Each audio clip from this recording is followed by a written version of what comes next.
Good morning, Your Honor. We are here in the matter of the State of Oregon versus Tusitala, Toese, and this is court number 21CR61225. Nathan Vasquez representing the District Attorney's Office and the State of Oregon.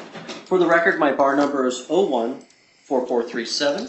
Mr. Toese is present. He is represented by Mr. Drake Durham, and I'll let the parties introduce themselves. And Your Honor, this will be day one of our trial. I know that we have some preliminary matters to take care of, and then some motions, and we'll go from there. Okay, very well. Hey, Mr. Durham.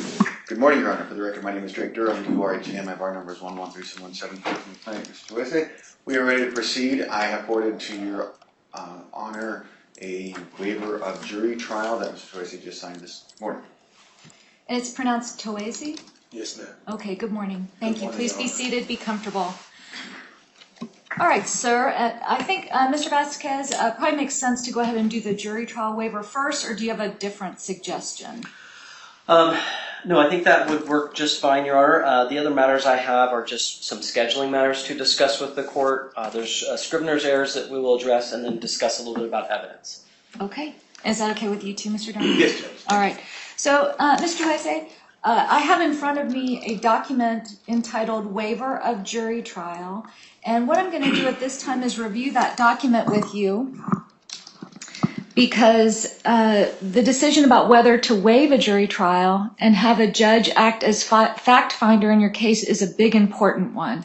And I need to be able to make my own finding that you're making a knowing, intelligent, and voluntary decision to proceed this way.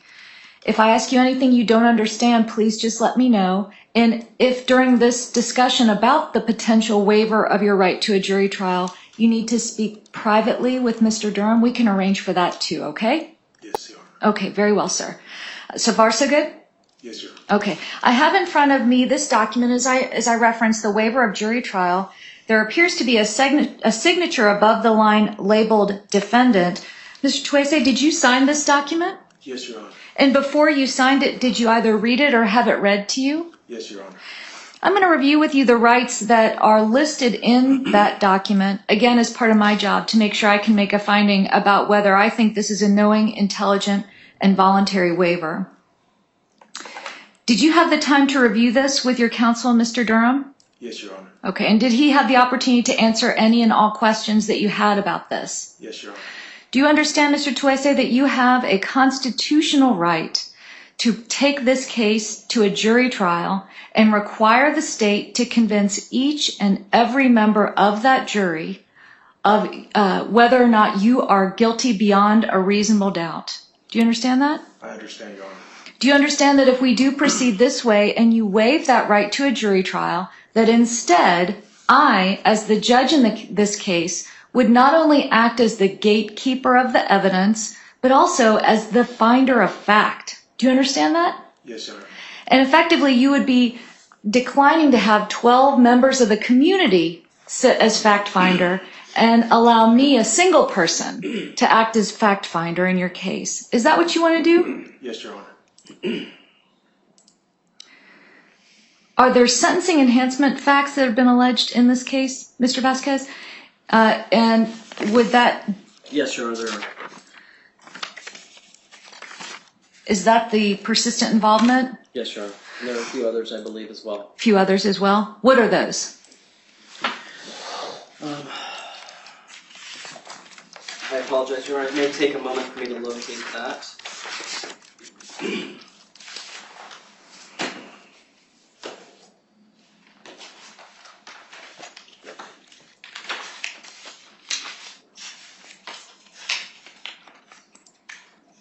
Mr. Durham, do you have that notice? I am looking for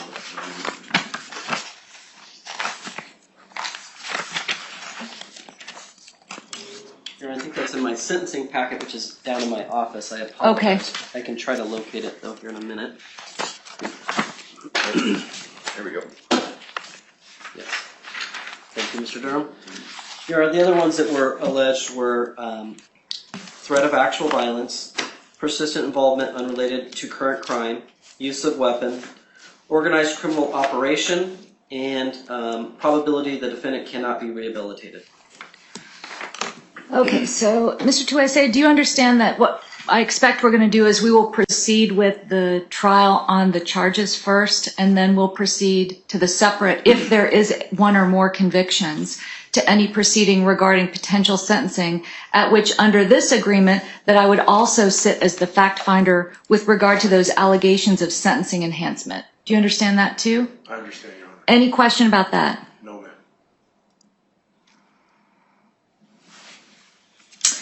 Mr. Vasquez, are there any additional areas for a colloquy that the state believes the court should engage with the defendant at this time? No, Your Honor. How about from you, Mr. Durham? Nothing from you, Judge. Thank you. Okay, Mr. Toese, at this time, I'm going to ask you, do you choose, you and you alone choose, to waive your right to a jury trial, both as to the determination of whether you are guilty or not guilty of the crimes charged, as well as to any and all alleged sentencing enhancement facts should you be convicted? Yes, Your Honor. Okay, very well.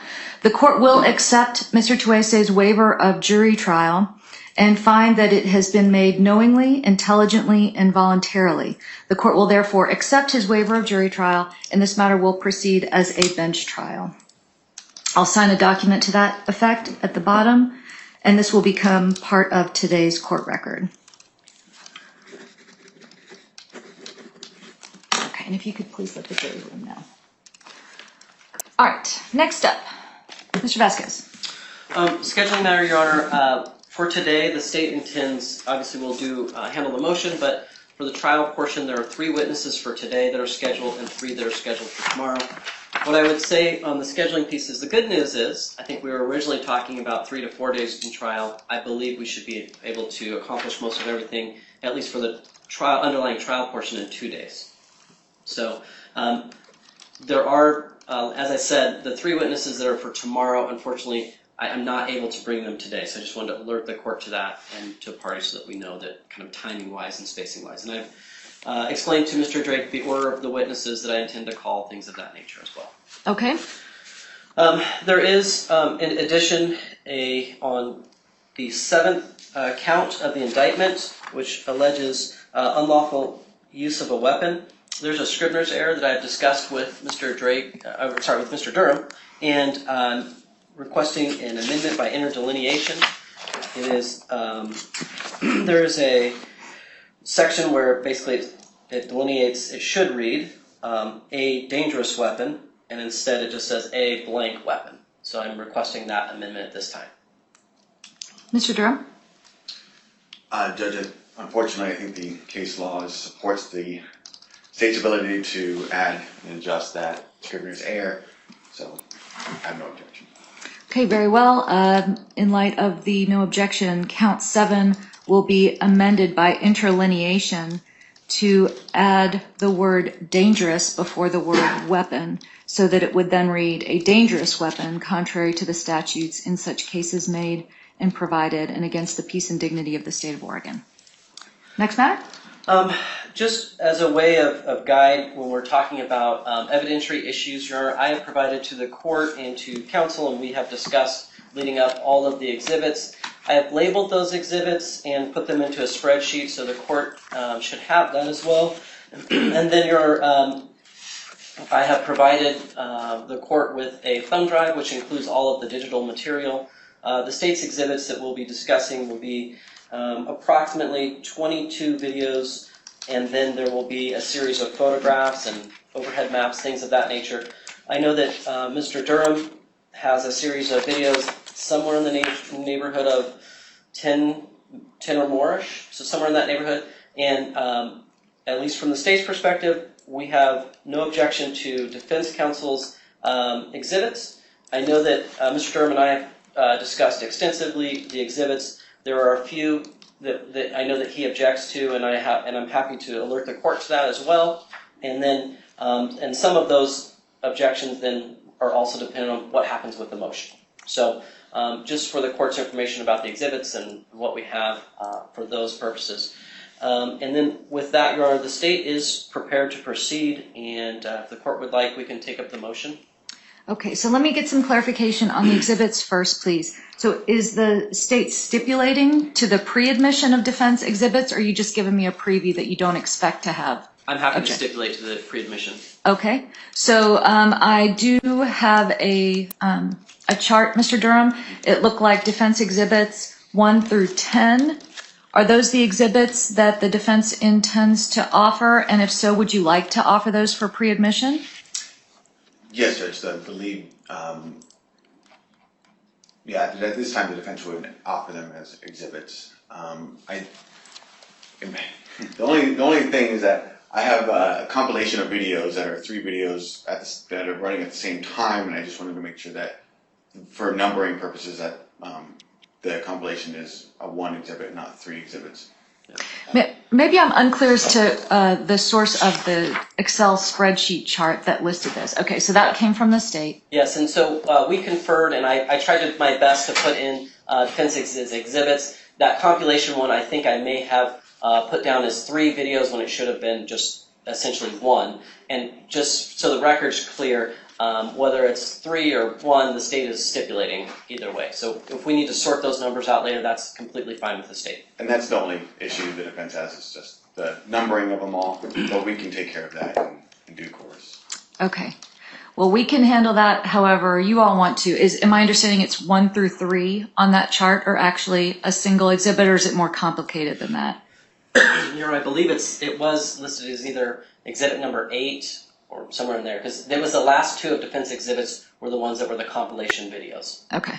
Well, tell you what, I'm going to let you all sort that out. I'm not trying to rush you to anything, just seeing if we could address things in advance. So you can take your time and offer those whenever you're prepared to do so, Mr. Durham. Thank you.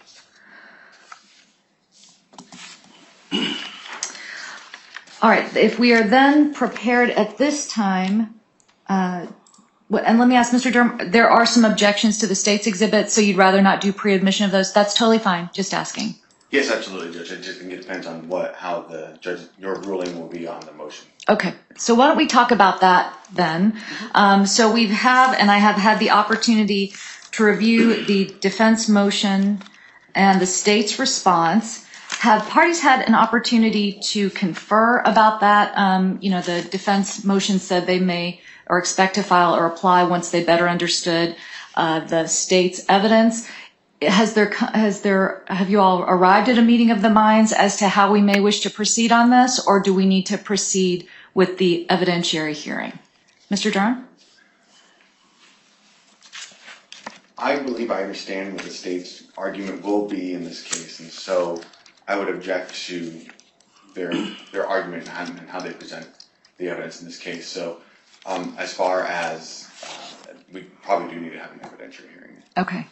And Mr. Vasquez, what is your suggestion on how we proceed this morning? I have an idea, but I'd like to hear from you first. Please. Certainly. Your Honor, I think just have a brief opening on the motion. We can present I have a single witness for the motion, and then after that conclude with arguments and then the court's ruling, which will inform the parties for purposes of trial. Okay. So I've read everything. Mm-hmm. I just want to float this idea out there, and feel free to say this isn't the right way to proceed. What I think we'll need to do in light of the case law is go piece by piece as to the evidence the state wishes to offer with regard to other act evidence. And then we'll do the analysis under 4043, 4044, if relevant at all, and then 403. And then I'll consider whether there's a way to limit that evidence. Based on the written submissions of the parties, my question for you, Mr. Vasquez, is when I look at page 7 of your response and you set out the chain of logical relevance from the state's perspective, items 1 through 5, the question that I would have for parties to consider is whether, if that's really the heart of the state's need to introduce this evidence, whether there would potentially be the possibility of a stipulation as to numbers 1 through 5, so that additional evidence on that, running the risk of potential prejudice, would be, we could just take that off the table and allow the state to, it didn't seem to me that potentially 1 through 5 would be things that would be in huge dispute, and it would allow the parties to come to an agreement that those are stipulations of fact and just move on with the evidence. Maybe not. So it was just a thought that I had in reviewing the written submissions. But let me hear just Mr. Vasquez's response to that suggestion in terms of proceeding that way. That suggestion would be acceptable to the state with the following understanding. By doing that, it would greatly shorten the presentation. We wouldn't have to get into the long-standing history, what goes into Proud Boys and being a Proud Boy. It would be greatly limited. There would be a cursory review just to make sure the court at least has an understanding of the imagery and can see what we're talking about in the context. But it would greatly reduce, I would think, the presentation of the state. And if there is a conviction and if there were a separate proceeding on the enhancement allegations, maybe then there would be a need to go further into that information. But again, just looking at this guilt phase determination, yes, it seemed to me that might be a possibility. Mr. Durham, I know that's sort of a surprise suggestion to you, but it seemed to me a way to avoid some of the concerns raised in your memo if the defense were willing to stipulate to that. And I would be happy to give you some time to speak with your client if you wanted to talk with him off the record. And let me also say, you can also just say, no, thank you. I want to have my hearing. That's fine too. I think the defense concern is that the state would rely on not the fact that maybe some people are associated with certain groups, but that they act in conformity with, and it would be propensity and character evidence based on just an association, that somehow anyone associated with certain groups would act in a certain way. And I think that's what the defense's main concern is. As far as, whether the Proud Boy group has a disdain for Antifa, I mean, I think the defense would definitely stipulate to that. I don't think that's the issue, and vice versa. Antifa does not enjoy the Proud Boy community as well. But when the state is charging my client with aiding and abetting someone else committing a crime, then I believe that the state's argument will be that because those people are associated with a certain group, that they are somehow going to have the propensity to follow along with whatever is going along. And I don't think that's an appropriate assumption for this event and entirely, because there are other groups associated that were there on August 21st, and so that's my concern.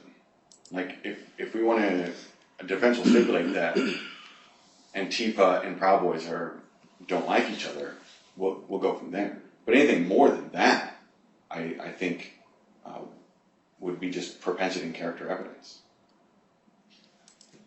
Mr. Vasquez, your response to that?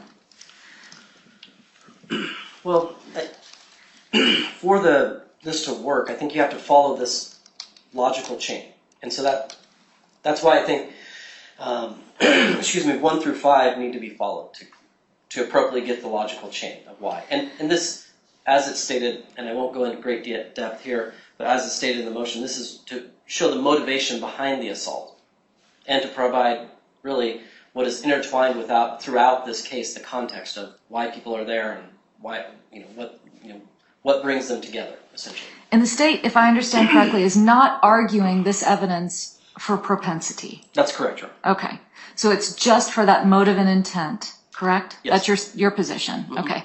And to be clear, that would be the only reason, I think, based on this record, that the court would consider that evidence anyway. So to be clear, this court will not consider any of that evidence for propensity. It's not appropriate to do so. And this is not a trial of a group of people who have a certain label and are involved in a lot of different activity, this side or that side. This is a trial in which the defendant is alleged to have done certain things on a certain day, and that's going to be the focus of this court in assessing the evidence. So again, Mr. Durham, I think the first question would be, if we were to look at those 5 things, let's just have your objection clear. So the Proud Boys are distinct, recognizable, and a well-known group. And again, if you need time to speak with your client privately, of course you're entitled to that. But the question would be whether the defense would stipulate to that so that the state wouldn't have a need to introduce evidence with regard to that. Is that something that you wish to speak with your client about before I go to the next one? I don't, Because there's going to be evidence that this was, as I understand it, and I could just be wrong, Right. but there's going to be evidence on this day at this place, as alleged in the charging instrument, that this was a Proud Boy gathering. I understand there may be other people there, Yeah. other individuals, but am I correct that there will be an agreement that at least some of the folks who were there were connected to that organization? I'm not going to be calling them a gang. yeah, right. An organization. Yeah, absolutely. I mean, there definitely were Proud Boys there. Okay. Okay. And that the defendant was a member in good standing and a leader with the Proud Boys at the time of that incident. I'm not going to call it an assault. That's to be determined by the court. But at the time of the incident.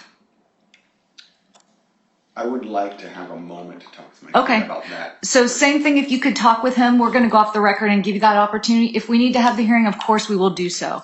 But I think there could be a meeting of the minds on this. Mr. Durham. Thanks, Judge. Thank you for allowing me to talk to my clients. We, at this time, the defense is going to object to 2 and 4 of the 5 listed there, but we would agree with 1, 3, and 5. 1, 3, and 5. Okay, thank you. Thank you for taking the time to consider that. All right, so we need to have the hearing, and at this time, Mr. Vasquez, should we start then with the opening statement that you referenced earlier? For the motion, yes, sure. Okay. In this particular motion, what the state is seeking to offer to the court are some other acts, and essentially it is well within the case law that's cited in the motion. I'm not going to go through all of that, but essentially, as it's laid out here, the evidence is going to show that Mr. Toese was definitely a member in good standing. He was very and regularly associated with the Proud Boys. He was a leader by his actions, whether or not he was the elected president or sergeant at arms or whatever of the particular Proud Boy chapter that he was associated with. He is someone that is widely recognized, not just throughout the Pacific Northwest, but throughout the entire United States as a leader within the Proud Boy movement.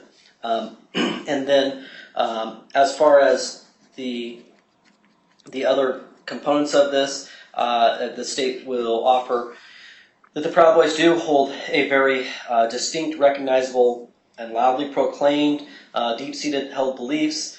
The evidence will be everything from they proclaim themselves to be, get the term right, proud and loud Western male chauvinist, and that is deep-seated within not only their writings, their regular speeches, their clothing, and all of that. In that, what flows from that is a series of beliefs which puts them on the far right extreme side of the political spectrum, and it is the exact reason why the far left extreme side of the political spectrum opposes them. And while it's the state's position that those beliefs are not what are at issue and are not really, the state doesn't necessarily have any interest in trying to hash out all the different beliefs, it is the very fact that they exist and that they are opposed that leads to this conflict, and then the motivation behind why we find them on a regular and reoccurrent basis fighting with Antifa, and then particularly, of course, and why it's relevant to this case, is that on August 22nd of 2021, it is the central and core reason of why those two groups came together and why Mr. Toese then acted in a manner in which he did that results in the criminal charges that bring us here today. Thank you. Mr. Durham, did you want to offer an opening? Not at this time, Judge. Okay, very well. All right, Mr. Vasquez, you said you had one witness you wish to call for purpose of the motion hearing. Yes, Your Honor. At this time, the state is going to call Peter Simpson.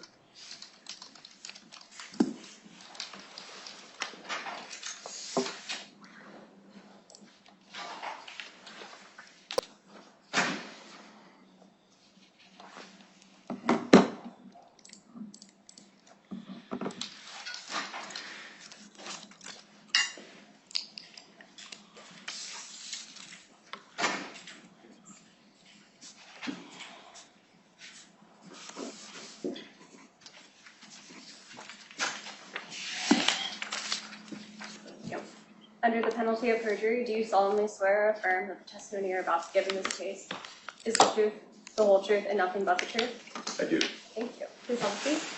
And for the record, please state and spell your name. Peter Simpson, PeterSimpson. Good morning, sir. Can you please tell the court how you're employed?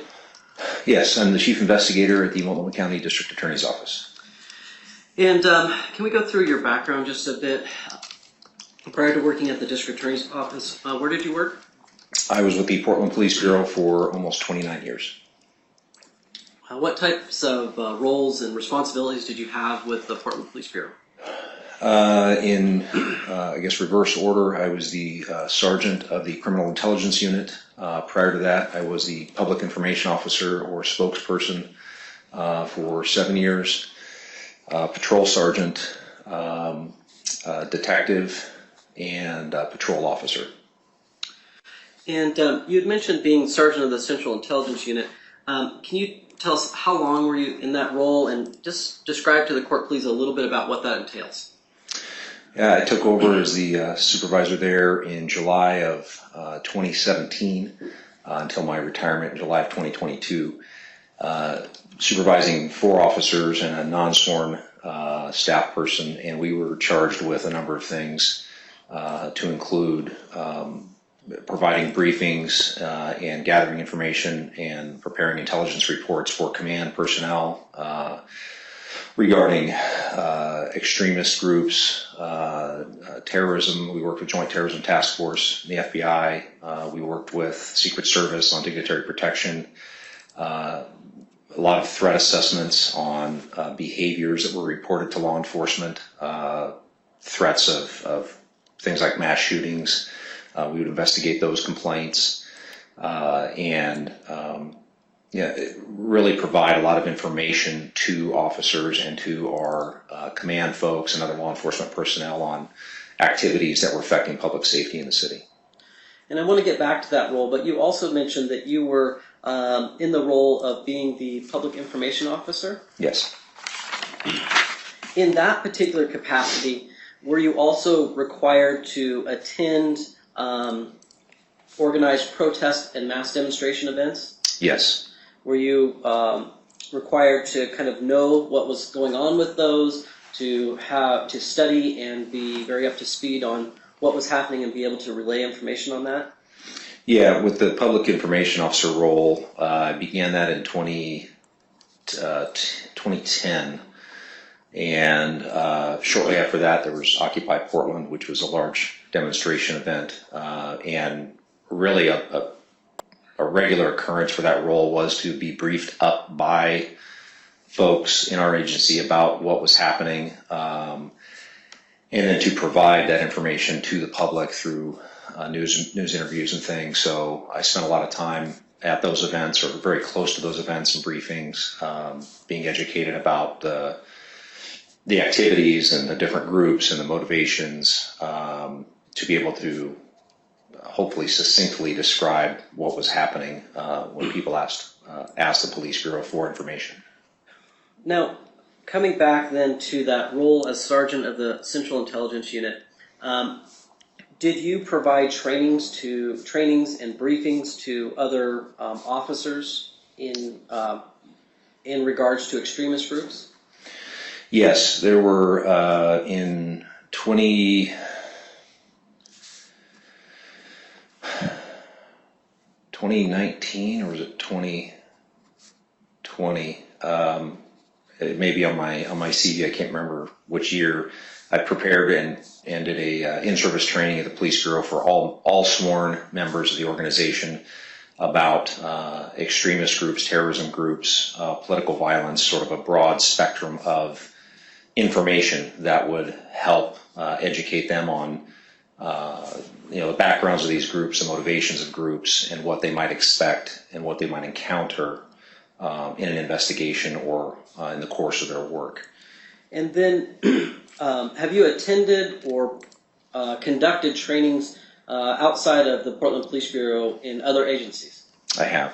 And does that include agencies outside of this state as well? Yes. Okay. Is this something that during your role was a pretty frequent thing that you did?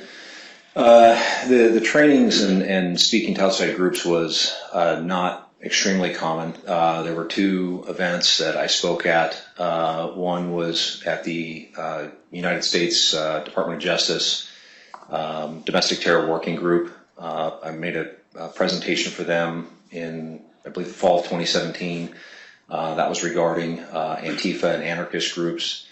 And then in the fall of 2021, I presented to the New York City Police Department Intelligence Bureau, holds an intelligence conference, and I did a presentation on kind of a look back on the riots and the civil unrest in Portland in a kind of a quick, 40-minute presentation to try to capture that in, for those law enforcement groups.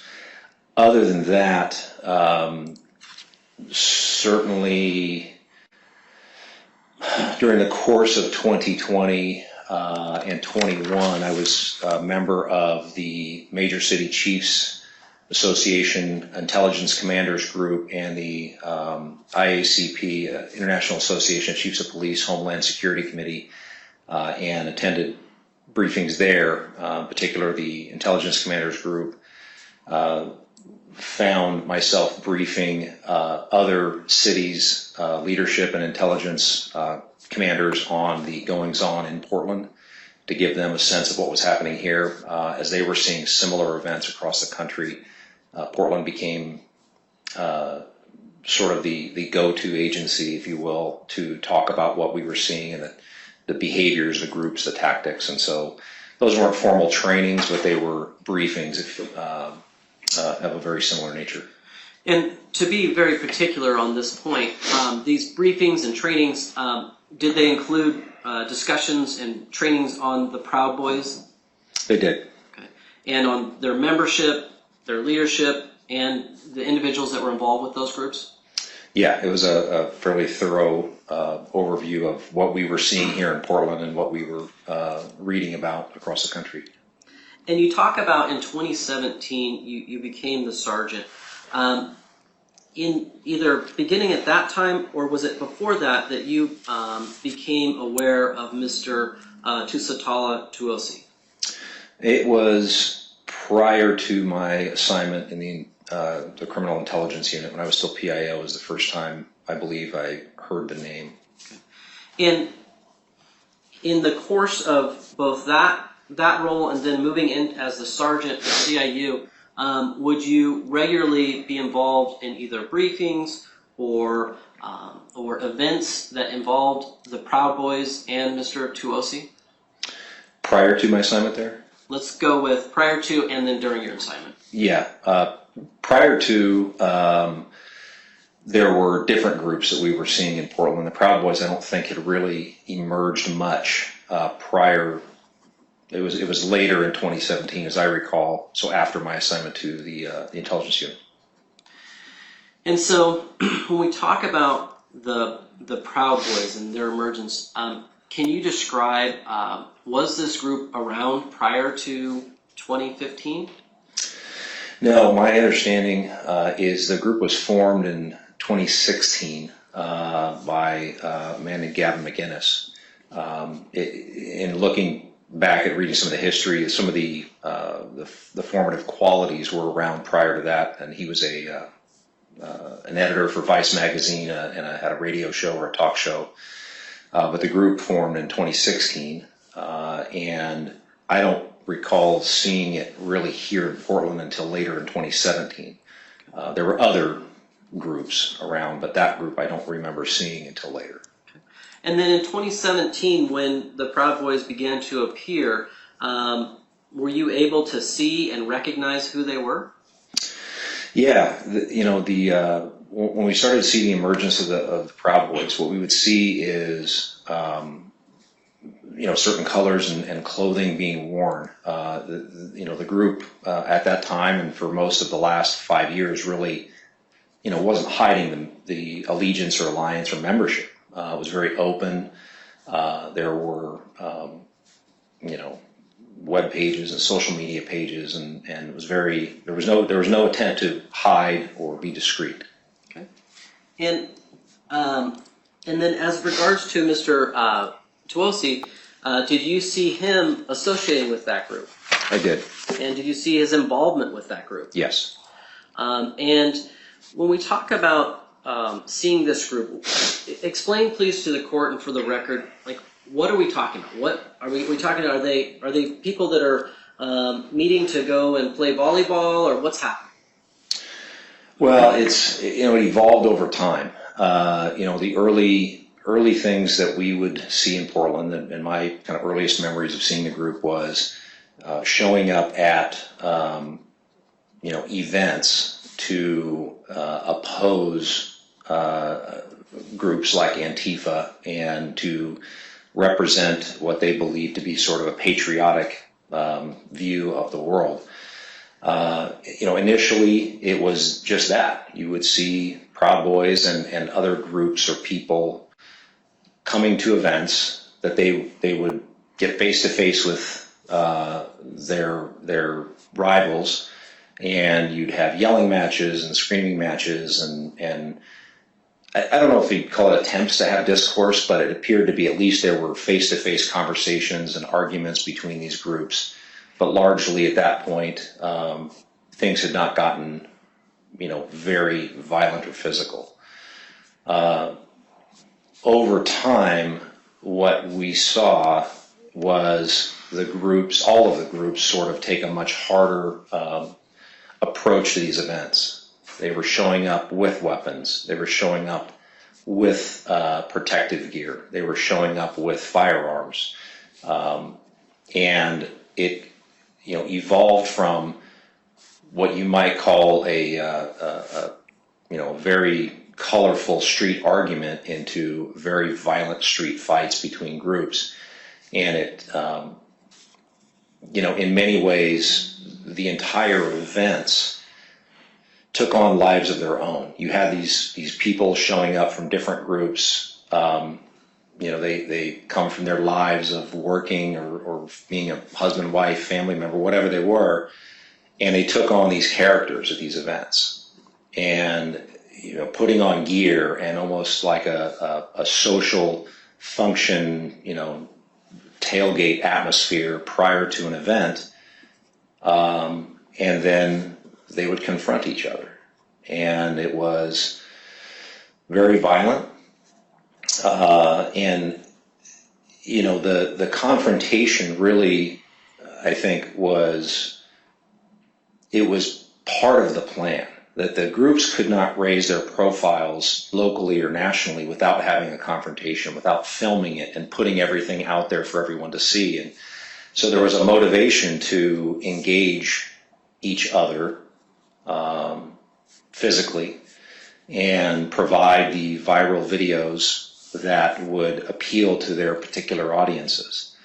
Proud Boys, again, backing up to early 2017, the group that we saw, the first really group that we saw emerging in Portland that was of a right-wing ideology opposed to anarchist or Antifa ideology was a group called Patriot Prayer. And with that group, was Mr. Toese associated with that group? Yes, that's how he first became someone I was aware of.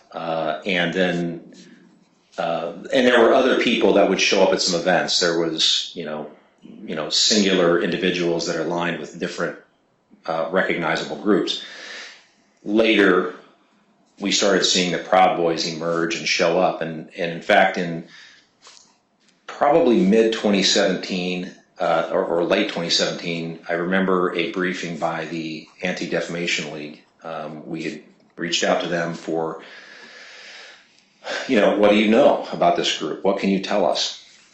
And at that time, what the ADL told us was that Proud Boys were considered an alt-light group, meaning they were right-wing, but they were not anti-Semitic. They weren't as hardcore as, say, neo-Nazi type groups and others. And so we were kind of watching this evolution, and the numbers swelling of Proud Boys became the prominent and the predominant number of people that would show up at events from that side, if you will, of our ideological spectrums. And when we talk about the Proud Boys themselves, do they have like very distinct or recognizable features, both in how they dress and look, but also in the things they believe?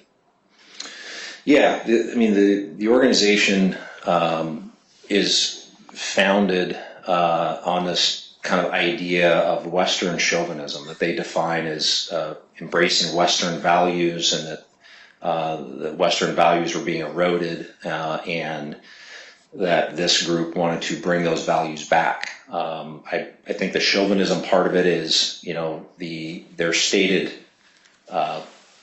beliefs of, reverence for the female or the housewife, but she's a housewife. She is not to be out doing things, and she is to be at home and cooking and raising the children.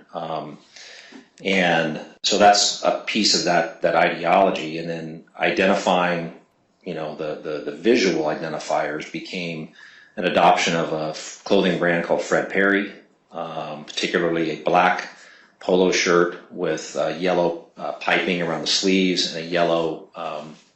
I'm going to pause you there. And Judge, if I can please have the screen. Yes.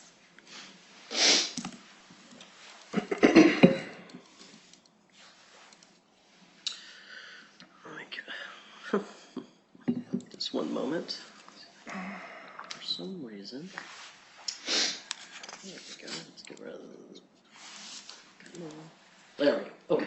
I'm showing you now what's been marked as State's Exhibit 127. Is this the polo shirt that you're describing? Yes, it is. Okay. And in particular, what is this? Just where does it come from? What's the story behind it? It's a clothing brand. I don't think it predates the Proud Boys, certainly. But for whatever reason, this group adopted this particular polo and color as their uniform of sorts. Black polo shirt, yellow piping around the sleeves and collar, and yellow laurel leaves on the left side of the chest. In reading a little bit about Fred Perry and the issues with the shirts, Fred Perry ended up stopping making these because of their basically adoption by the Proud Boys as a uniform.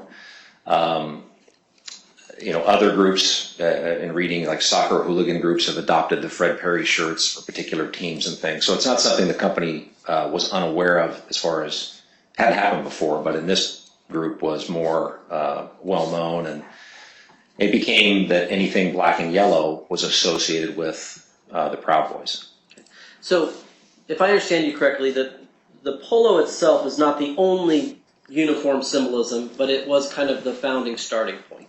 Yeah, it was the first thing we really started to see where it was, you have somebody showing up to an event wearing a black Fred polo with yellow piping. It was very clear that that person likely affiliated with Proud Boys, and certainly was clear to people who were opposed to them. Okay. And State's Exhibit 127, is that just an example of kind of what the very basic look is? Yes. And you talked about those laurels. Are those kind of like little branches that are on the chest area? Yeah, that's the logo of the company. And then do you see that on other clothing associated with Proud Boys? Yeah, the laurel, over time, the laurels were, I guess, co-opted from the company and put onto T-shirts and hats and other things like that. So the trademark logo was utilized in other ways. Okay.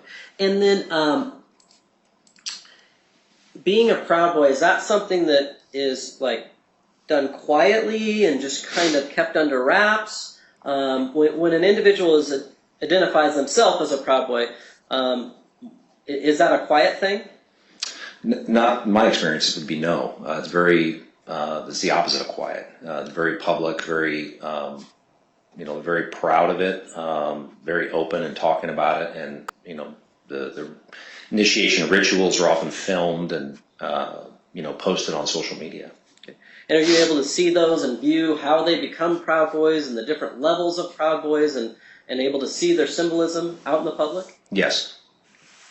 And do they wear things that say, in particular, Proud Boy? Yes. Do they have tattoos that say Proud Boy? Yes. And so if I show you another exhibit here, this is going to be State's Exhibit number 123. Do you recognize the individual in that particular photograph? It's not showing up. I don't have Oh, it. I'm sorry. Well, why is it not? Okay, just one moment.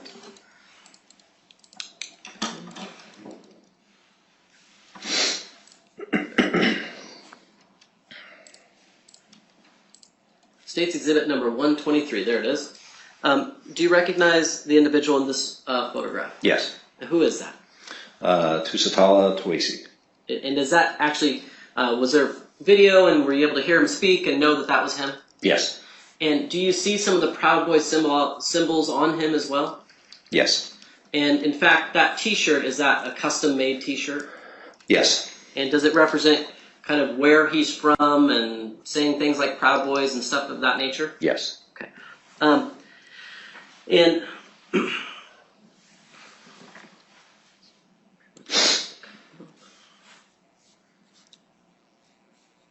State's Exhibit number 122, again, is that featuring Mr. Toese there? Yes. And just another show of that shirt, and was this taken at a large event?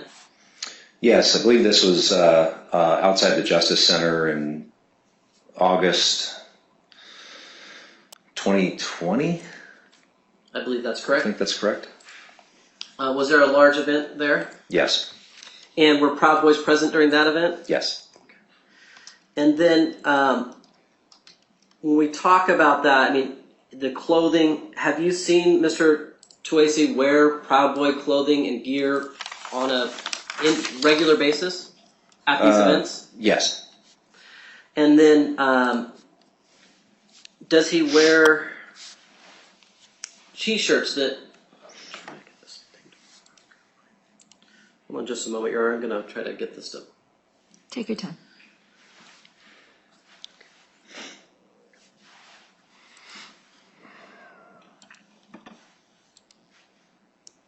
Try again here.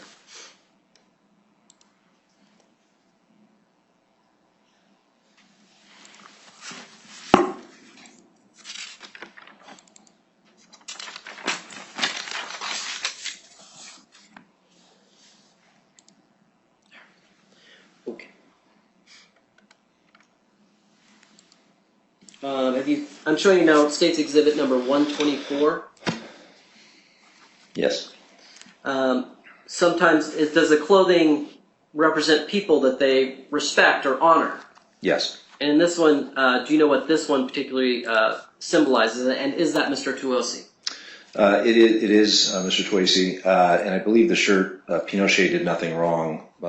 It's representative of an anti-communist belief or ideology. My history lesson, if I remember it right, Pinochet was, one of the things he was known for was throwing communists out of helicopters.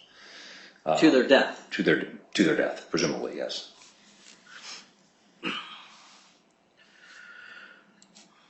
And then State's Exhibit number 125. Again, is this a picture of Mr. Toese? Yes. And is this him in the Proud Boy gear, the Fred Perry polo?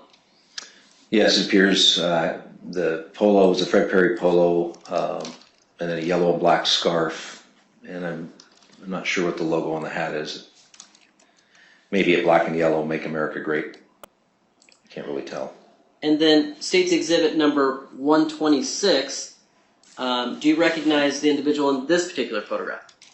Yes, Tiny Toese. And if you look closely on the shirt, can you read what it says on the shirt?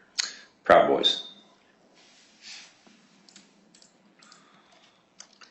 Now you talked about some of the symbolism, and I'm going to show you State's Exhibit 128 and the colors and things. Are you able in State's Exhibit 128 to see some of the symbolism and some of the features that you recognize as being associated with the Proud Boys? Yes. And what are those? There's appears to be Fred Prairie polos worn by a few individuals. There are the hats that have been embroidered with the Fred Perry logo, the laurel leaves, yellow laurel leaves. One of the hats looks like embroidered Proud Boy on the back of the baseball hat, being worn backwards. There's also the scarves or the face coverings, and on one of the load-bearing vests, it looks like the logo that's a rooster on top of a weather vane that the Proud Boys have been associated to as well. And just real quickly to come back to that, you said a load-bearing vest. What is that? Load-bearing vest is used by, generally speaking, law enforcement and military. It has ballistic protection against firearms.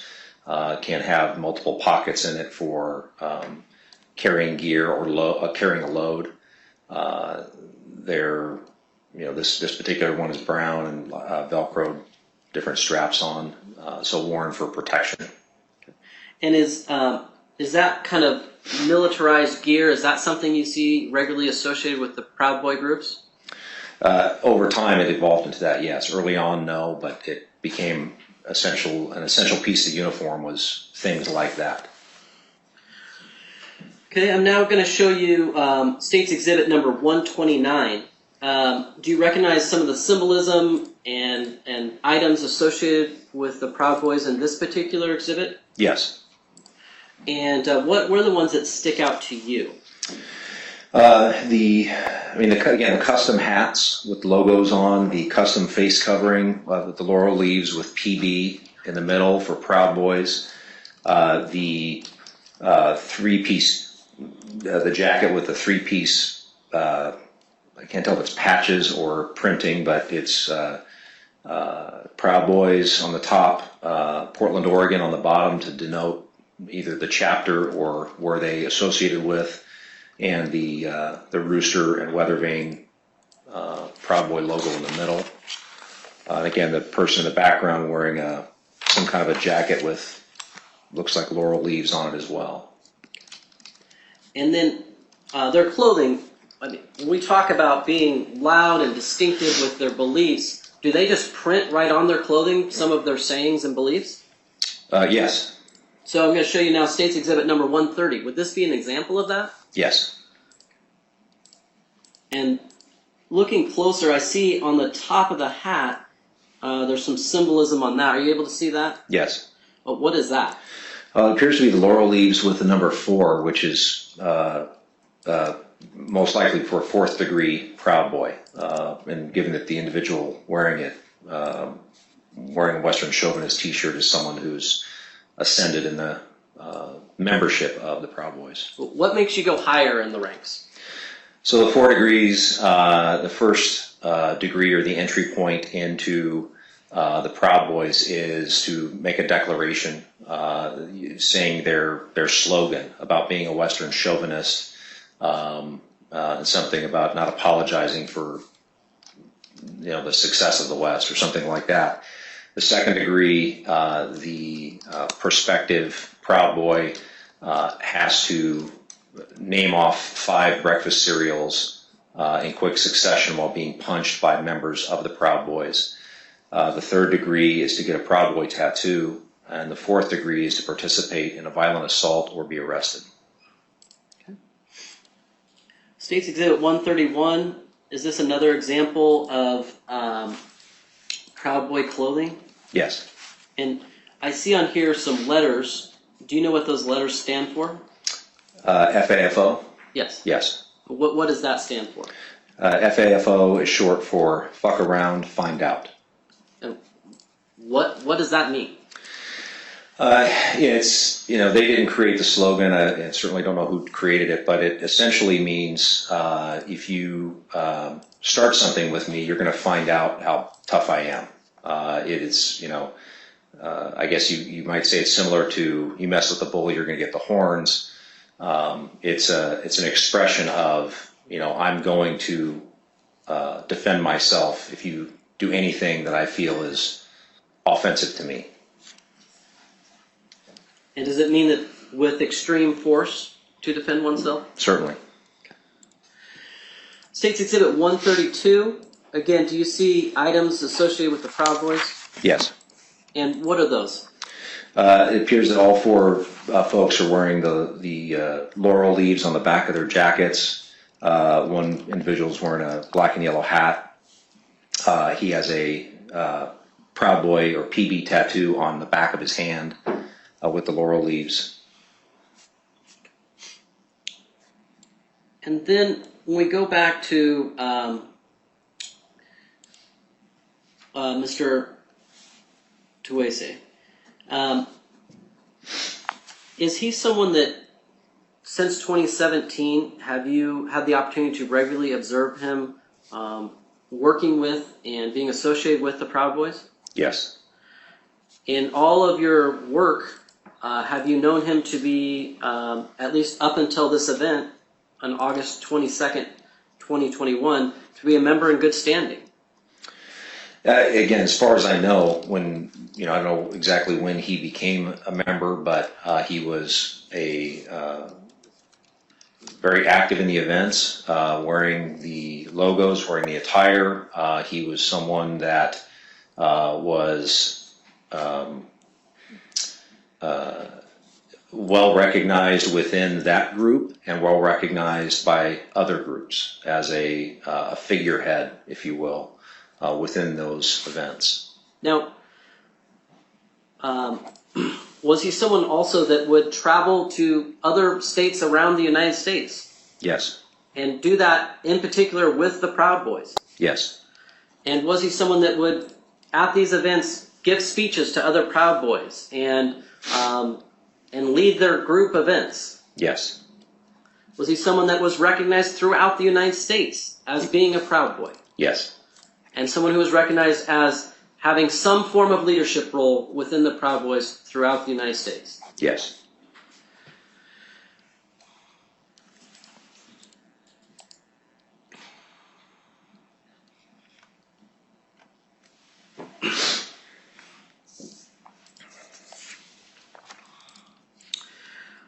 Now, when we talk about their beliefs,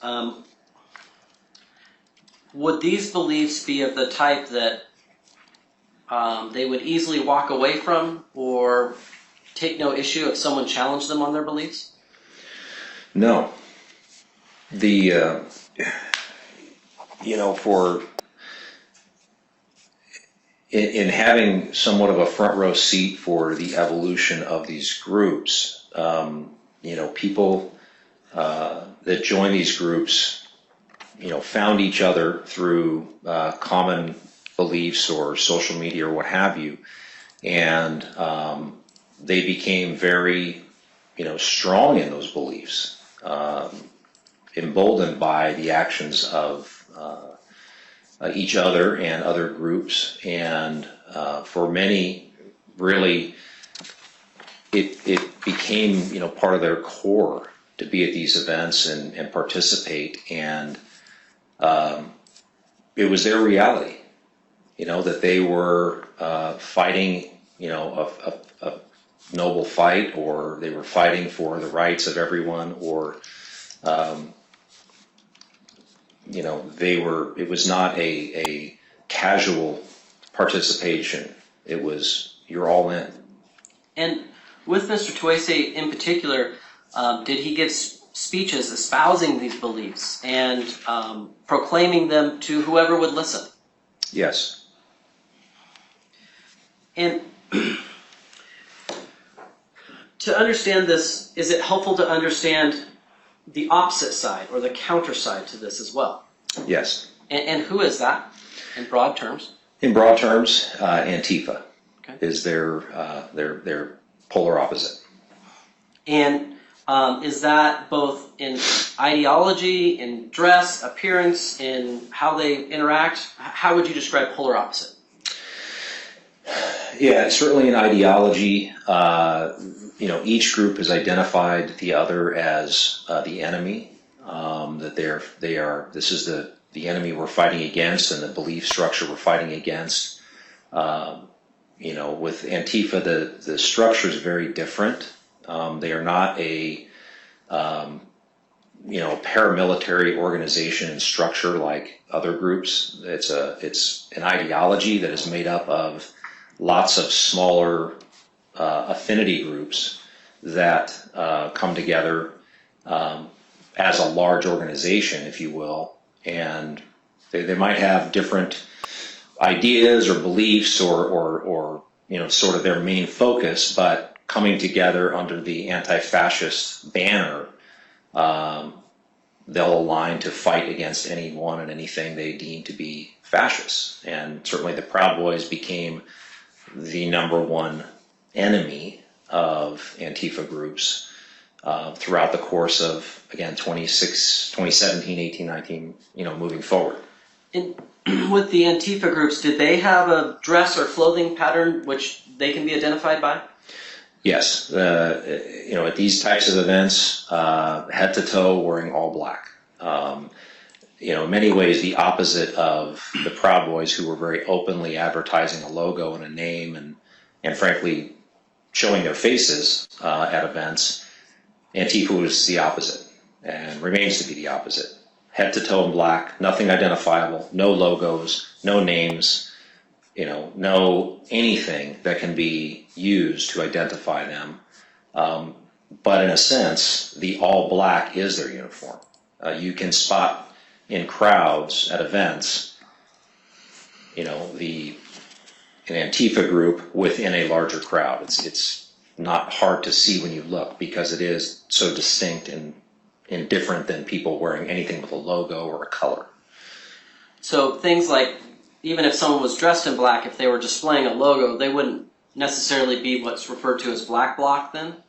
Yeah, there were times where people did, and that became the identifiable thing. And what was constantly, I guess, re-emphasized or emphasized to folks that wanted to join those events were, if you're wearing black, if you're coming in block, is no logos, all black, nothing distinct, because you didn't want to be identified. That was and is still, I think, a main focus. And then, just so the record's clear, when we're talking about Mr. Toese, is he someone that is easy recognizable out of the crowd? When you look at a crowd in an event, whether it's in Portland, Oregon, or Texas, or in New York, are you able to spot Mr. Toese and why? Just so the record's clear. Yes, Mr. Toese is he's a big man. He's got a very muscular build. He's Polynesian. He's generally talking at the events and has a very distinct voice. All things that sort of separate him from a lot of the other people at these events. And again, he was one of many, I think, people that became well-known characters in these events. A lot of people know him by his appearance and his name, but they don't know him. They've never met him, right? They don't know him personally, but so he became very recognizable to everyone.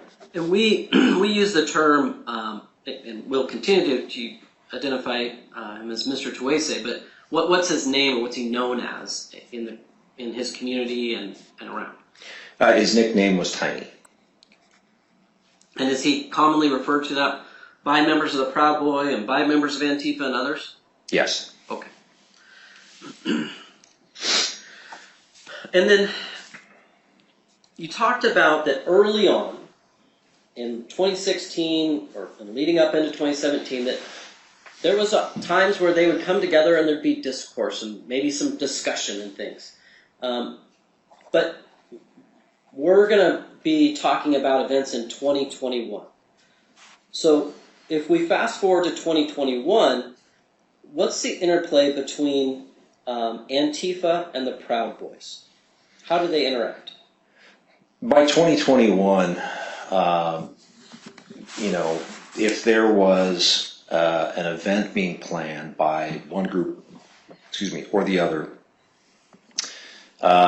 there was no belief by anyone that these groups were going to come together and have a civil conversation. Each of them had,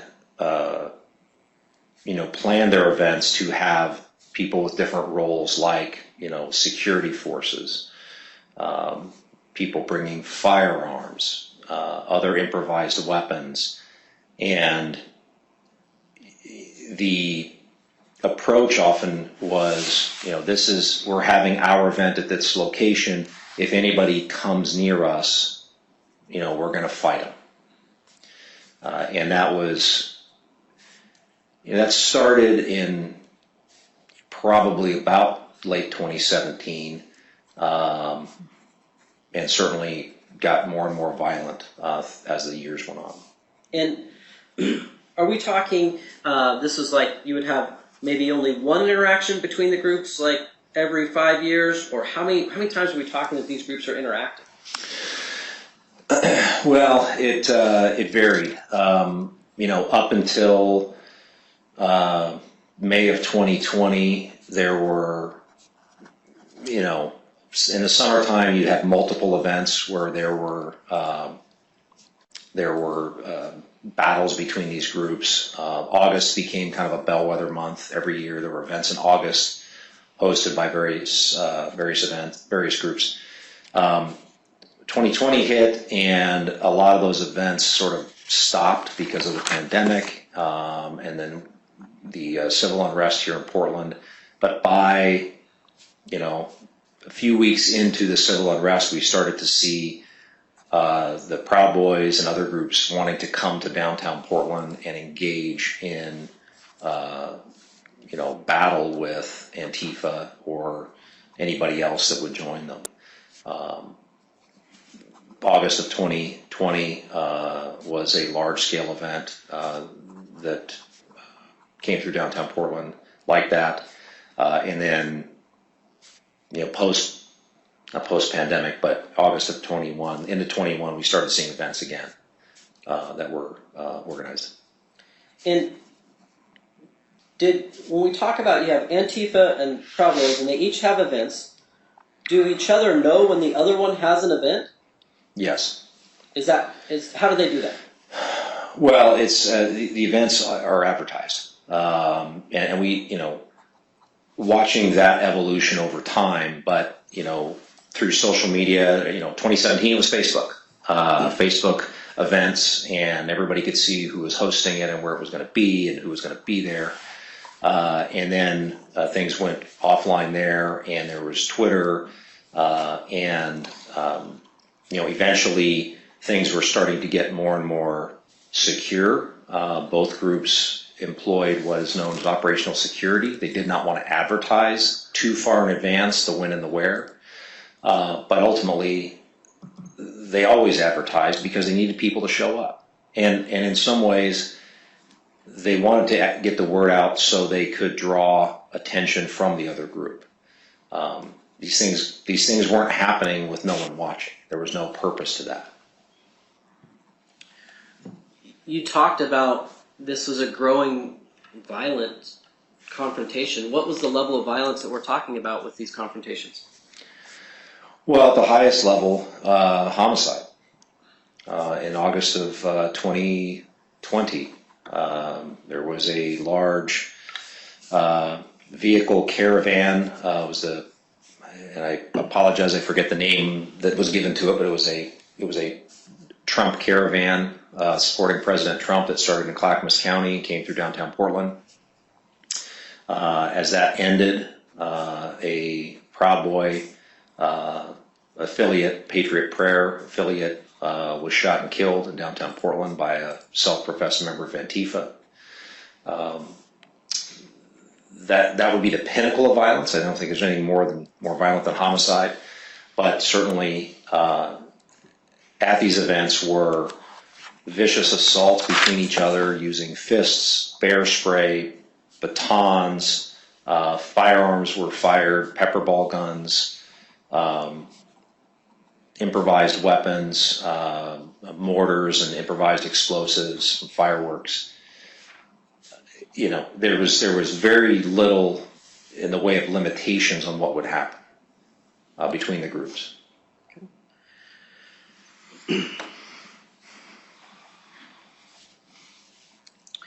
And then to make sure that we are bringing it back to August 22nd of 2021, was this also an advertised event by the Proud Boys? Yes. And was it one in which Antifa was able to monitor and know about? Yes. And to clarify, it was advertised, I believe, by a group, by an individual attracting Proud Boys. It was well known in the public arena. And is that a fairly regular feature that events would be advertised and then groups such as either Proud Boy or Antifa would attach themselves to those events, thus drawing out the other side? Yes. Are there rules or known laws of engagement between the groups? Well, I wouldn't go so far as to call them laws of engagement or even rules. What would typically happen, or what we would generally see, is the right-wing groups, whether it be Proud Boys, Patriot Prayer, or any of the other sort of affiliates that would show up, they would gather, and speakers would tell the group, like, we will defend this area, we'll defend, our right to free speech, we'll defend this piece of land. There was a little more reactive, where we would see with Antifa groups that showed up to these events. The Antifa groups were not holding events where you're having speeches and speakers and things like that. That was not really what they would do. So they would show up and be a little more, I guess, forward-leaning to start confrontations. Throw a water bottle or throw a paint balloon. Again, with intention. If I throw this water bottle at the Proud Boys, I expect them to respond. It's not like I'm not expecting them to respond. And the Proud Boys or groups would hold an event that they know Antifa is coming to. They're expecting Antifa to initiate contact or to try to infiltrate the event. How do you know that? We'd see it happen. They would talk about it in some of the different videos. You'd see people saying, expect it, they're coming in, and people are dressed undercover. It was an expectation that you were going to have an engagement with this other group. Did they bring gear and items expecting that? Yeah, I mean, again, it became a regular occurrence. It didn't start that way, but it became a regular occurrence where you had, for Proud Boy events, let's just, on that side of the house, you have people wearing protective gear, ballistic vests, helmets, goggles, gas masks, bringing paintball guns, real firearms. You had people who were medics. They would stage a medical station to treat their injured. You had people that were perimeter security. You had scouts that would go out and look for the other groups when they would show up. Really the same sort of behavior on the Antifa side, where again these different groups that came together. There would be a group of medics, and their job was to provide medical aid to their associates. There were people that brought the paint balloons. There were people that had firearms. There were people that were scouts to look around the events to look for their enemy or the police or what have you. Wearing protective gear, providing shields, batons. I don't want to make light of it or take away from the seriousness of what these events were, because again, ultimately there was a homicide in Portland related to these events, but these groups came together, and it was like watching people who reenact battles, or they're role players, or they're, coming to these events and gearing up to battle each other, and at the end of it, they all separate and go their separate ways and celebrate what they perceive to be a victory, and utilize what happened at the event to further their membership, to further fundraising, to get their word out broader to their audiences, and it everyone that showed up, most people that showed up were an active participant in that process. There were folks that did not engage in the physical battle, that stayed on the periphery. They were there to provide, assistance or mutual aid, water or, medical attention or food. But it became, we call it political violence, but it was theater too. There was a theater element to it where it's just, I'm going to put on all this gear and show up, and I'm this warrior now in this event. And when it's over, I'm going to go back to whatever my job is, my family. And Portland just, for lots of reasons, I suppose, became the place for these things to happen. And was Portland recognized as kind of the flashpoint in the United States for this type of activity? Absolutely. And were there chapters of Proud Boys throughout the United States, but Portland and the areas around Portland, were they essentially one of the hotbeds for the Proud Boys? Yes, and to emphasize that point, I mean, some of the national leadership would come here for the events. Okay. Your Honor, I'm going to offer State's Exhibit number 121 through 132 for purposes of this motion, and then I have no further questions. And just for purposes of this motion, the defense has no objection. Okay, the court will receive States Exhibits 121 through 132 for purposes of this motion. And at this time, Mr. Durham, does anyone need a break before we begin cross-examination? Need a break? No. Thank you. All right, if you're ready, Mr. Durham, you can proceed with your cross-examination. Thank you, Your Honor. How are you doing this morning? Good, sir. Good, great. I want to talk about Mr. Toese first. You said that you first came into contact with him when he was part of the Patriot Prayer. Is that correct? Excuse me, could you speak up or move your sure. microphone a little bit? I was having trouble hearing you. Would you mind repeating that question, please? You testified that you first came into contact or were aware of Mr. Toese when he was part of the Patriot Prayer group. Is that right? Yeah, that's when I first became aware of him. I've actually never spoken with him face to face. Right, okay. Right. And just so we're clear, the Patriot Prayer Group organization is separate from the Proud Boy group. Yes. Okay. And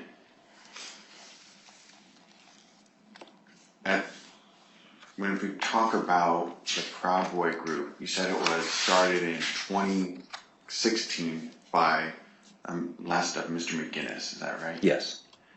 And has Mr. McGinnis still been involved in the Proud Boy organization since then? He stepped away a couple of years later. I don't know if it was 2017 or 18. He stepped away. There's been different leaders since then. Okay. And as far as the Proud Boy group and the belief system, that has also evolved in the last 6 years as well, hasn't it? It seems to have, yes. At first it was a pretty, regarded as somewhat of a white nationalist group, is that right? I don't think initially that's how it was regarded. I think it's evolved into, it has a little bit of that element, but again, it depends on the member sometimes what we see at events, because some people hold multiple sort of ideologies as part of the group, but I don't think that was the initial formation of that group. So, In other words, members within the Proud Boy group have different belief systems. Sure. Okay.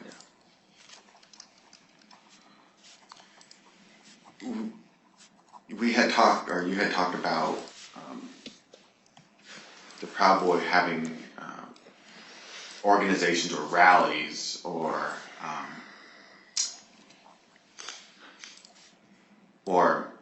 meetings to talk, right? Yes. And you also had mentioned that other random people would attend those meetings, right? Yes.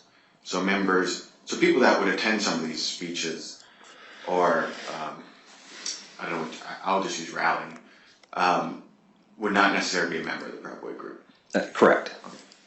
And you had mentioned that there are some times where other organizations would join the Proud Boy rally group. Yes. Right? Okay. And so some of those would be like, what other groups are you aware of that would join? Well, Patriot Prayer, the Three Percenters, Oath Keepers. There was a singular member of the KKK that appeared at some rallies. Some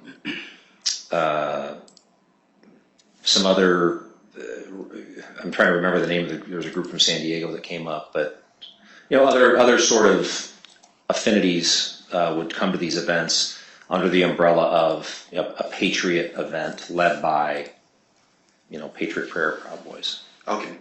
So, and like Latinos for Trump, Yes, they were here for one event. Sense of Liberty, Sons of Liberty? yeah, That may have been the San Diego group. That sounds familiar, yeah. Freedom Patriots. Don't know that one. Okay. And then, so you had different organizations all kind of getting together for one type of event. Yes. Okay. Yes. And since we talked about the August 22nd, 2021 event, some of those organizations were there as well, right?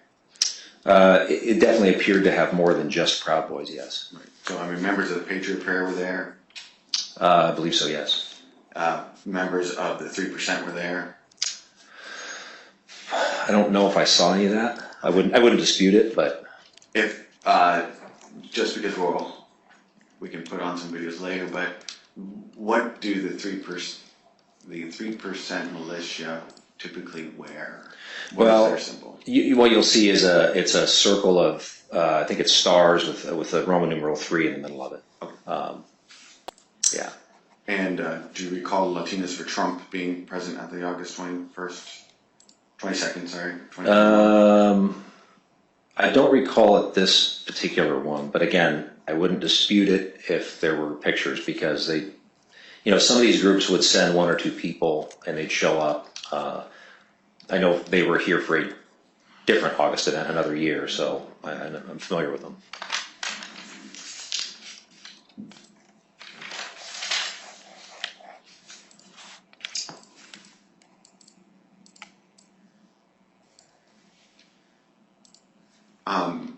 You had talked some about that during some of these events put on by Proud Boys or other groups that they, towards the August 2021, they would be wearing military style gear. Is that right? Yes. And that would be the same for the Antifa group as well, right? Yes. Okay.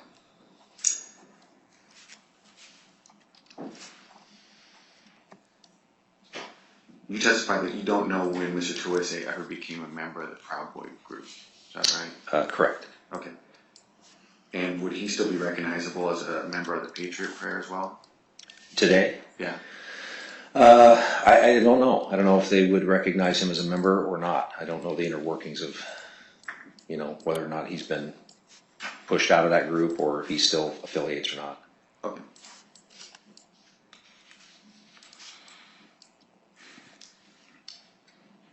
You had made a statement that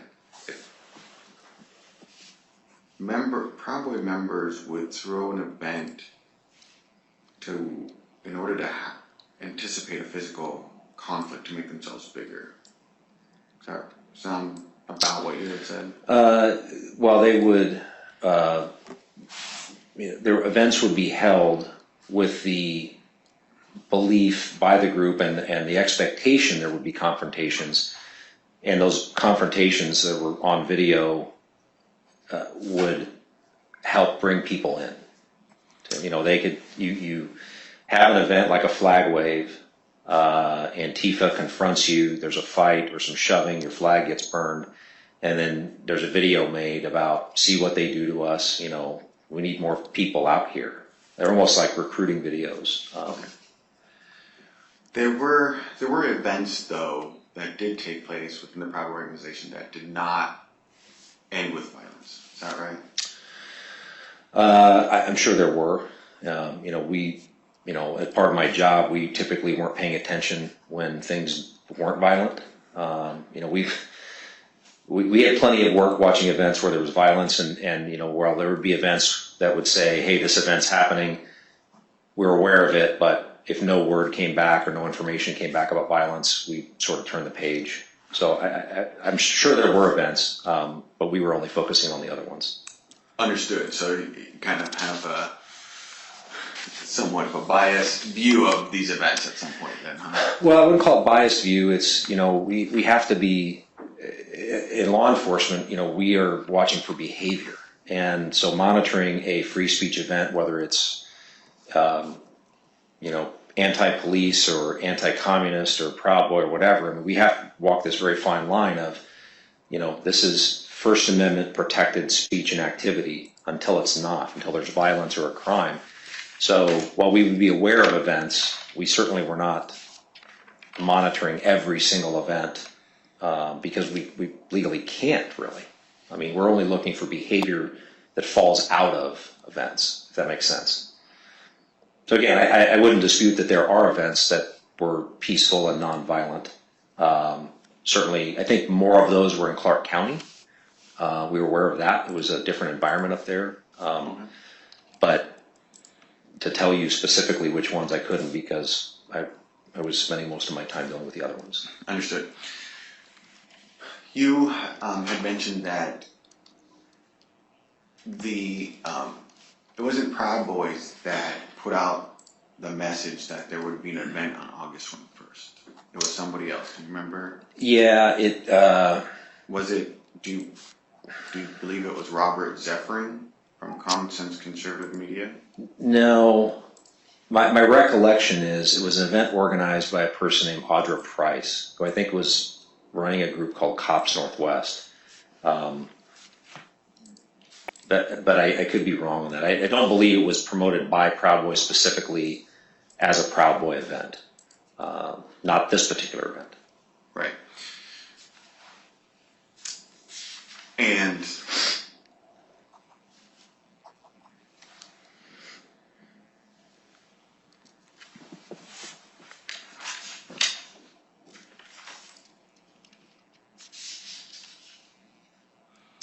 is it fair to say that Patriot Prayer groups would have an event and Proud Boys would then join them? It is. Early on, that was what we would see. Was Patriot Prayer was the predominant group in the area, 2017, and Proud Boys were sort of an up and coming group locally.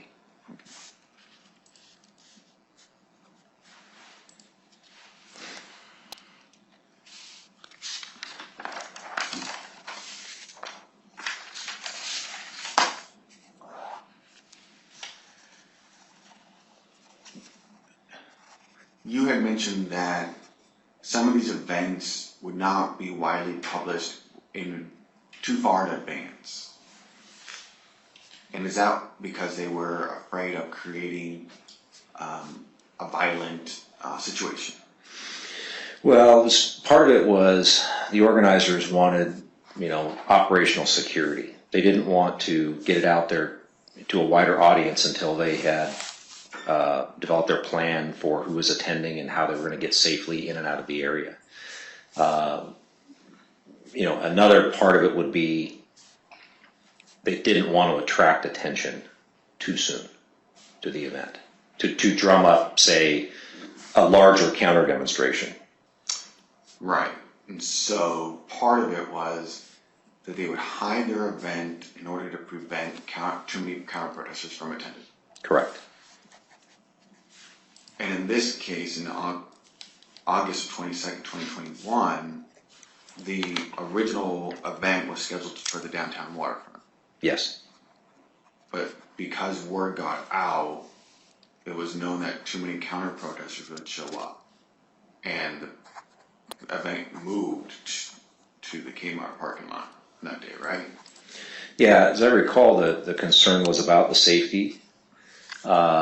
And there had been a series of events downtown Portland in the years prior where one of the challenges, I think, faced by the Proud Boys or Patriot Prayer and affiliates was getting in and out of downtown Portland. What they found is leaving an event, say a rally at Waterfront Park, going to the parking garage is when they would be attacked, or they would have to engage in physical confrontations to get to their vehicles, or their vehicles would get smashed out. So, I believe the moving of the event was twofold. It was one, people didn't want to come downtown for safety reasons, and these events really rely on numbers. They rely on people to show up. And the second part of that is going to an area like that, it's easier to get in and out of. It's a little more defensible, for people who want to come to an event. So you're not having to go to a parking garage 5 blocks away, if that makes sense. So, safe to say that in that era, 2020, 2021, that the Proud Boy organization could not hold a peaceful rally in Portland.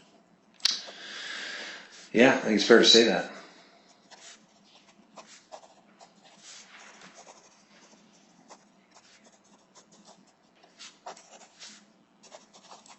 Fair to say, though, that organizations, no matter what their belief system is, should be able to hold a peaceful rally while abiding by all the city ordinances and whatnot, right? I would like to think so. Yeah.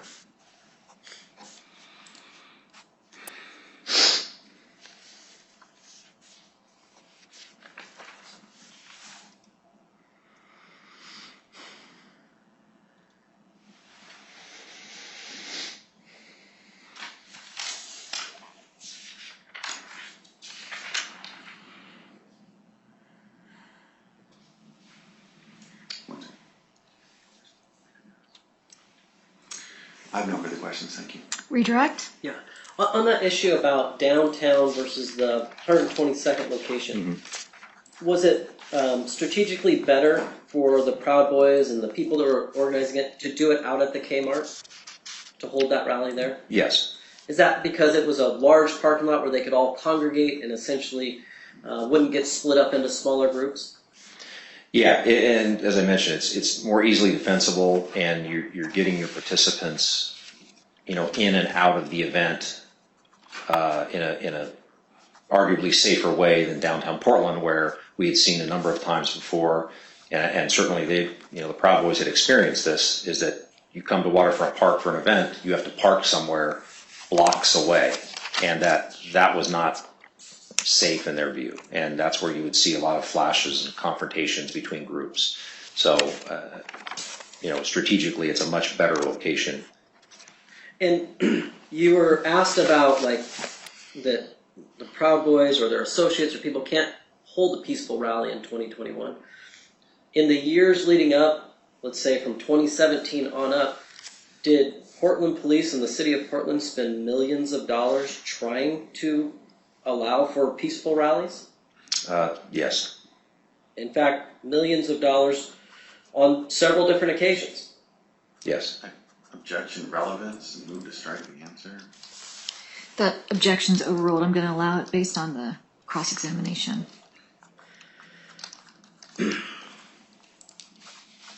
Now, with these particular events, it was organized by these other Patriot affiliates, and then what were oftentimes the Proud Boys asked to do at the events? Well, many of the events, Proud Boys and other, I think, affiliates would serve in sort of a security role, or they were to protect people at these events, whether it's speakers or the ingress and egress to the events, getting people safely in and out.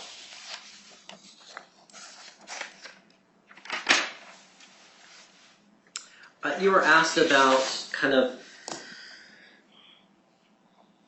this issue about, how do they raise money, or with the videos and the violence and piece of that.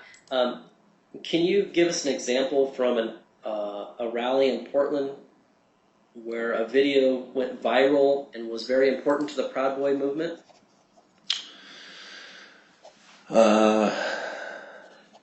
Yeah, I can think of yeah. Is there one in particular that involves an individual by the name of Ethan Nordain? Yes. Can you describe that for the court, please?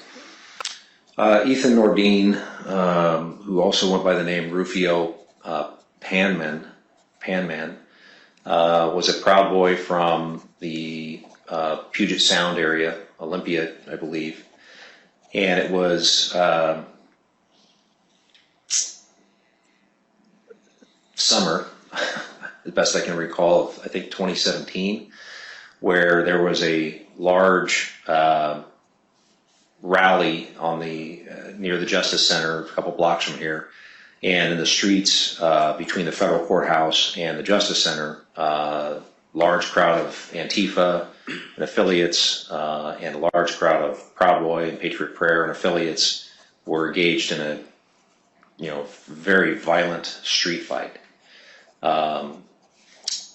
Mr. Nordain was standing in the street, and an Antifa member or affiliate came at him swinging a metal baton. Mr. Nordain put up his, as I recall, his left arm, blocked the baton, took a baton strike to the forearm, and then threw a punch with his right hand, knocking the person unconscious immediately. It was being filmed by people in the crowd, and it was being live streamed at the time. It immediately, within 24 hours, was shared all over social media and was kind of unofficially known as the punch heard around the world. Nordain was doing interviews after that. He was on, I don't know, it's radio shows, but like live events and talking about it, and he rose in prominence immediately in the Proud Boys, and the profile of the Proud Boys as an organization was raised significantly because of that punch. And was it because of his violence that he was considered a leader within the Proud Boys? Yes, I mean it fit right in with the 4 degrees, if you will, of becoming a Proud Boy, is that engage in a violent assault. He became, a very prominent member, up to and including what he's currently on trial for. And was Mr. Toese known for his violence, and did that give him leadership status within the Proud Boys? Yeah, he was known, I think, by both Proud Boys, Patriot Prayer Proud Boys, as well as Antifa and affiliates as an enforcer. He was a fighter. He was a puncher. He was muscle. And I think, he embraced that role at these events. Plenty of videos of that. No further questions. Let me step down, thank you.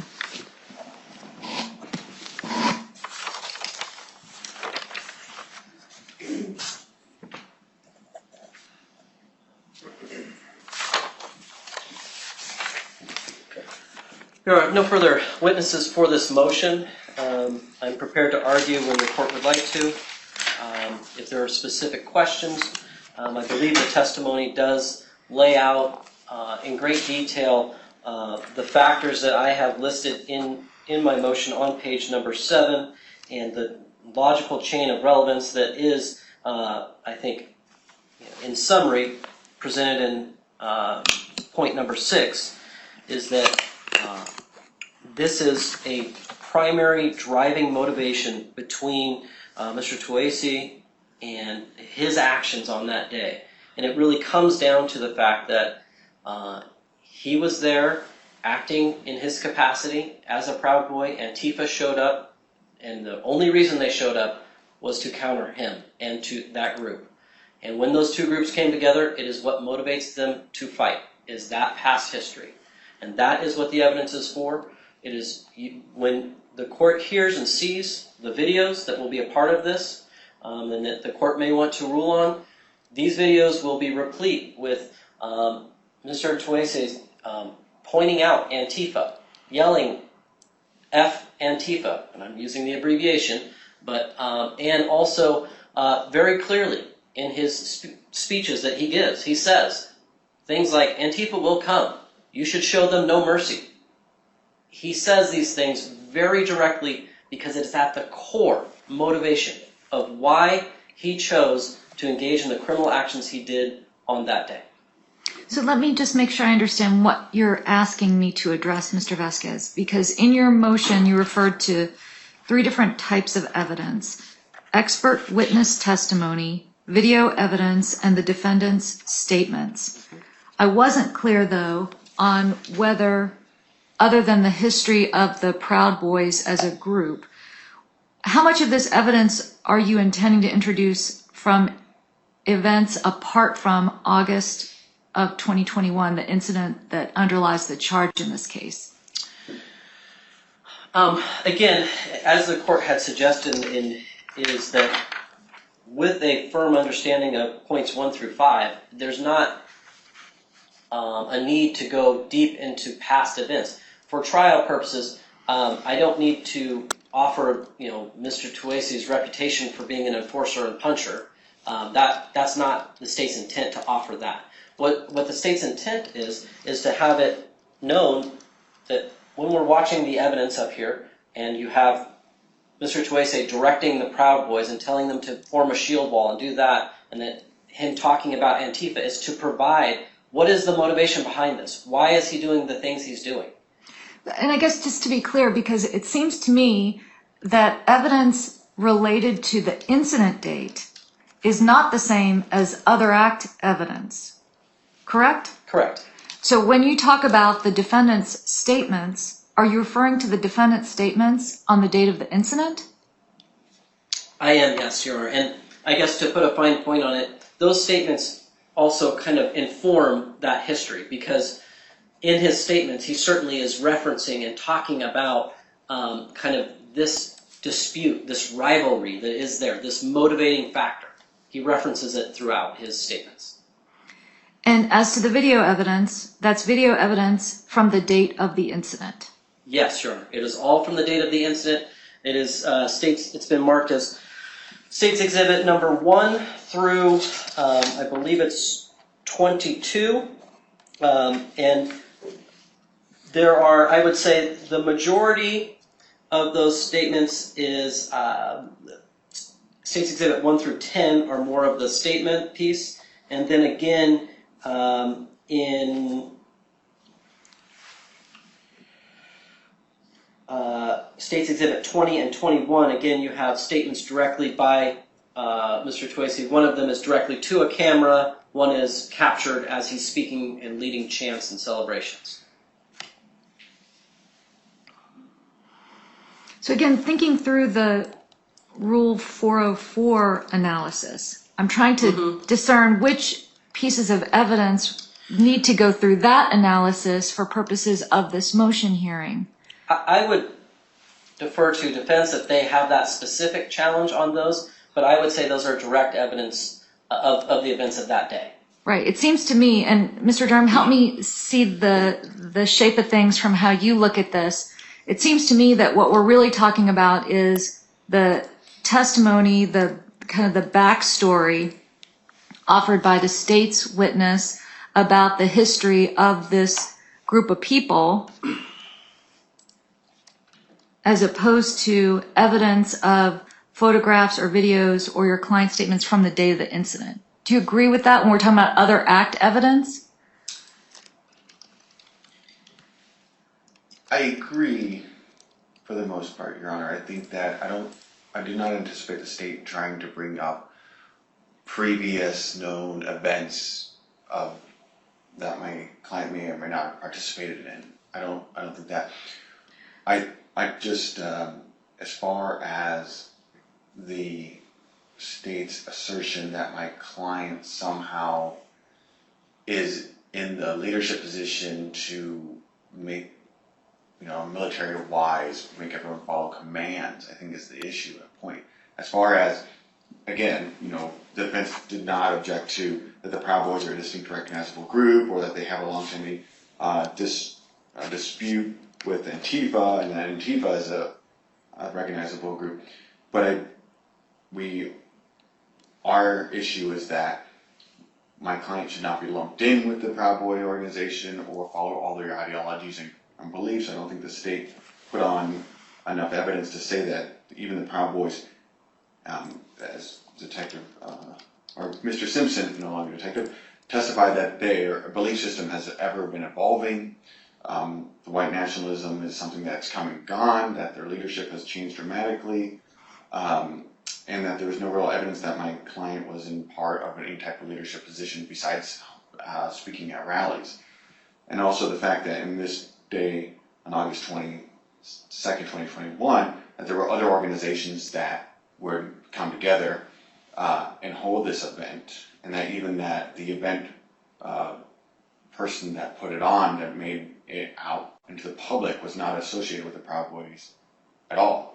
So the defense is going to take issue that if the state is just going to say that this was a Proud Boy event and that everyone was following in line, that's the defense issue in this case. And that's why we filed the motion for getting evidence that everyone at that event is somehow going to follow along with all the same ideology and the same belief system that some members of the Proud Boys have. Which I would also mention that Mr. Simpson testified that not everyone in the Proud Boy have the same belief system. It's more complicated than that, and I understand that. I don't think that that's in dispute. You're nodding your head, Mr. Vasquez. That's you correct. agree? That's not in dispute. So it's really this question, again, if I'm understanding it, that we would have expert testimony to talk about the history of the organization, albeit a history and explanation that it sounds like it's a nuanced and evolving group of people who've done different things in different ways over time. So to that extent, it's not that helpful in a way because it is evolving. It's not necessarily that prejudicial because it's also evolving and nuanced in terms of who's doing what and thinking what at any given time. So I'm really just trying to focus in on what is the exact objection to other act evidence so that I can rule. And maybe the answer is, since it's a bench trial, we just proceed with the testimony and we could object at any given time and deal with it on an evidentiary piece by evidentiary piece basis. Just because I don't know what else is going to come in, Mr. Durham. You have way greater familiarity with what you expect the evidence to be. But help me understand it. If there's something you think I need to address at this point in time, exactly what is it to which the defense objects, and help me understand under the 404 analysis what you want me to do.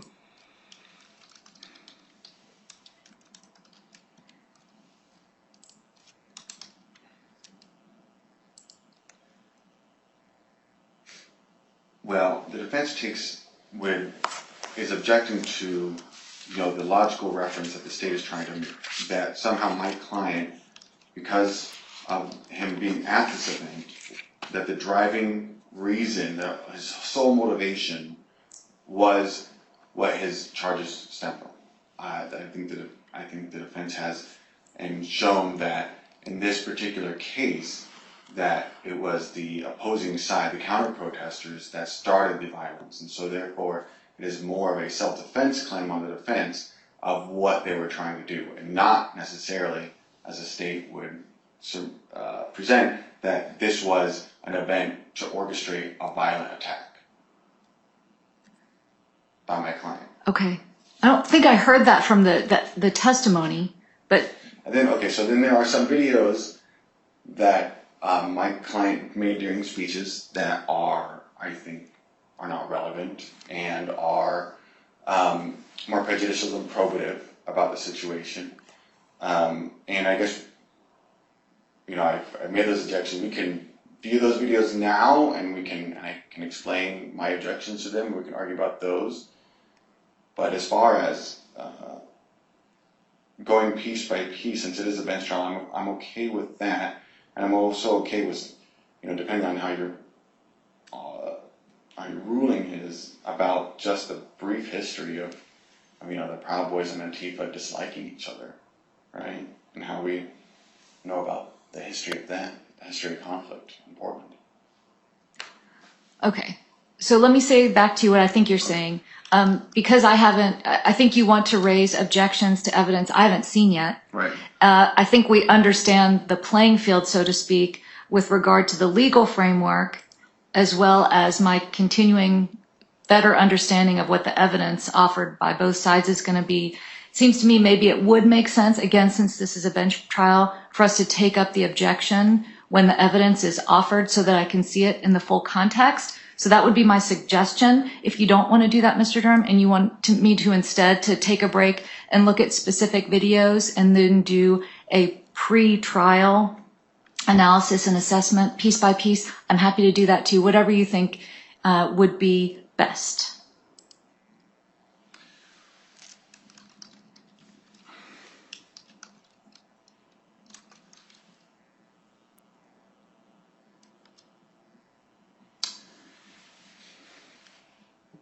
As far as the videos, I'm okay going piece by piece. Okay.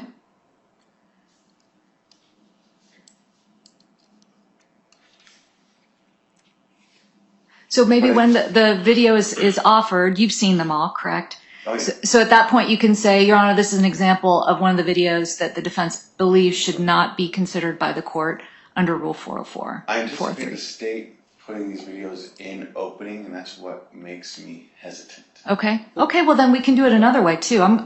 Those two videos, the two videos I know that Mr. Durham is concerned about, we can address those pretty early on, and depending upon the court's rulings, I can take them out of my opening or skip them or whatever. So I mean, those two, I think, if we want to just handle those up front, we can just do that. And they're not super long. They're pretty succinct, and I think Mr. Durham identified two, and if there maybe three, so.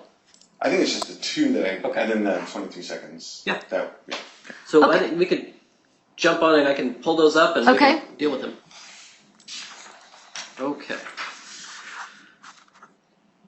And Mr. Durham, if I miss one of the ones, just tell me. But I'm going off what I remember being. It was States Exhibit 3 and 4, and then we'll go from there. Okay. All right. So States Exhibit 3 is here.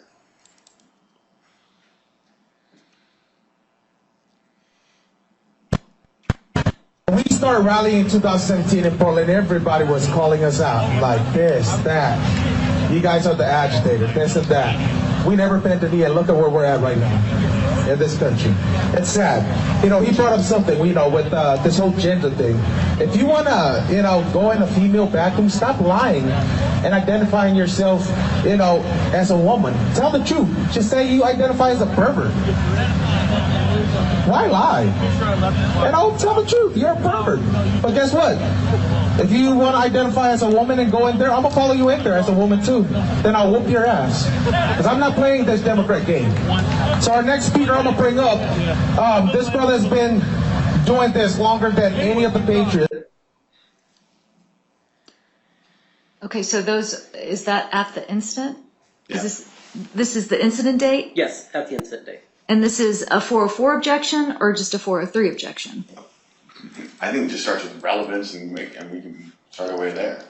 I don't see how this is relevant to the motivation for anything. I don't see how it can be relevant. Okay, let me hear from Mr. Sure. Vasquez. It's the references to the Democratic game, and it's that counter idea, and he's espousing his strongly held beliefs, and then really linking it back to, and it's really an admission of his assaultive intent, in that he is saying, I have these strong beliefs, and the Democrats have this other belief, and I am going to, and he associates the Democrats with Antifa, and I am going to act on my beliefs, and I'm so motivated by them that I will assault that person that goes in the bathroom. But he wasn't talking about the incident. He was giving a hypothetical somewhere else, some other time and place, correct? Yes, so he is talking, these are all videos in the lead up prior to the assault. All that day, but all in the lead up to. Mm-hmm. Okay. Okay, could I see the next video? Yes.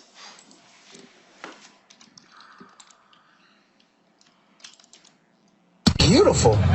Then I came here, And I found out about rights and stuff like that. In my island, we don't got free speech. Hey, guess what? You say the wrong thing, you get smacked in the face. We don't do the timeout with our kids, we do the knockout. That's how the island works. You know, I love my island in its own way, but I love America because of the freedom and liberty that we have here. Guys, that's at risk right now. It's hanging by a thread. And it's going to take you and me to come out and take a stand for this country.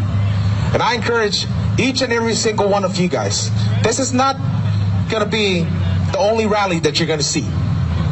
You're going to see this happening over and over until the elected officials in Portland finally get it through their thick skull that, hey, these people ain't playing around. You want to keep on poking a sleeping bear? Guess what? It's going to rise up, and it's going to be 1776 up into this bitch. Because we're sick and tired, man. I am sick and tired of seeing people infringing on our rights, and people have felt too comfortable giving too much power to these elected officials. Their job is never to pass law that infringes on your rights. Their job is to fix the damn road I drive on and create more opportunities for the people. Leave my damn Second Amendment alone. Leave it alone. You know, I believe we should make it so easy. You just go in, buy a gun just like you buy a snack from the store. That's what I believe. Call me extremist all you want. That's what I believe. That's the Second Amendment. An armed society is a polite society. And guess what? Antifa's taking so long to march here because they know these people love pew-pews. And you go mess around and find out the wrong way. So, you know, freedom in America should be protected by every single red-blooded American. You want socialism, you want communism, book a flight at BDX. They're leaving Portland every 15 minutes. Hop on it and go enjoy your communism and your socialism in a country that is run by that. Not here in the red, white, and blue. Our next speaker I want to bring up is The objection to that one, again, is relevance, the discussion of child abuse. I don't see why that is important whatsoever. Again, it's an admission by a party opponent about what is his motivation and his intentions, in that he talks about basically in the dialogue of free speech that his approach is to knock out. And then it furthers on that he holds that belief so much that he makes a reference to a revolutionary term, 1776, and then further, all of that then comes linked in when he talks about the Second Amendment and how that flows to Antifa. And that's where, when you view the statement as a whole and you put it together, it is his deep-seated beliefs that basically you can't challenge him, he'll knock you out, and that it's linked to Antifa, who are marching there today, a reference that they're on their way to the location, and that they should be afraid because of the pew-pews, I think is his exact statement. Okay. So I don't think this is other act evidence. I don't see this as other act evidence. And instead, the court is analyzing the evidence, first of all, in light of the defense 401 relevancy objection to State's Exhibit 3.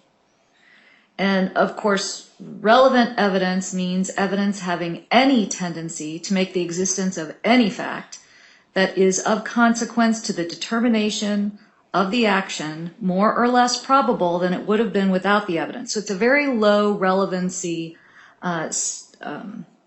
threshold. And I do find that the defendant's statements at the date and time of the incident charged in this case are relevant under 401.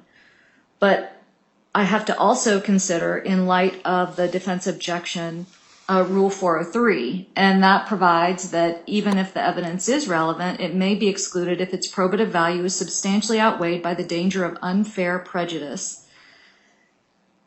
And I think that under 403, as to State's Exhibit 3, the court has engaged in the balancing, and that the prejudicial effect of that discussion of treatment of a person in a bathroom at some other place and time outweighs the relevance. So the defense objection to State's Exhibit 3 is sustained.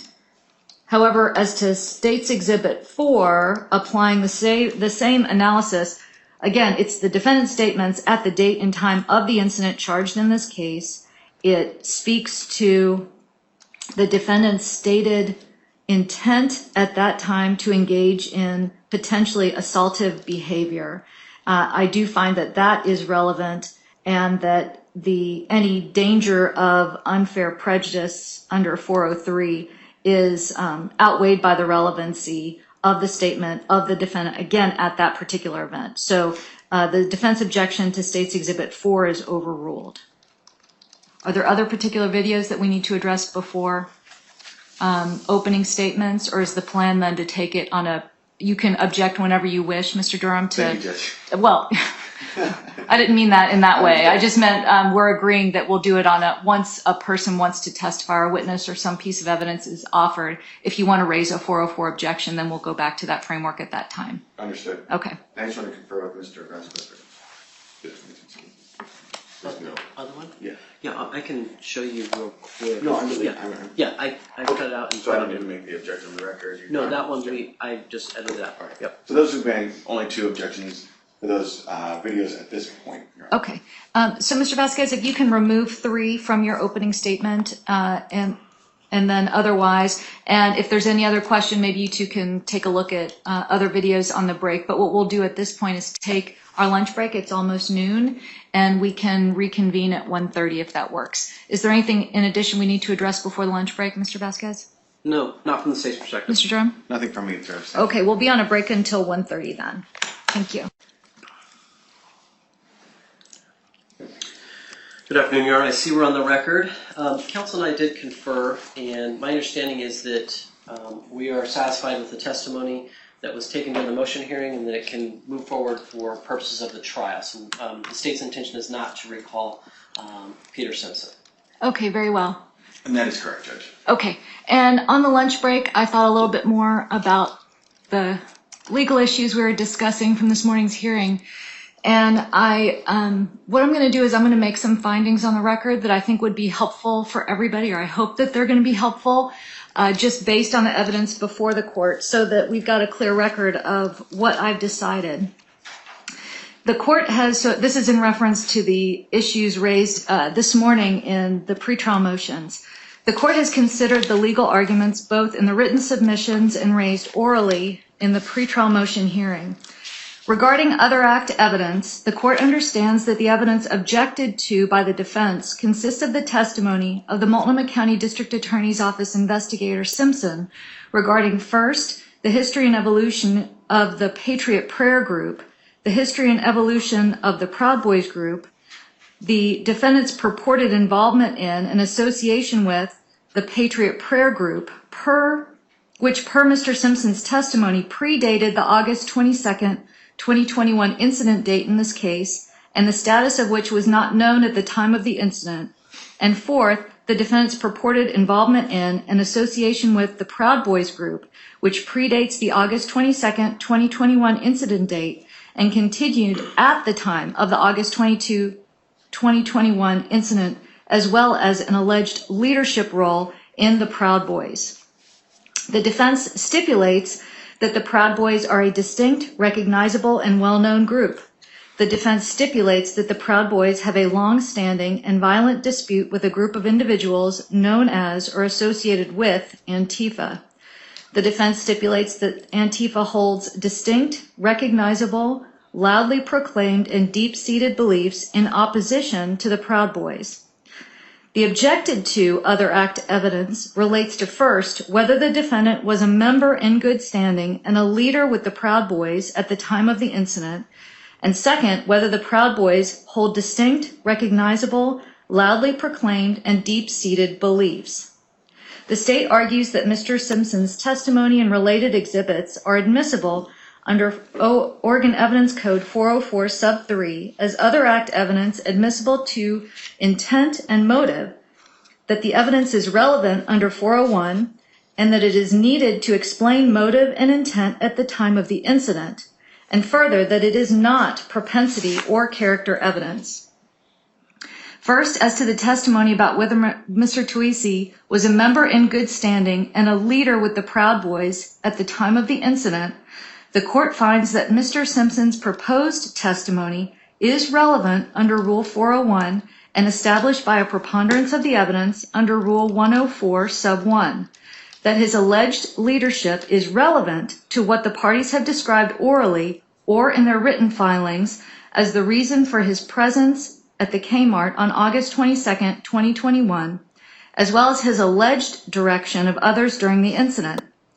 Even if relevant, however, the court must consider whether the relevance of the proposed testimony is substantially outweighed by the danger of unfair prejudice under Rule 403, and the court may limit that evidence appropriately. The court's understanding is that Mr. Simpson could not testify as to exactly when or under what circumstances Mr. Toese became a member of the Proud Boys. His testimony about his leadership role derived primarily from Mr. Toese's travel and speaking engagements with the Proud Boys. Mr. Toese is, of course, constitutionally guaranteed the right to travel and to speak his mind. Our First Amendment guarantees that.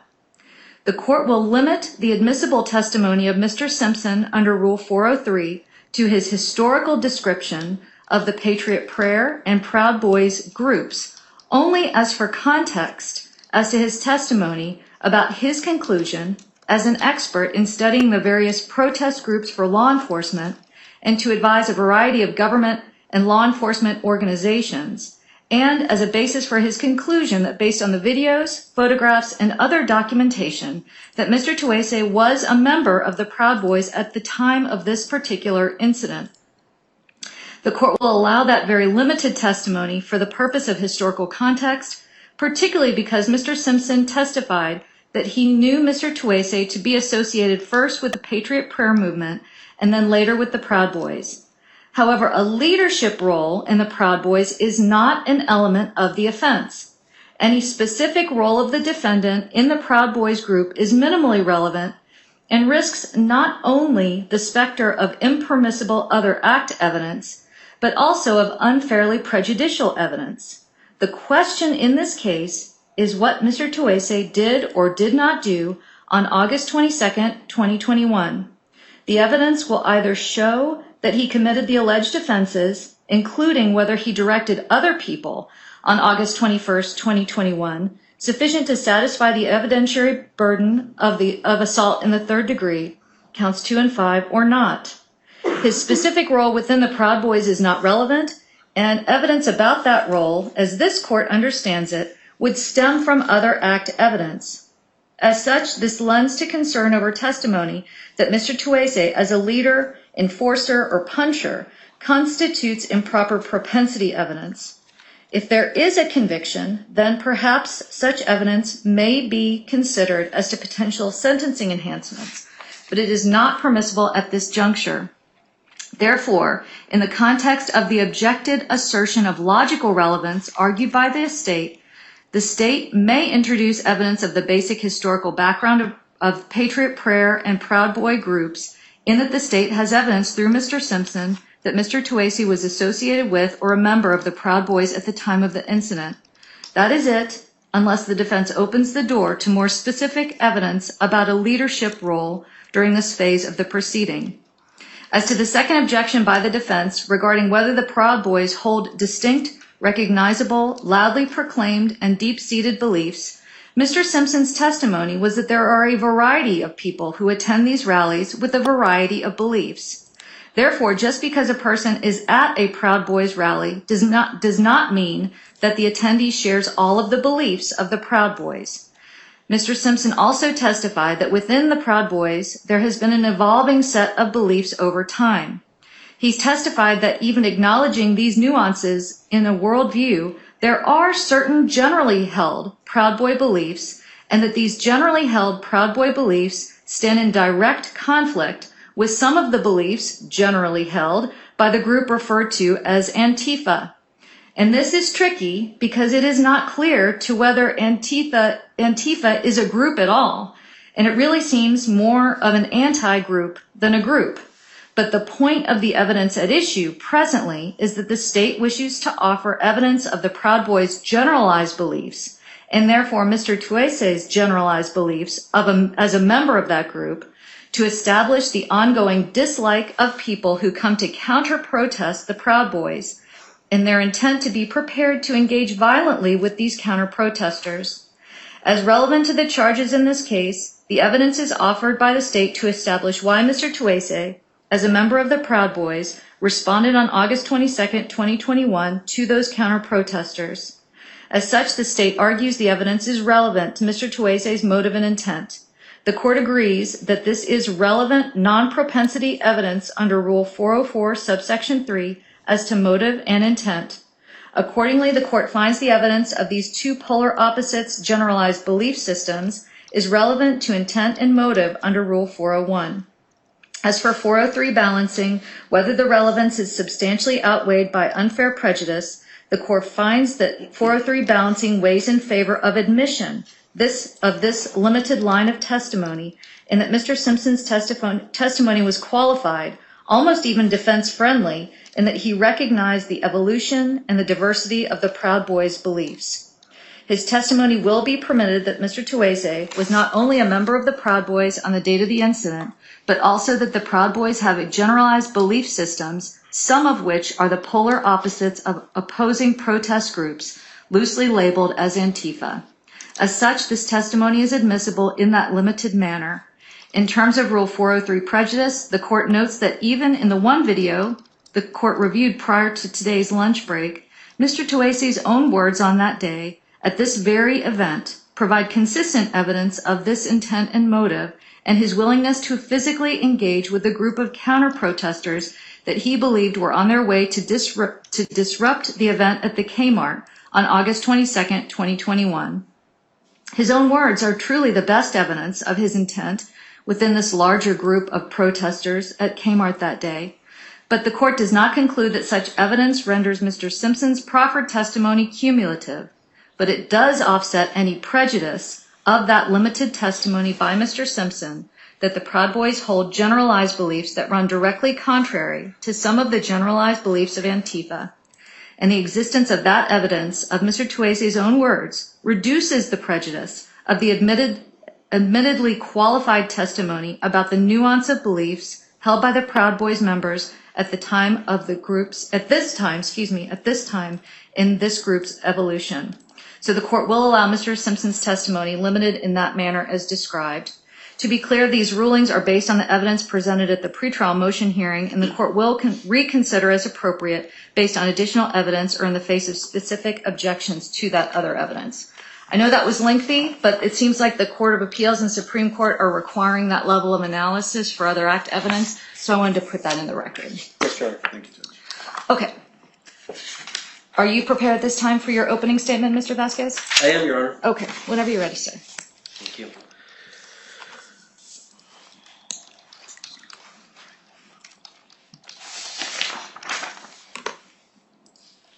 And if there is a video or a photograph shown by either side, we can adjust the lights too. Just let us know if you'd like to do that so we can see a little better. There will be video. Okay.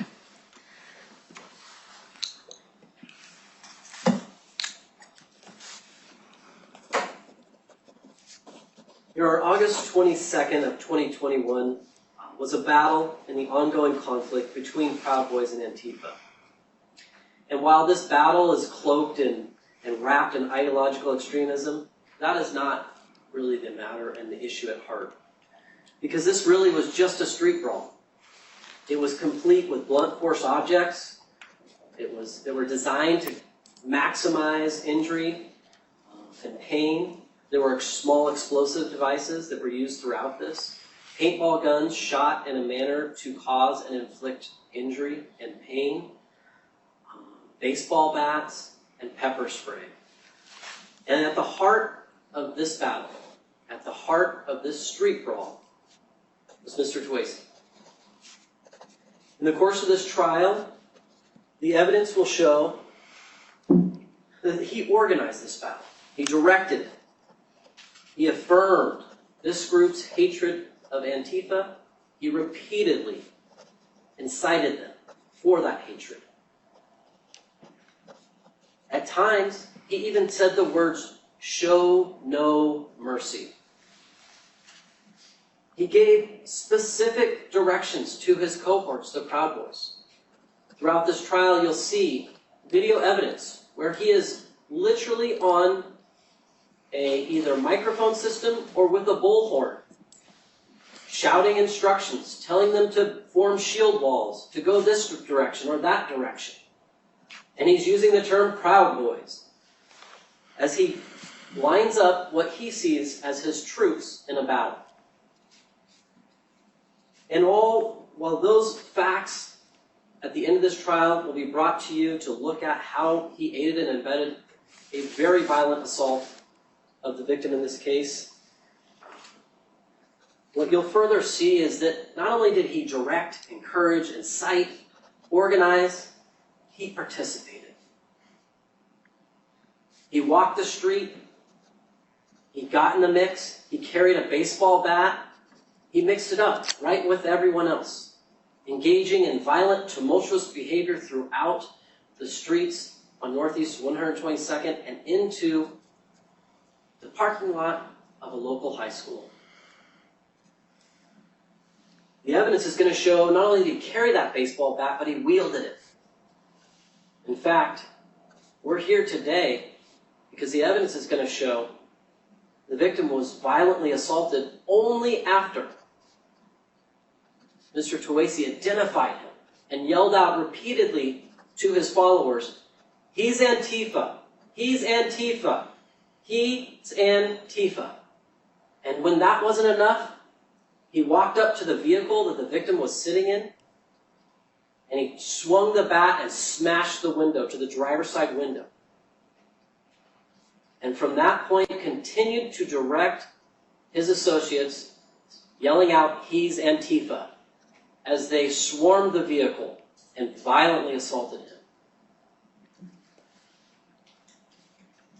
He affirms how happy he was with that assault because right after that, he leads them in a celebratory chant.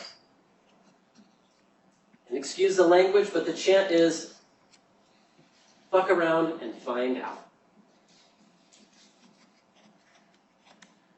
He then gives a very impassioned speech about how he may go to jail for what he did. And through it all, he is very much unapologetic for what he did. He's proud of what he did. In the course of this trial, there'll be 6 witnesses.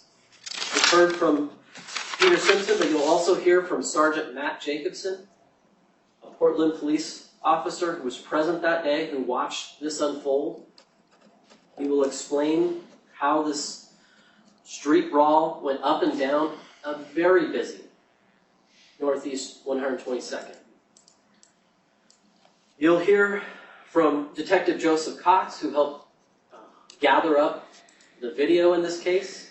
And what the court will learn and see throughout is that this is not an event where we're going to have to guess or speculate about what happened. This is videotaped from just about every angle. It's multiple people carrying cameras of all types, whether cell phones or actual professional cameras. There's security cameras. So the evidence will contain extensive video. We're going to hear from an everyday citizen, Russell Krantz, who was driving in that area that day, who saw and was alarmed by this conflict that was unfolding in the streets. We'll hear from Zachary Danko, whose vehicle that the victim was sitting in and was really just completely trashed, is about the best way to describe it. The windows were all broken out, tires were all punctured. It was thoroughly damaged. And then finally, of course, we'll hear from the victim of the assault, who will describe his injuries and the depth of the pain that he felt as a result of Mr. Toese. So what happened? On August 22nd, I brought forth this presentation. I know the court has it before you. Here, this map lays out really the area and the scene as it was on that day. In the top section where you see the Kmart, that is where the Proud Boys and their associates all gathered. In the bottom at Park Rose, where that says Park Rose assault, that is where the assault occurred. and all the points in between are various instances where there was conflict and battles and fights throughout that day. When we start, it begins that on August the 22nd, they gather in this parking lot. There was a stage, there were speeches, and all of that comes together because originally they had planned to go downtown, in downtown Portland. But that changed because there was a large counter-protest that was going to occur. So they moved it out for strategic reasons to this parking lot out on 122nd. And they've set up, and then what we see very clearly from the videos, without questioning this, you'll see that Mr. Toese is really, he's the MC, he's the director of ceremonies. And he's specifically telling the Proud Boys where to go and what to do. He is very concerned about Antifa, and he's talking constantly about them, and he's telling the crowd to be ready for them, to be ready to fight. He is giving very specific directions, and you will hear in the end of one of these two videos where he talks about showing them no mercy when they show up.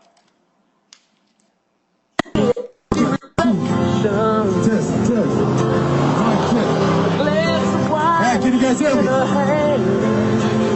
Can you guys hear me? Anybody in back there, can you hear me clearly? Alrighty, guys. Thank you guys for coming out. All the Proud Boys here? Where's the Proud Boys? Woo-hoo! Woo-hoo! Oh, come on. Antifa downtown Portland can't hear you. Woo-hoo! Woo-hoo! Woo-hoo! Good. Take command from your leadership that's here. I see presidents from chapters. I see sergeant arms, vice presidents. Ask them for direction on what to do. Let's secure this whole perimeter right here where the vehicles are. And today's going to be a good day for everybody. You know, we've left downtown Portland, relocated to come here to prevent violence from breaking out with the left.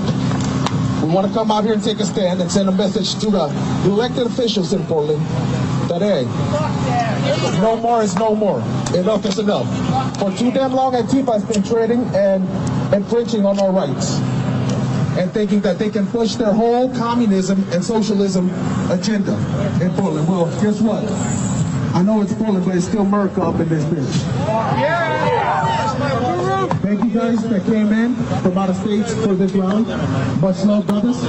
We're going to play some music. Good to see you, have a good time. Enjoy the rally. Let me go If say they hi. do show up, Nice to see you. we're going to defend this place. We're going to take a stand, and we show no motherfucking mercy. Enough is enough.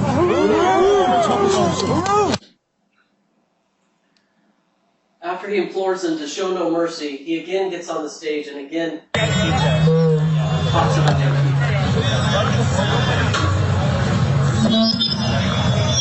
Mic check, mic check. Hey guys, we're gonna need some boys over there on that side right there. Antifa and the masked ninjas, the wannabe ninjas, insult to ninjas, are in the back of those trees right there. Get a couple of guys right there. Where the well, I got the numbers in the back there. So everybody in the middle here, you're good. Do not all move in one spot. You know, go around, spread all over the place.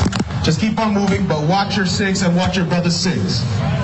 But as for today, we're gonna open up this rally. Come on, guys. As this rally goes on and as there's discussion, there's more and more about the feeling and the desire to have this conflict with Antifa. You know, then I came here and I found out about rights and stuff like that. In my island, we don't got free speech. Hey, guess what? You say the wrong thing, you get smacked in the face. We don't do the timeout with our kids, we do the knockout. That's how the island works. You know, I love my island in its own way, but I love America because of the freedom and liberty that we have here. Guys, that's at risk right now. It's hanging by a thread. And it's going to take you and me to come out and take a stand for this country. And I encourage Each and every single one of you guys. This is not gonna be the only rally that you're gonna see. You're gonna see this happening over and over until the elected officials in Portland finally get into their thick skull that, hey, these people ain't playing around. You wanna keep on poking a sleeping bear? Guess what? It's gonna rise up and it's gonna be 1776 up into this bitch. Because we're sick and tired, man. I am sick and tired of seeing people infringing on our rights, and people have felt too comfortable giving too much power to these elected officials. Their job is never to pass law that infringes on your rights. Their job is to fix the damn road I drive on and create more opportunities for the people. Leave my damn Second Amendment alone. Leave it alone. You know, I believe we should make it so easy. You just go in, buy a gun just like you buy a snack from the store. That's what I believe. Call me extremist all you want. That's what I believe. That's the Second Amendment. An armed society is a polite society. And guess what? Antifa's taking so long to march here because they know these people love pew-pews. And you go mess around and find out the wrong way. So, you know, freedom in America should be protected by every single red-blooded American. You want socialism, you want communism, book a flight at BDX. They're leaving Portland every 15 minutes. Hop on it and go enjoy your communism and your socialism in a country that is run by that. Not here in the red, white, and blue. Our next speaker I want to bring up is This rally goes on for approximately an hour, and throughout it, there are various points where Mr. Toese comes up and he gives various statements. Again, that they are ready to go to battle, they're ready to fight, and these will all be exhibits. I'm not going to go through each one of these videos, but they will be in the course of this trial.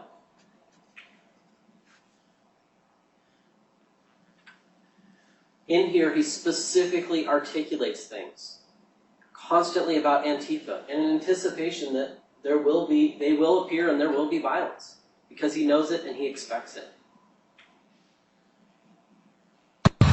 Something, you know, people pulled back from this rally because they were, they were intimidated because they saw the numbers that Antifa, was going to bring out. And I told the guys that came from out of town that we met up at a bar in Hazeldale last night. Even if this is all I have to take into Portland, hey, that's all we're gonna work with. It doesn't matter if we have only 5 people out here. If God is with us, who can be against us? If God is with us, who can be against us? Greater is he that is in me than he that is in the world. The evil that Antifa is trying to bring against us won't work. Won't stand in the face of God-fearing warriors. Because we're out here. We stand for the truth. We stand for what is right. And I've noticed something too. Notice how Antifa is out there on the sidewalk and they haven't been beat up yet? Try going out to their rally and see what happened to wave an American flag. I know that's not a surprise. It's already all over the place, and yet they're still peaceful protesters. That's the big difference. We have Antifa press in our crowd right now. Are they getting mobbed like dogs in the street? No. But yet, they're still out here and people still think they're like the heroes. Well, guess what's going to happen to your fascist heroes today if they show up and try to attack somebody? They're going to get an ass whooping. Before I give it up to my...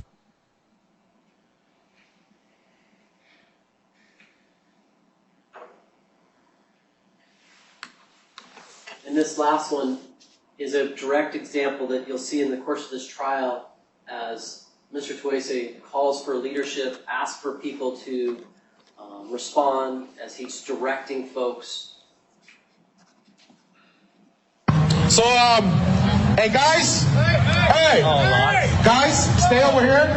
Media, you guys can go ahead. Leadership, get the guys from back here. We're gonna get that bunch in the front there. Leadership, get those back up there. Right here.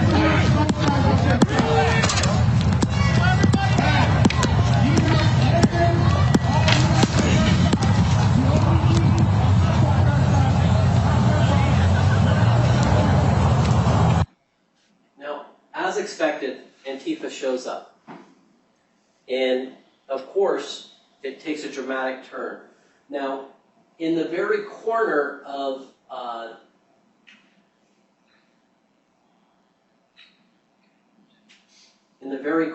the parking lot, right on the edge of 122nd, there's an entryway. A group of Black Bloc Antifa come walking up. They have a decommissioned Metro West van that starts to pull into the parking lot. It is immediately confronted by members of Proud Boys and of the group. Immediately they begin to attack the van. They open the door. They begin pepper spraying the driver, shooting him with paintballs. There is an immediate confrontation. It's so violent that the driver actually jumps out the passenger side and abandons the van. And on the video, it can be seen rolling to a stop. It is then the process of damage and criminal mischief to that van begins there, and it will continue later in the day. But that is where the rally then turns from just talking about how much they dislike, Mr. Toese dislikes Antifa, to then coming to the action. Antifa had arrived. There's video that shows them essentially assembling down by Park Rose High School and then walking up to the area where Mr. Toese was.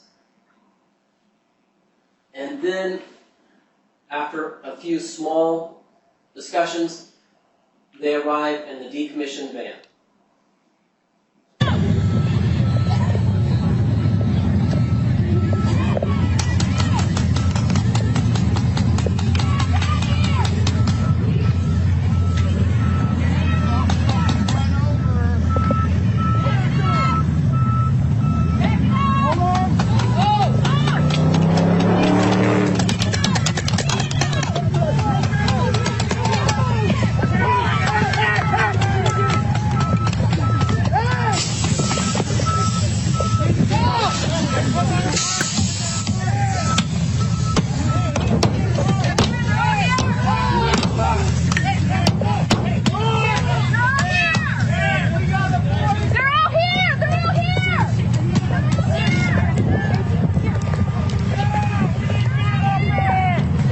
Watch out! Watch your feet!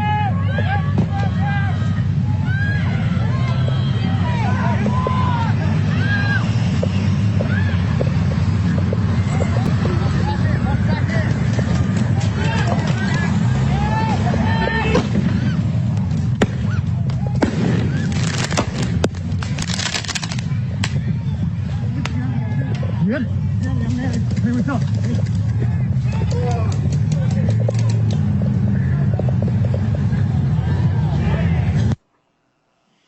The evidence is going to show that that begins a series of street fights up and down 122nd, out in the middle of the street, explosive devices going off in and amongst a gas station, people hitting each other with clubs, spraying each other with chemical irritants, shooting each other with paintball guns, and generally just brawling. This goes up, or goes all the way back down to Park Rose, and then comes back again, and then will eventually end up down at the Park Rose High School parking lot. Now, at first, Mr. Toese tries to tell the Proud Boys to stay close to the stage. This is the surround and rally around the flag and defend the parking lot. That's the first approach.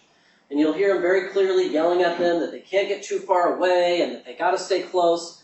And that works for just a bit, but then when he sees that they're coming back, they decide that really they need to go on the offensive. And so at first, there's this part.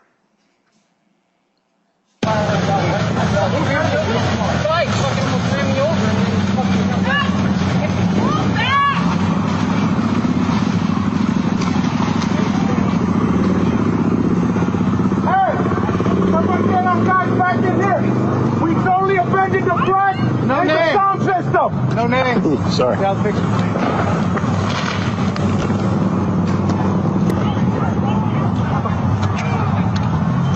Got people coming back. Get those guys back here to protect the flag of the South.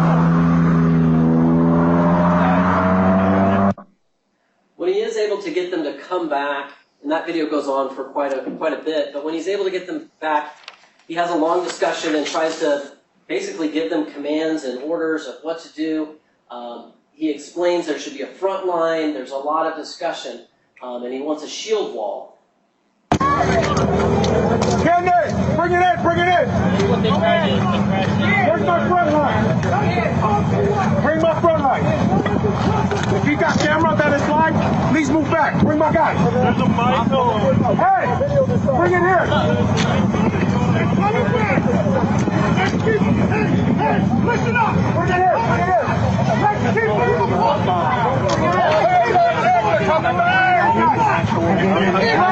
Front line, let's go. Listen, guys.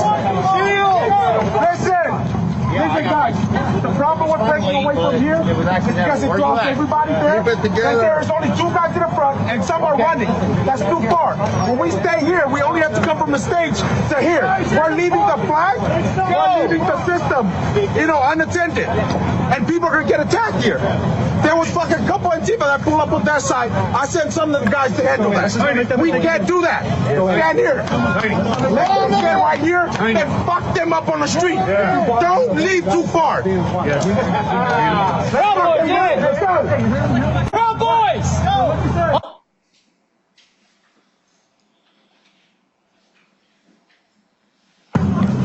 Hey, who's from the Eugene chapter that has the shield wall?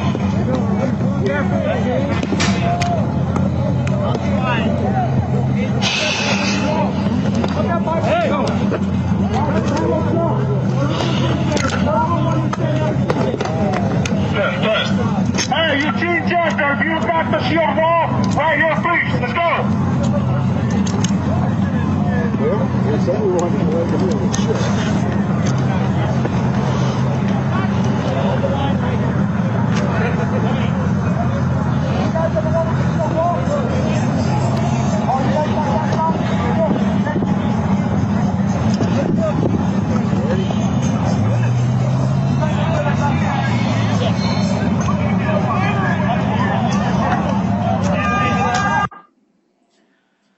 Once he's assembled the people together, they're in this time of transition.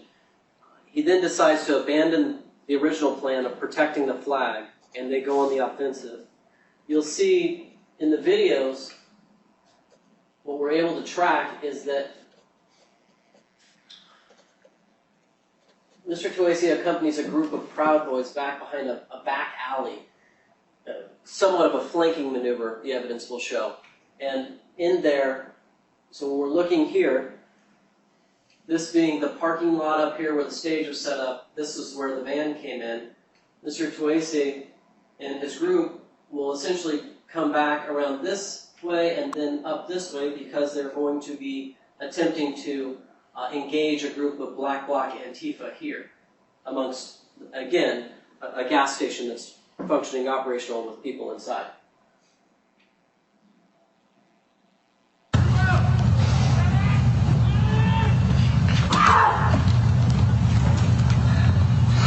Was your camera? I don't know.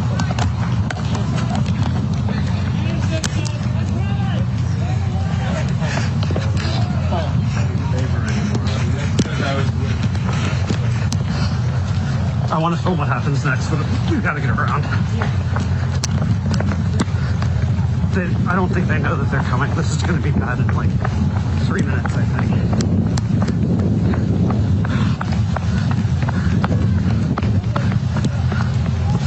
See him?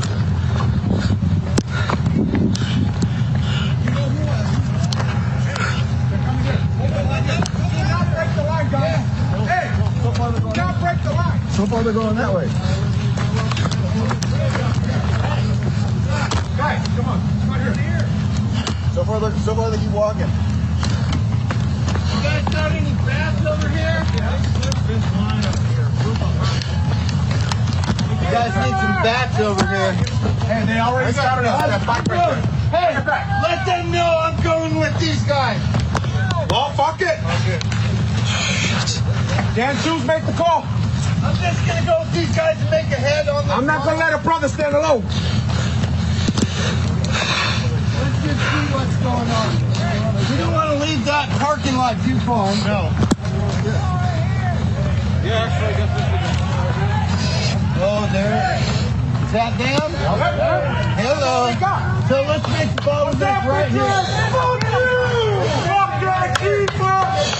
Fuck that keeper! Fuck that keeper! On here! On, guys! Guys, let's go for it!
At this point, Mr. Toese is out front.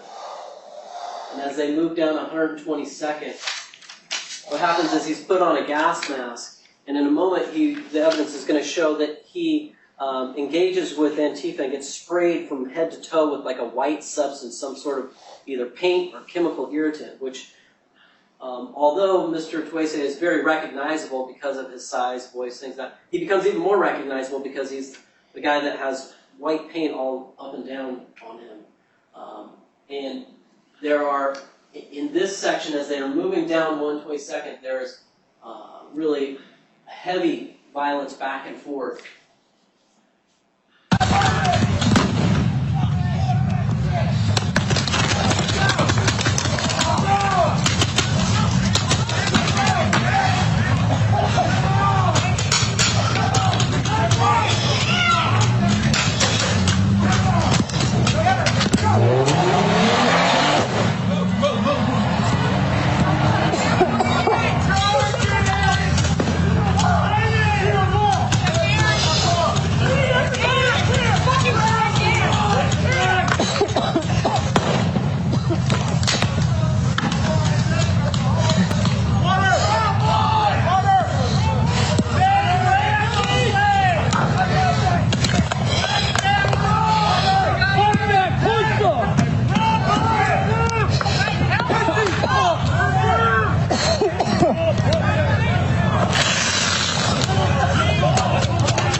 The videos continue as they continue down 122nd to make a right-hand turn onto Northeast Shaver.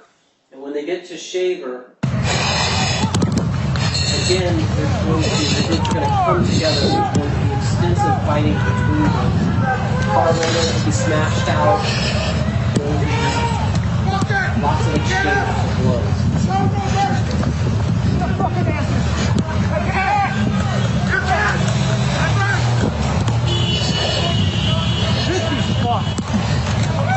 Fucking corner him!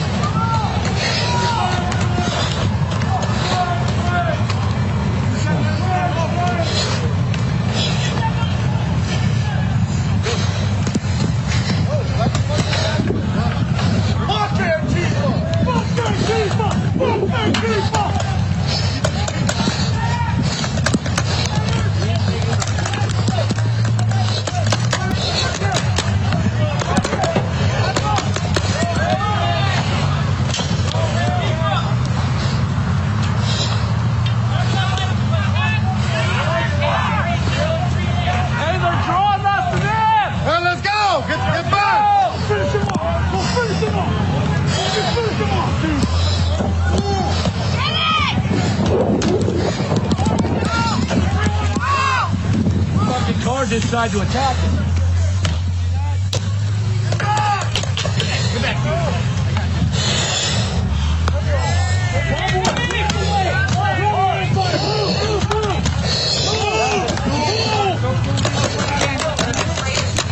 Is he okay?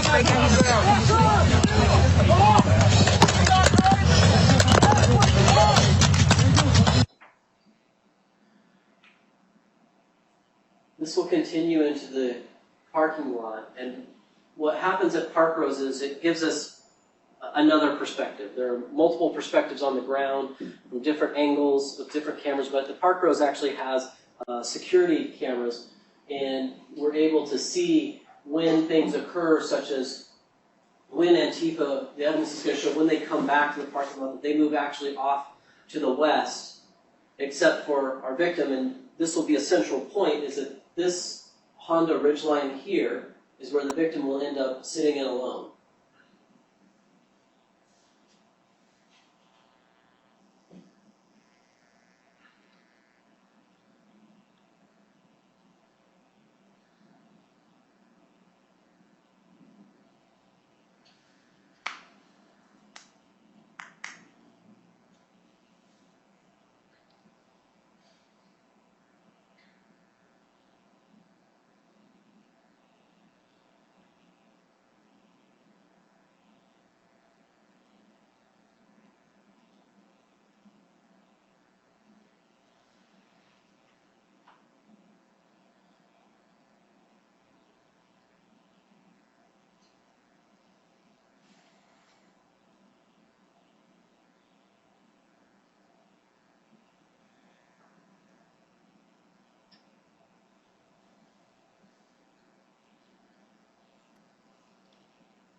Right here,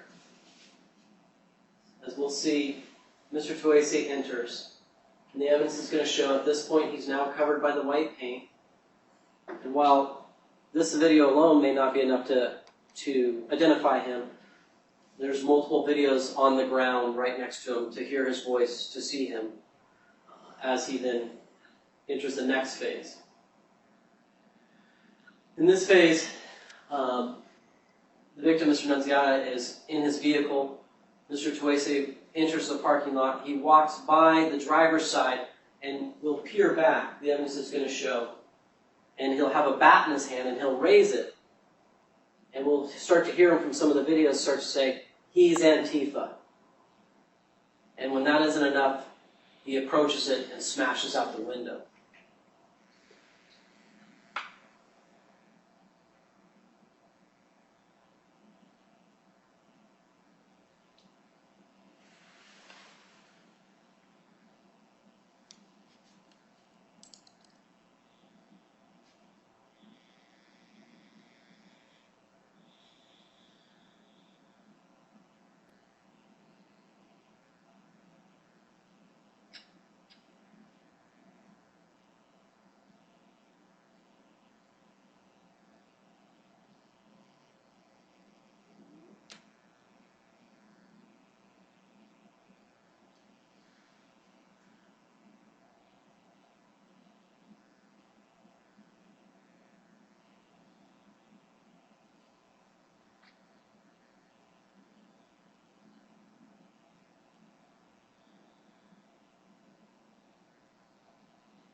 As I said, there's no shortage of video.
Mr. Nunziata will explain in the course of this trial that while he was in that vehicle, when all during that time, he is being shot at extremely close range in the head, face, and all throughout his body with paintballs in a way in which he is very concerned that he could lose an eye and that causes him extensive injury and pain.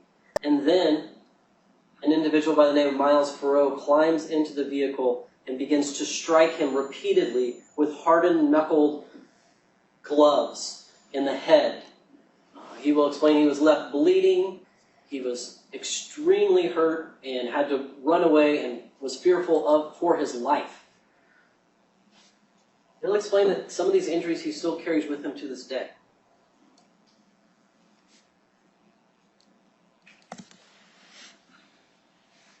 Now,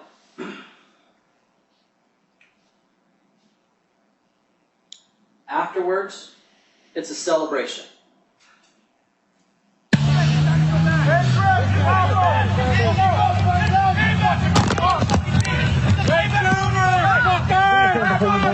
Sorry?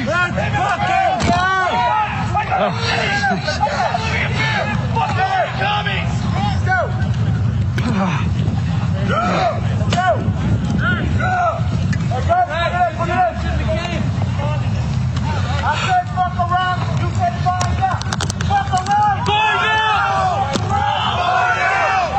Find out! Find out! Fuck Antifa! Fuck Antifa! Fuck Antifa! Fuck Antifa! Puta tu madre!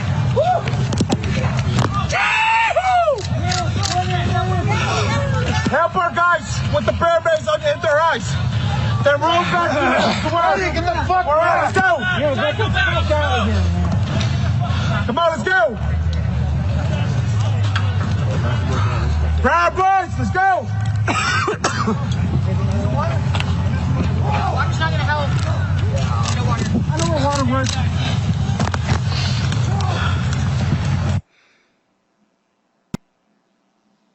Just noticed, I thought I lost weight, but I guess I need to lose more weight. Too fat for this shit.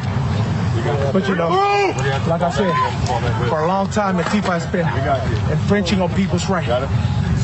Peaceful Christians that came to downtown at the waterfront were attacked with kids, children in the mix, elderly people. They throw the same stuff they were throwing at us. So you know what?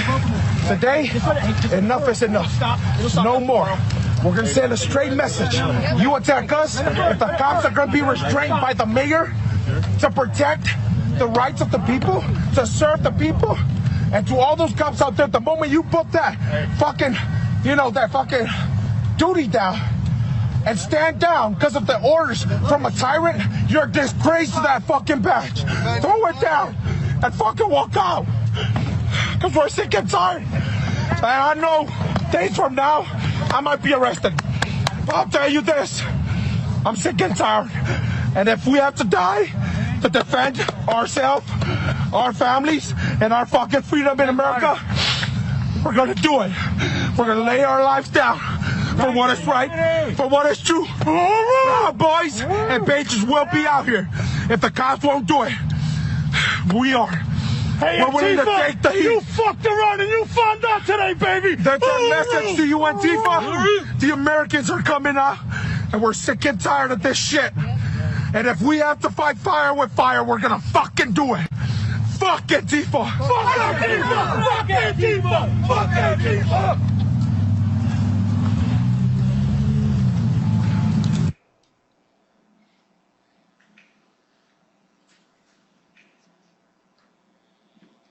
What you'll hear is that in the evidence of this trial is that from that point, after that brutal assault, Mr. Toese continued back to the Kmart parking lot where he directed and instructed people on how best to flip over that van and turn it over to complete the riotous acts of the day.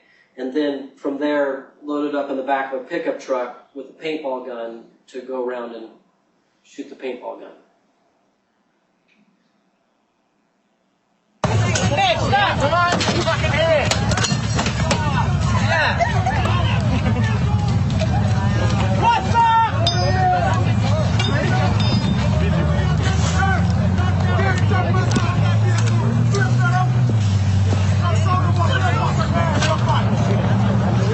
Hey, get out of the car! Get out of the van! Get out of the van! Let's go! Where's my dick boys at? Boys, flip this motherfucker over so they don't get to drive this bitch. Shit. Flip that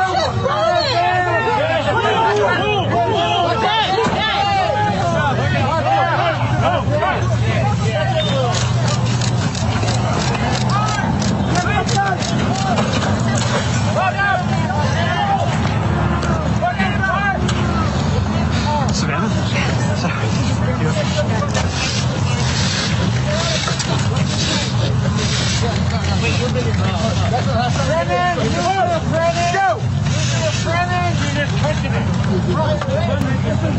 You're gonna get low. Get low. Right with him.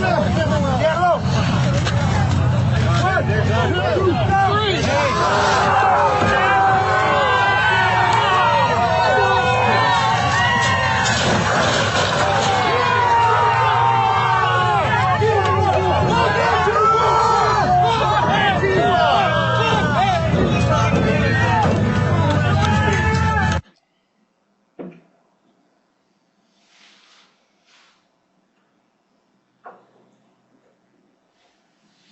From beginning to end and every point in between, he directed, he commanded, and he participated in these events. At the end of this trial, after you've seen the evidence and heard from the witnesses, I'll come back and we'll go through exactly why he's guilty of assault in the 3rd degree, assault in the 2nd degree, criminal mischief in the 1st degree, and riot. Thank you, Your Honor. Thank you. Do you need a break, Mr. Durham? Are you ready to go? I'm ready to go, Jim. Okay. Thank you.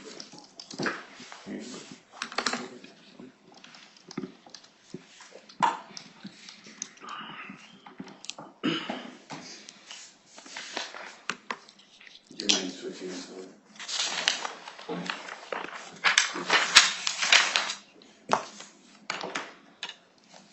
Thank you, Your Honor, counsel. The state in their opening tried to depict this as a well-orchestrated event where Mr. Toese was a conductor and all these people were musicians playing a perfect symphony of sound. The evidence will show that this is no more than kids with flutes and no sheet music. On August 22nd, 2021, social media started to organize an event down at the downtown waterfront. And this was a group of people not associated with the Proud Boy organization, but a different standalone group. The rally would include speakers from all different types of organizations. But once word got out about this event downtown, counter-protesters started to announce that they were going to organize and disrupt this rally. It became obvious to the event organizers that the counter-protesters would do everything they could to disrupt and stop the downtown rally. So they decided to move the event over 8 miles to the east in order into an abandoned Kmart parking lot. This was the beginning of it all, really. A group trying to hold a rally downtown was informed that their rally would be met with violence. Knowing this, they decided to relocate over 8 miles away in order to try and hold a peaceful rally. Mr. Toese, a member of the Patriot Prayer Group, was at the rally, and he was one of the group of speakers that day. The state, in their opening, said that this was a Proud Boy event. The reality is that there were several other groups there. There were the Latinos for Trump, Common Sense Conservative Media, 3% Militia, Freedom Patriots, Patriot Prayer, and a bunch of normal people not associated with any of these organizations. Just normal citizens that came out to listen and hear about the event. Plenty of press people, whether or not they were actually associated with actual news organizations or just people wearing press and wanting to film it. Unfortunately, this rally was not left alone. Counter-protesters started to show up. And you'll see in this next video that Mr. Toese is on the stage urging the crowd not to engage with them, to leave the counter-protesters alone. And he tells the crowd that if they attack the rally, the event people, that they will be able to defend themselves. Because they saw the numbers that Antifa, was going to bring out. And I told the guys that came from out of town that we met up at a bar in Hazeldale last night. Even if this is all I have to take into Portland, hey, that's all we're gonna work with. It doesn't matter if we have only 5 people out here. If God is with us, who can be against us? If God is with us, who can be against us? Greater is he that is in me than he that is in the world. The evil that Antifa is trying to bring against us won't work. Won't stand in the face of God-fearing warriors. Because we're out here. We stand for the truth. We stand for what is right. And I've noticed something too. Notice how Antifa is out there on the sidewalk and they haven't been beat up yet? Try going out to their rally and see what happens to wave an American flag. I know that's not a surprise. It's already all over the place, and yet they're still peaceful protesters. That's the big difference. We have Antifa press in our crowd right now. Are they getting mobbed like dogs in the street? No. But yet, they're still out here and people still think they're like the heroes. Well, guess what's going to happen to your fascist heroes today if they show up and try to attack somebody? They're going to get an ass whooping. Before I give it up to my... Mr. Toese was not the only speaker that day. Other people took the stage and started espousing even more hatred and vitriol of that day. This next video will show that Mr. Toese is trying to have them leave the counter-protesters alone, not to engage. But it will show that people could care less about what Mr. Toese had said. You will see that the rally members were going over to where the counter-protesters were, and both sides started to engage in bickering, name-calling, posturing, and other silly childlike behavior. They're like 6-year-olds with new instruments and no knowledge how to play it. Nothing would stop them from making noise.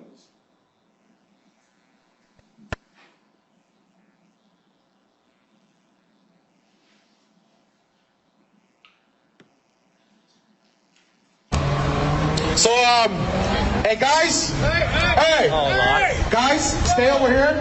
Media, you guys can go ahead. Leadership, get the guys in the back here. We're gonna get that march in the front there. Leadership, get those guys up there. Down here.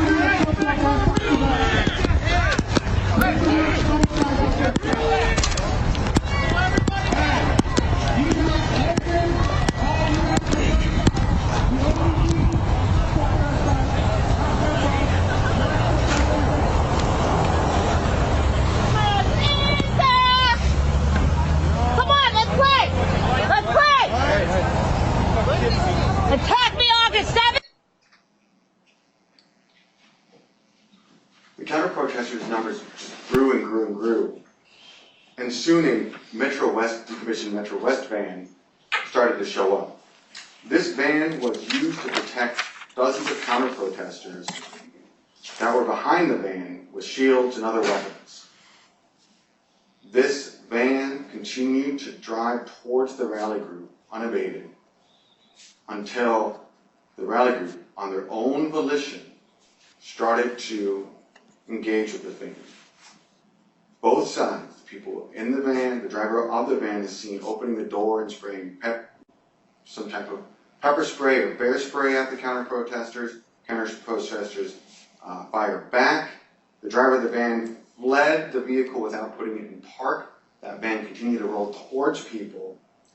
Luckily, no one was hurt, but the message throughout social media at that time became that counter-protesters are using vehicles as weapons, that they are driving toward rally members. At some point, during this time of the van and the attack, Mr. Toese is still by the stage area. He is still urging people to stay in that area. And at some point later on, the counter-protesters won. They won. They disrupted and stopped this rally from occurring. The next video, you will see Mr. Toese coming back from down the sidewalk, yelling at people not to leave the area. He's coming back saying, come back to the stage area. We do not want to engage with these counter-protesters. We do not want to be the aggressors.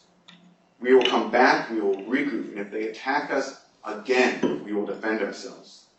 Remember, it is the counter-protesters that were attacking the rally members first. Mr. Toese did not want to become the aggressor. He wanted them to be able to defend themselves. Mr. Toese was upset. He was upset that the event had been disrupted. He was upset that people were off, running around, being aggressive, when all he wanted to do was have a peaceful rally with multiple speakers. He urged everyone only to protect themselves and not be the aggressor.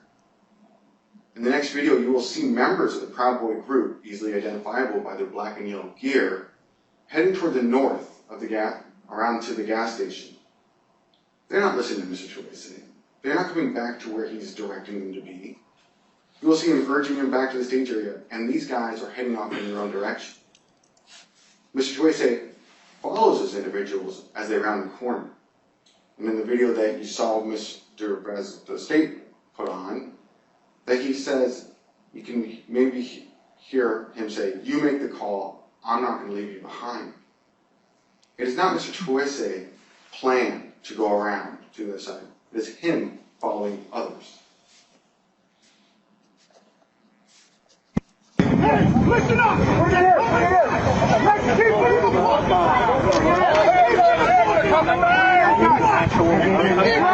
Run line, let's go! Listen, guys! Listen, guys! The problem with breaking away from here is because it draws everybody there. Because there's only two guys in the front and some are running. That's too far. When we stay here, we only have to come from the stage to here. We're leaving the flag, we're leaving the system, unattended. And people are gonna get attacked here. There was a couple of Antifa that pulled up on that side. I sent some of the guys to handle that. We can't do that. Stand here. Let them stand right here, then fuck them up on the street. Don't leave too far. Let's go. Proud Boys! On me! Let's go! I want to stop it here and point out that it was not Mr. Toese that yelled, Proud Boys on me, a leadership command trying to direct the Proud Boys to a location. We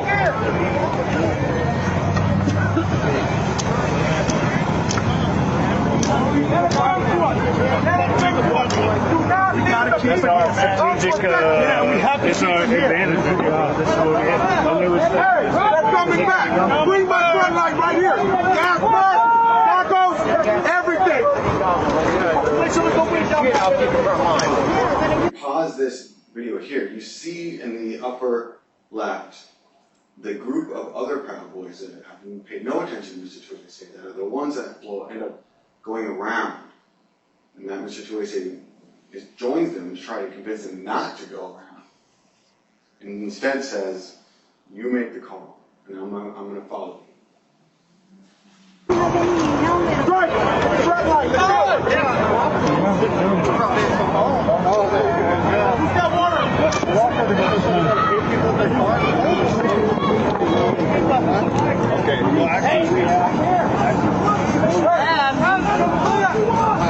Behind us.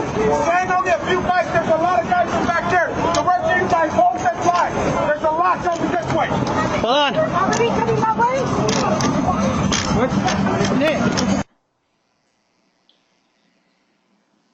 The chaos of the event may have started earlier, but it's certainly happening now.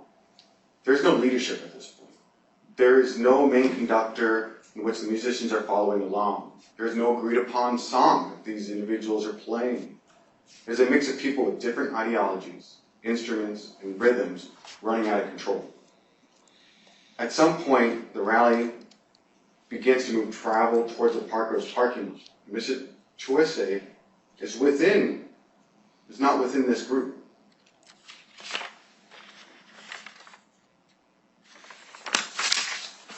He is far behind the other people near the stage area. In this video, in the next video, it's a compilation video of multiple angles showing that are all synced up to the same time and place. You see a minivan presumably being driven by a counter-protester driving onto the sidewalk towards rally members. And it is a second counter-protester vehicle that is being used as a weapon. The rally group smashes these windows, shoots paintballs until it drives away. And again, Mr. Toese is not near this group of people at all. He is far behind this wave of rally members. If you listen to this event, while they go down the sidewalk, you will hear honking, yelling, paintball guns. You will hear people's own breath because they're wearing gas masks. People are wearing helmets covering their ears. It is the sound of chaos.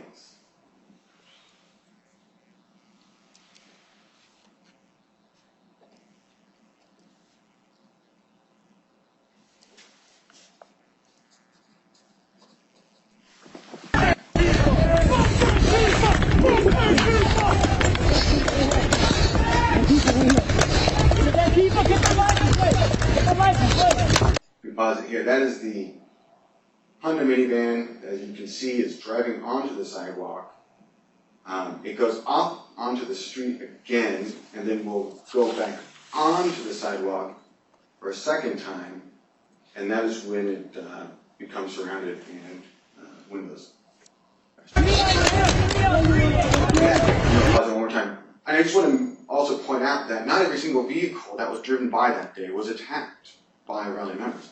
Plenty of other vehicles you will see not touched, right? It's only when this minivan goes on to try to attack rally members.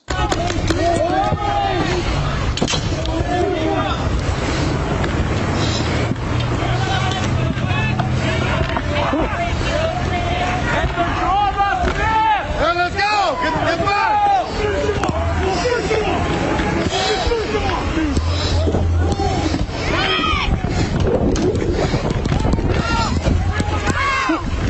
Fucking car just tried to attack. All that shit! Get back! Again, you just look how many people are around. Mr. Toese is not in that crowd. He's not part of this event whatsoever.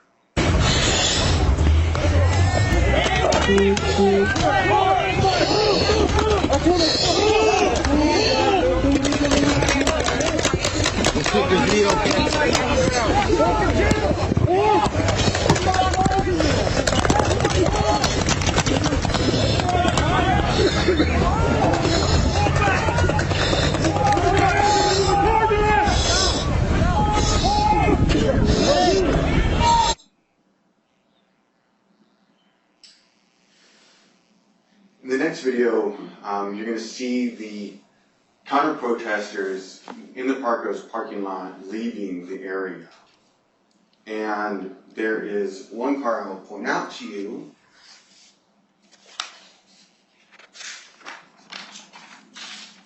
Is the green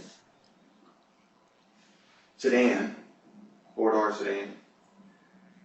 that when leaving will also try to back up into other counter-protesters.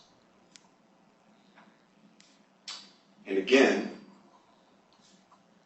Mr. Toese is not part of the group up into the north part of this group.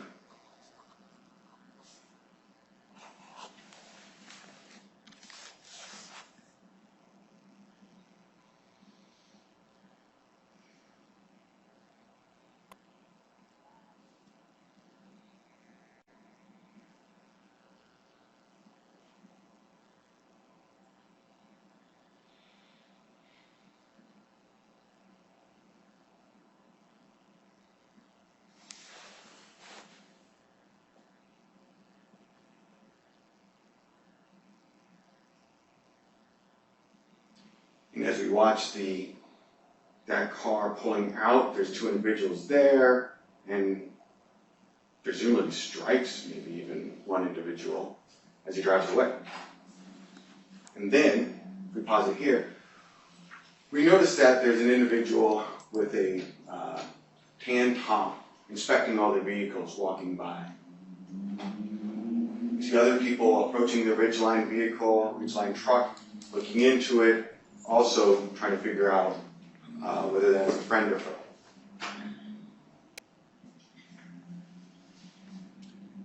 This goes to show you that, or the evidence shows that, you see this, the top part of his head is kind of blocked, but he also points towards the ridgeline, indicating that there may be someone there.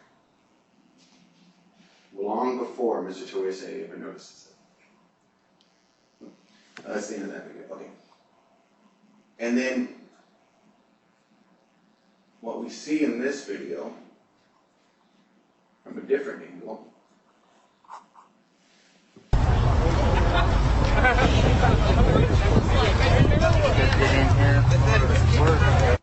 so this is coming from Shaver Street, looking into the Park Rose parking lot. We pause it here and can barely make out in the very bottom. That is the ridgeline. That door appears to already be open before Mr. Toese points at it. The passenger side door. For later, I'm gonna go pick it up. Don't worry, guys. We can hear the honking of the vehicle or a vehicle. And we already see a group of people already surrounding the passenger side door. And Mr. Toese is on the left-hand side, kind of near the bumper of the ridgeline, carrying, I think it's a t-shirt or some type of fabric in his right hand. I didn't let her. I know where it's at. That door is open. People already. I'm not leaving the cup. I just have it so I can pick it up later.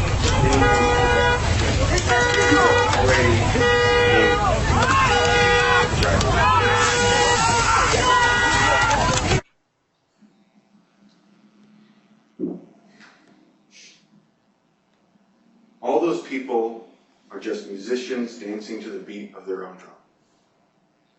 Mr. Toese points at the truck, saying he's Antifa, is more of a warning to other people. Watch out. That is a counter-protester in that vehicle, and he will use that vehicle for violence. Watch out. This truck could try to run you over, just like we've seen 3 other previous counter-protester vehicles running into people. If you listen to the sound of the chaos, it is unclear whether people actually hear Mr. Toese. You have people wearing gas masks, fireworks going off, honking, alarms going off, so much noise that you don't know whether someone is actually able to hear Mr. Toese. And in order to find Mr. Toese guilty beyond a reasonable doubt of any of these charges where he's said to aid and abet, the law requires that the person has to aid and abet another person with the intent for the person to commit the specific crime. In this case, the state must prove beyond a reasonable doubt that Mr. Toese intended a specific person to use a weapon, a dangerous weapon, to assault the person in the vehicle. And that person heard and understood Mr. Toese's intention. The second part is incredibly important that the person heard and understood the direction, if that was as the allegation goes. It's otherwise, it would be like a football fan watching a game on TV, yelling, tackle him, hit him, to the offender playing the basketball, or carrying the football. The fan has intending to promote the guy tackling him, but without the person hearing and understanding it, it is not aiding and abetting. The state must prove beyond a reasonable doubt that Mr. Toese intended for a certain crime to happen, not that it was just a natural and probable consequence of his earlier actions or statements that he made. That theory of natural and probable consequence was dismissed by the Oregon Supreme Court in 2011. It's a now defunct jury instruction of natural and probable consequences. Because it used to be that a leader, a conductor, would be responsible for natural and probable consequences of other people's actions, but that's no longer the law. And no one can find someone guilty because of an action taken by a third party was a natural and probable consequence of earlier conduct by the defendant. Most of the charges against Mr. Toese are based on the aiding and abetting theory, and the state must prove beyond a reasonable doubt that Mr. Toese's conduct aided and abetted the crime that he specifically intended for the others to do, and others heard and understood his intentions. After all the evidence will be presented, we will know that this is not a symphony of sound conducted by Mr. Toese. This is a group of soloists banging their drums, squealing on their flutes, freestyling chaotic noise. And at the end, I will ask that you find Mr. Toese not guilty of all the charges. Thank you, Mr. Dunn. Okay, why don't we take a 10-minute break before we have the state's first witness, please? Thank you, Your Honor. Is 10 minutes enough? Yeah, it's fine for the state. There is a question just from our previous hearing. I had those exhibits that I had offered. I didn't know if I needed to re-offer them. Those are the ones that are marked State's Exhibit 120 through 132. I just want to make sure that... For purposes of the pretrial motion hearing? Yes, I want them offered for purposes of the trial as well. So, Based upon your ruling, Judge, I would object to the ones that, any photos of Mr. Toese that were not from the event itself.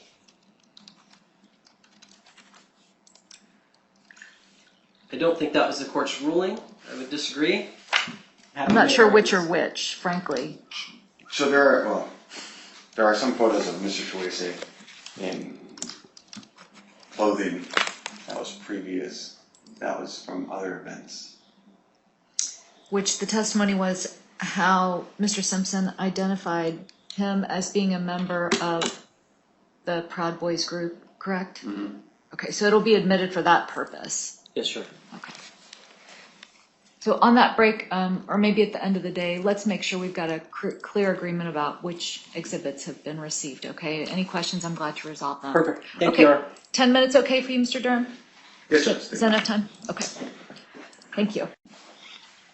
Okay, Your Honor, I see we're back on the record. At this time, the state's going to call Sergeant Matthew Jacobson to the stand. Thank you.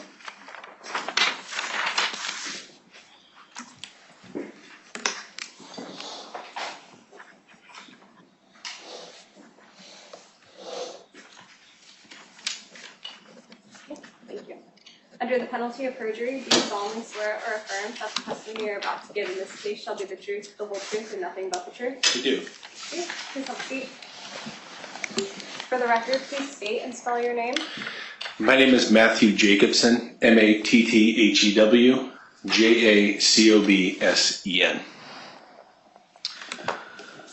Good afternoon, sir. How are you employed? I am a police officer at the City of Portland Police Bureau.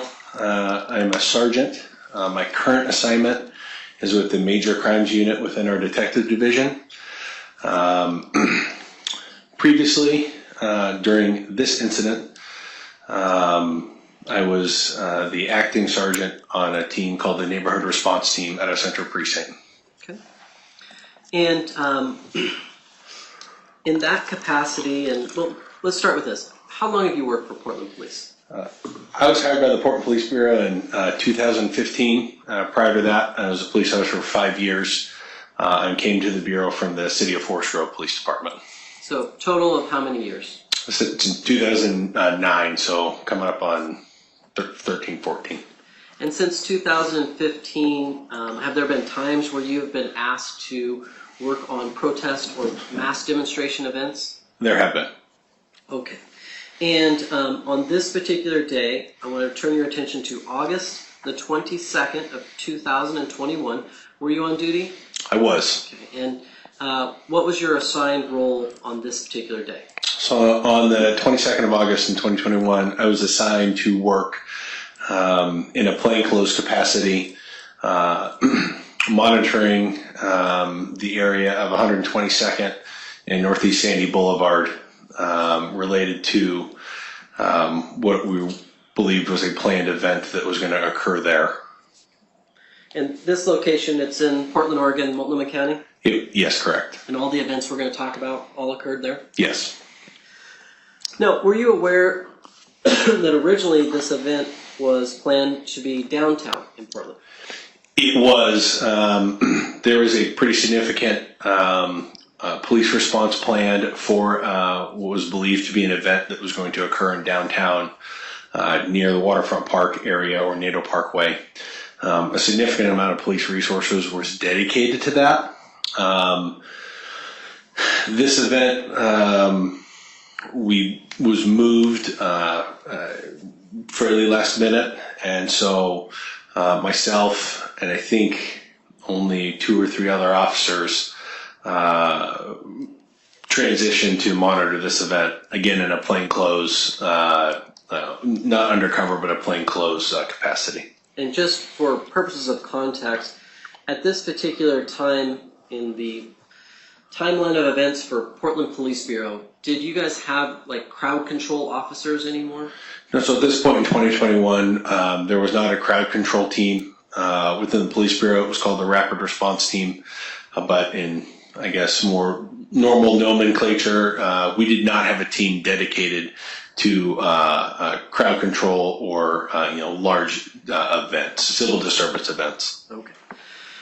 So please explain to the court kind of, I'm going to show you some exhibits and we'll use that to help us show where you were and what you observed and things of that nature. So on the screen in front of you, I'm going to put up what's been marked as, Hasn't yet. so I'm going to need a little help from the court. There we go. Thank you. Oh, we got it. All right. Okay, so let's see. There we are. I'm showing you what's been marked as State's Exhibit 30. Do you recognize this overhead photograph? I do. This is the area in question that I was discussing. Sandy Boulevard would be to the top of the photo. It's cut off in the overview, but it's the area of Northwest 122nd for Northeast Shaver, moving to the north past the Kmart and several other like fast food restaurants, Chevron, a coffee hut, those type of things. Okay. And with the various text boxes and arrows, are those appropriately labeling some of the businesses and just buildings that are in the area? Yes, correct. Okay. And things like the Chevron, the 7-Eleven, the Wendy's, the Burgerville, Round Table, are those like open businesses with people kind of coming and going, things of that nature? Absolutely, yes. Just a normal open for business type places. And but the Kmart itself, what was its status at that time? So the Kmart was closed.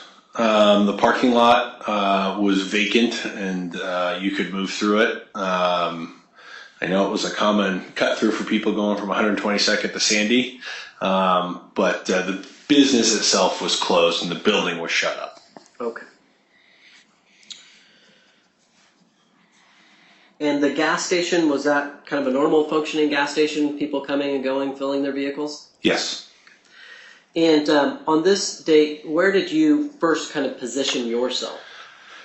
So I drove around the area a little bit to get my bearings of where things were going to be. Ultimately, if you'll see where the Wendy's arrow is pointed to, there's a parking lot for Wendy's. You'll see 2 rows of parking spots, a little wall, which is actually a fence, and then another parking lot, almost driveway, just above that.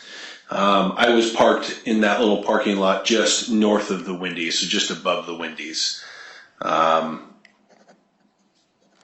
Yep, right, exactly right there, correct, where the cursor is. Okay. And from that particular vantage point, could you see the events that were going on in the parking lot of the closed Kmart? I could. I could see fairly far north on 122nd into the parking lot for Kmart. And then to the south, there's a coffee hut, actually kind of right near the Chevron 7-Eleven complex that called Brood Awakenings that it was kind of a northern border. So I could see the Chevron, but in a little bit of the 7-Eleven, but nothing much more north of, or south of that. Oh, south of that. Okay.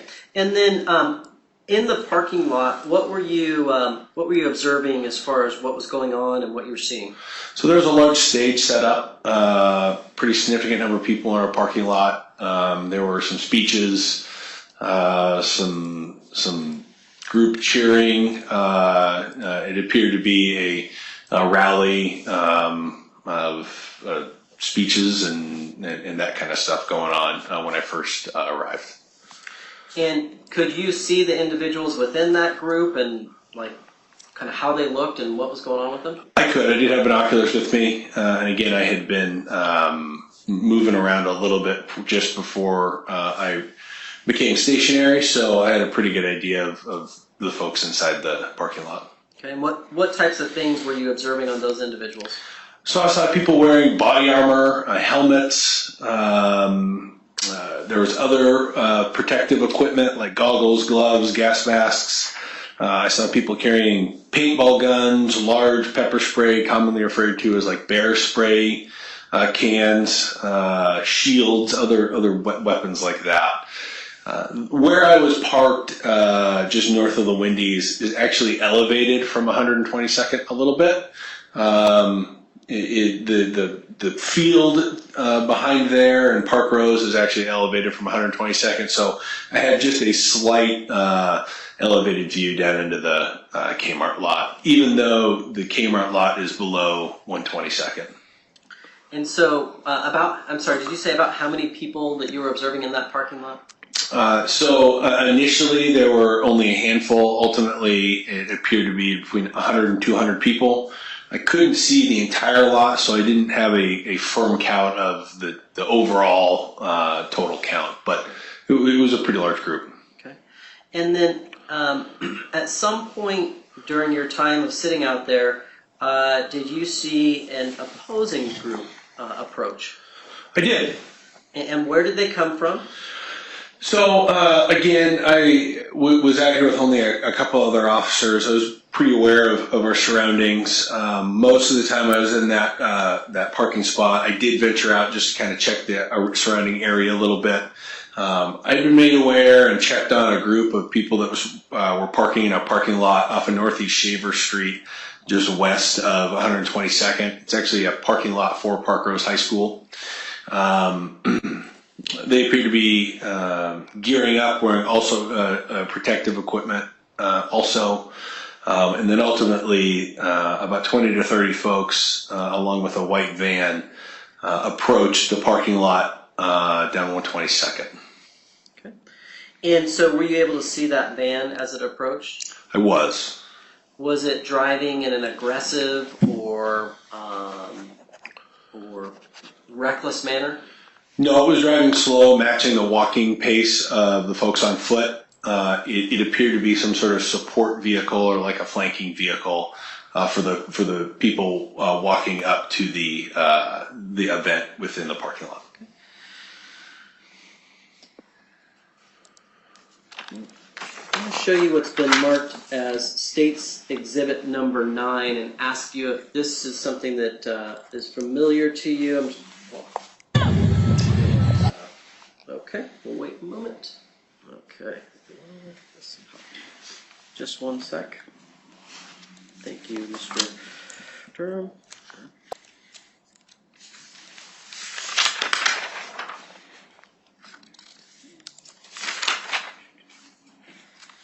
Okay, I think we've got it now. All right. Are you able to see that? I am, and this was from almost the kind of the opposite angle that I watched this occur at, but I did watch this exchange in real time from my vantage point. Okay.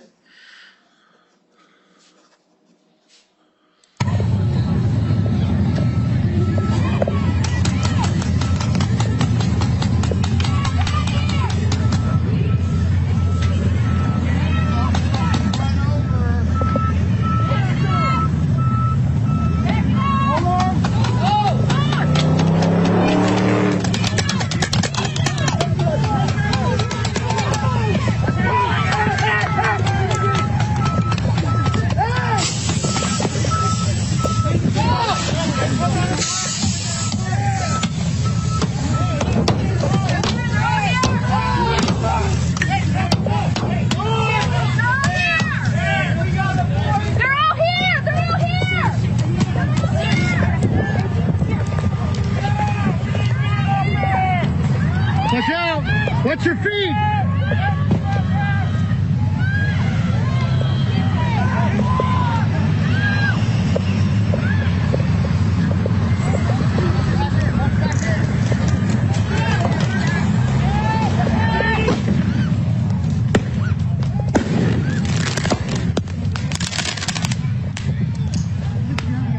Good? Here we go.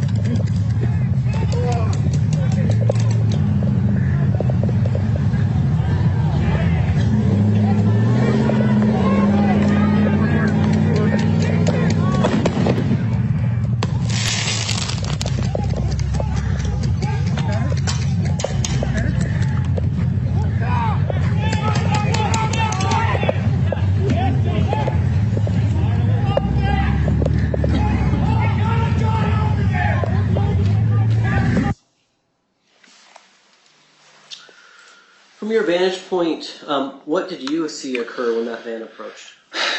So it appeared that the group of counter demonstrators arrived and were walking up to the event in the parking lot. Watching it in real time, it almost looked like the group of counter demonstrators got to the top of the parking lot, to the driveway, paused, but actually started to move back.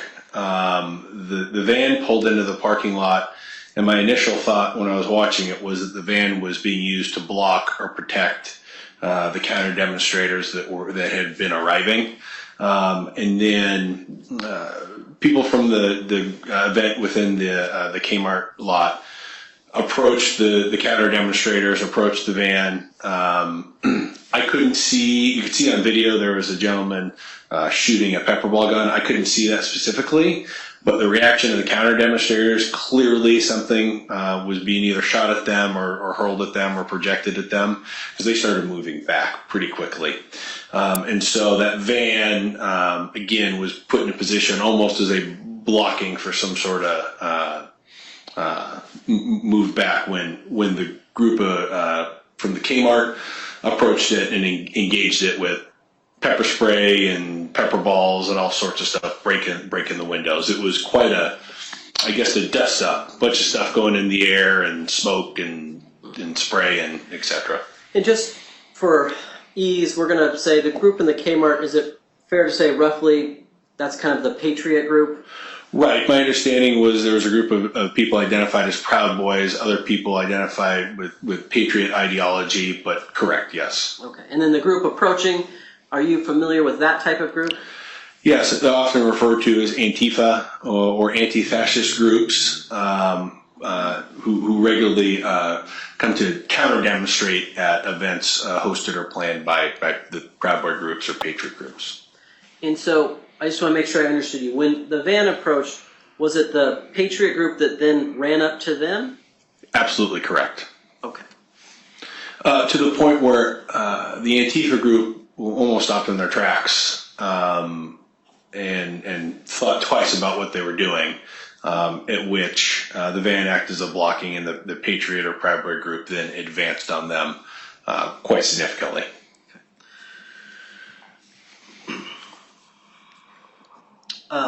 Did that end the encounter for the afternoon? No, that started the encounter. That was really the spark that started a pretty significant fire, for lack of a better term.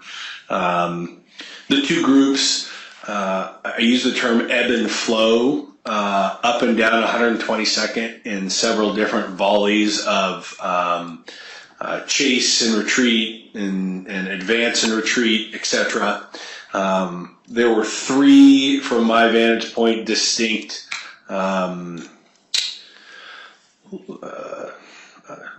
increasing activities and then lulls that I noticed. But this was a pretty significant street fight.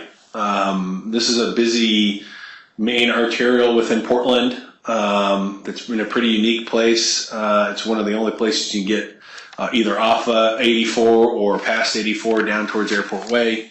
The school's right there. There were cars traveling up and down the road. And so traffic was impacted. People were impacted. People were running all from the Wendy's near where I was, getting in their cars because smoke was in the air from smoke bombs. Mortar fireworks were being thrown. I remember seeing mortar fireworks near the Chevron gas station and being rather concerned about that. But this was an extended, in-depth street fight confrontation between these two groups.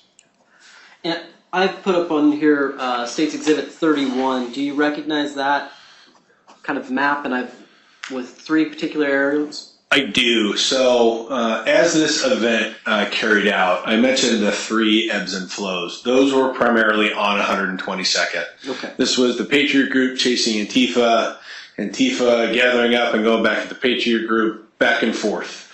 It looked like the Antifa group was throwing stuff back at them. The Patriot group was spraying bear spray back. But that happened about 3 times with kind of like a crescendo and then a little bit of a lull. After that, there was a final confrontation right at the corner of 122nd and Northeast Shaver. At one point, some groups went, there's a post office right on the corner. A couple of groups people were in the post office parking lot. And I had actually moved, as the event moved south, to the Park Rose High School parking lot. At the top of the arrow that has a 2 in it, I was kind of parked in that little parking lot, which is on a little bit of a knoll and has a little bit of a high vantage where I could see, yep, correct, right where the cursor is. I could see down to 122nd. I could see down into the parking lot off of Shaver, but I had a little bit more vantage point because the action was centered around that intersection. Is the kind of the end of the street fight came near. Okay. And during this time, you wrote a report. Were you able to identify anyone as you're watching and looking at this crowd? I was. I did identify Tusitala Tiny Toese. I saw him actually in the crowd early on at Kmart. Wearing blue jeans, a black shirt, and what looked like a plate carrier or body armor. I did see him several times throughout the event, in the parking lot, out on 122nd, throughout those ebbs and flows that I discussed. Is that the gentleman that's seated here today? It is, correct. And just so the record's clear, Officer Jacobson has identified Mr. Toese. Very well. What are you seeing Mr. Toese engage in when you're talking about those ebbs and flows back on 122nd? So, to set the stage, the street was chaos. This was a full-fledged street fight involving 40, 50, 60 to 100 people in the middle of an afternoon in August in Portland on a major thoroughfare. So the overall scene was chaotic. I did see Ms. Toese engaged in that ebbs and flows of the fighting. I also saw him at one point actually trying to pull people back to the parking lot, but that didn't last very long. So definitely in the midst of everything. You said at one point, do you see him again later after that point re-engage? I do, and in fact, throughout the event until the termination where Mr. is it Toese? Toese. And several other of the Patriots left, I was able to keep eyes on and ultimately watched he and a group in the back of a pickup truck travel to 205 and then get on 205 north from Northeast Sandy Boulevard. So I had a pretty good grasp on where he was throughout the event. Did you see his appearance change at all in the course of this? I did. Towards the end, he was covered in either white paint or powder or something got covered in. I don't know what it is. And then looking through at State's Exhibit number 35, do you see the gray arrows on this particular exhibit? I did. So this is exactly that. In my head, it was 3 crescendos and lulls, but it was essentially one extended event with a couple of, ups and downs that ultimately kind of peaked in the parking lot, or excuse me, near the intersection of 122nd and Shaver, and then fed into that parking lot where the arrow terminates. By the time it had kind of spilled over into that parking lot, I was parked in that turnaround lot just to the north of it with an eye on the parking lot. Now, as this is going on, are you witnessing people engage in assaultive behavior? Yes. And are you witnessing members of the public that appear to be alarmed or concerned or scared? Absolutely.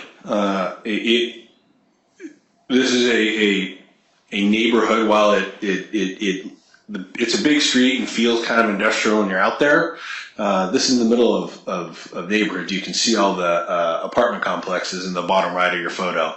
So this is a frequented area. It was causing some pretty significant panic in the area. Okay. And now, you're a police officer. Why not go out and make arrests? Well, it was me wearing probably jeans and a t-shirt or jeans and a polo shirt. The reality is I had a very specific job I was tasked with, which was monitoring, reporting back to others working in the city, and essentially providing intelligence. And frankly, alone in plain clothes, wading into this event, I was going to likely do more harm than good because I was going to need somebody to come save me. And so, aside from what my assigned role was, not being able to effectively address the large scale of this event, it wasn't something that was plausible for me to engage in. Were you concerned if you had intervened that you may have been assaulted or injured? Yes, but we get asked to do dangerous things. It's part of the deal. I think the overall here is, would I have made that situation better? And the answer is likely no. Probably made it worse because then I was going to need a bunch of officers to come help me. I'm showing you what's been marked as State's Exhibit 39. Do you recognize this particular area? I do. At the start of the diagonal arrow, it's actually a little hill, a little knoll that then feeds down into the parking lot where that diagonal arrow terminates. So I was parked just a little bit out of frame here, and watched as the kind of the melee street fight spilled from the intersection there into the parking lot. Again, I had been made aware earlier that the Antifa group had parked in that parking lot or along Northeast Shaver Street from here to the west. And so it was my belief at the time that the Antifa group was likely trying to make it back to their cars and being chased by the group of the Proud Boy or Patriot group. And the two arrows, do they roughly show kind of the routes of travel that people took to get into the parking lot? Yes.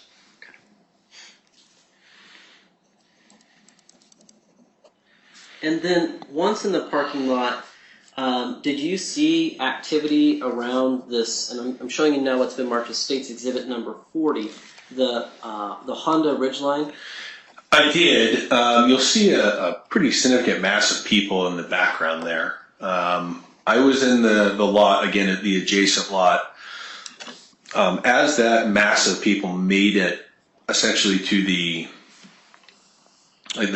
main part of that parking lot, I stayed for a little bit, but ultimately I actually backed out of the parking lot. My concern was that the mass was going to envelop my car as well.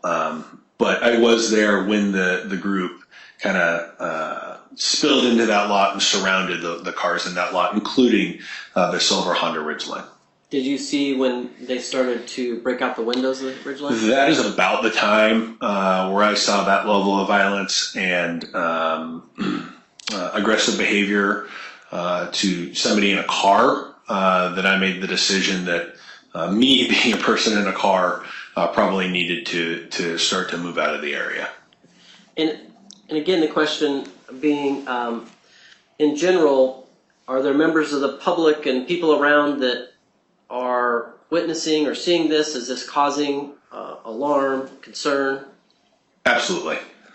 I mean, the widespread panic and chaos that this entire extended event caused.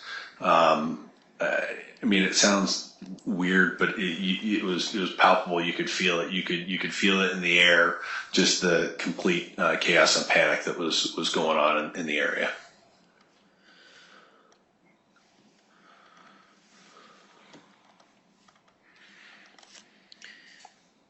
Now, after the events that transpire in the parking lot, where do you kind of pick up next and see next?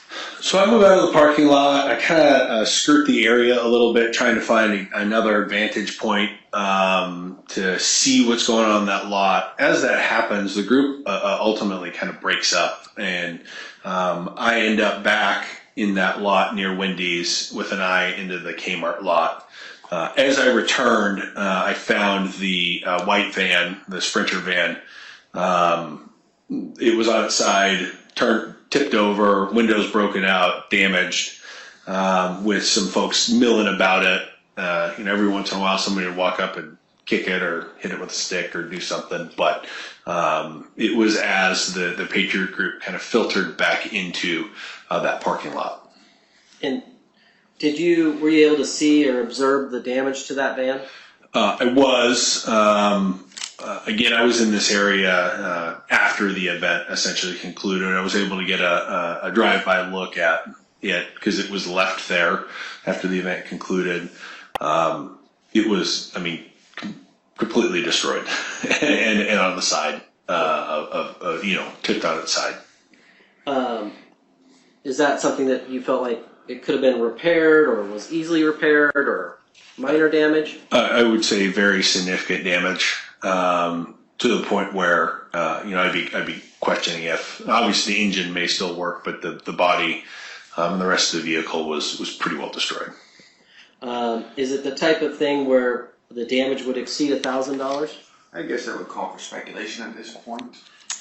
That current objection is sustained if you want to lay the foundation. Okay.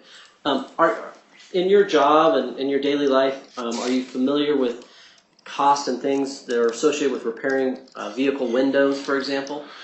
I am. Throughout 2020, 2021, I mentioned I was on the neighborhood response team.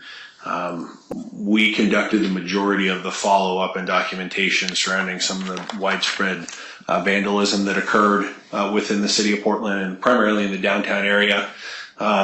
I spoke to, dozens, if not hundreds of businesses whose windows were broken, people whose vehicles had windows broken out. And throughout the course of that, I became pretty confident and comfortable being able to give that estimate. Besides that, This is a 2003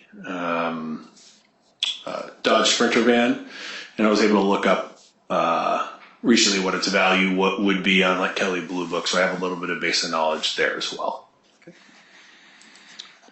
And with that, could you tell that whether the damage to that van exceeded $1,000? And I again would raise the same objection, Your Honor. Objections overruled based on the foundation. You may answer, sir. In my opinion, I would say that the damage was over $1,000 to that van. Okay. Are we talking like $1,001, or are we talking like $2,000 more? What? So the Kelley Blue Book for an average 2003 Sprinter van, or whatever they consider average, says somewhere between $7,000 and $9,000. So I would say, a windshield and 6, 7, 8 windows. I can't tell if it had 2 or 3 windows on the side, but I'd say, at least $1,500 to replace all those. Okay. And that doesn't include the damage to the body for tipping it over? No, and the tires were punctured, and I don't even know what happened, to the inside. But again, it was pretty well destroyed.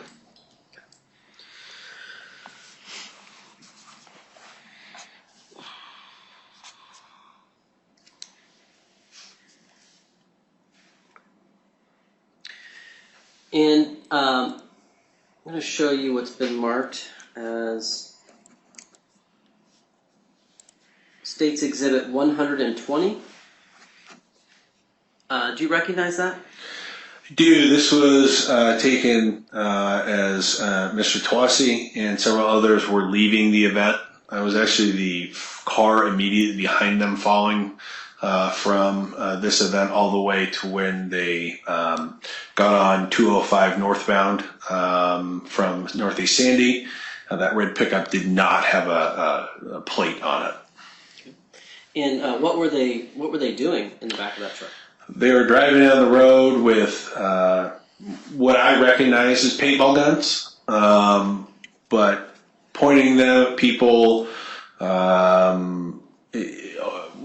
Very boisterous. It almost looked celebratory, as if they had, won some sort of battle or conquered something. And mind you, this is down Northeast Sandy Boulevard in the city of Portland on a summer afternoon. No further questions. Cross-examination? Thank you, Judge. And just How so are you? aware, excuse me, just before we get this, we are going to stop at 4:30 today, okay? Sorry for the interruption. It's okay. All right. You show up on August 22nd, 2021, and you kind of take a vantage point across the street, viewing the event, right? Yes. Okay. And are you able to hear the event going on?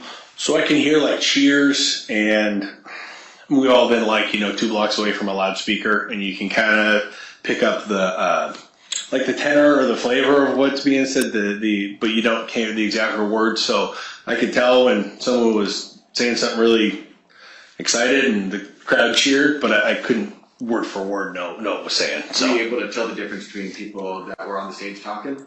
Yeah, no. I mean, I could tell if there was a different person, but I don't know who was who. I couldn't know. But there were different people talking throughout the event? It appeared from what, I mean, it lasted a while, so it was my understanding. And during this time, before the van showed up, were members of the event at the organization, were they shooting paintball guns into random cars? No, there were, I guess the term sentry or guard, there were people with the helmets and body armor and what looked like weapons, like kind of looking up and down 122nd. But no shooting at anybody or anything like that occurred. You weren't just randomly lighting up fireworks or randomly pepper spraying people walking by or anything like that? No, correct. And so at some point you recognize that this Sprinter van is driving somewhat slowly down 122nd. Yeah, I mean, it was clear that van was with the group walking. Right. There's no other reason a van's driving that slow with a group of like 20 or 30 people. Because the speed limit's like, what, 35 over there or something? Yeah, and remember at this point in 2021, I've been around quite a few civil disturbance crowd events, these type of events, and I always refer to them as support vehicles, but it was acting in a way that was in conjunction with the group marching towards the event. Okay. And if I could get my computer up there, please, thank you. State's Exhibit 30. The stage was, this is going to be difficult. The stage was, there's two main big trees in the center of that parking lot. And the stage was to the north of that second big tree, right? Yeah, it had like a Statue of Liberty and a flag or something on it. I just want to know the placement of it. So like where this cursor is like, oh, it's not moving on there, but it I'm should be. swapping the screen. Oh. So And there's a pointer, a physical pointer in front of you if you want to use that. I've been waiting to do that the entire time I've been here, so. But it's where the cursor is, right? I mean, it was north of that tree line. Yeah, the stage itself wasn't totally in my view, but it was kind of in that middle of that lot. Okay. Yeah. And then where the van came in was more lower, I guess to the south, almost. Yeah, so there's like that first driveway into the parking lot. You see the Chevron complex and some trees? Correct, absolutely.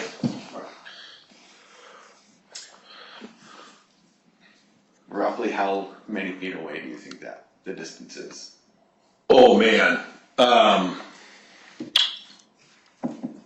Do you think?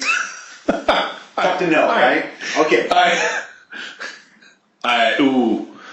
Man, if we're out there, I'd give you a pretty good ballpark, maybe in like yards. Football field? I mean, that's a big parking lot, though. Probably not a football field, maybe 50 yards. I mean, that is a giant parking lot. And so at the time that the van kind of shows up, Mr. Toese is like still in the stage area, right? I have no idea. Okay. Fair enough.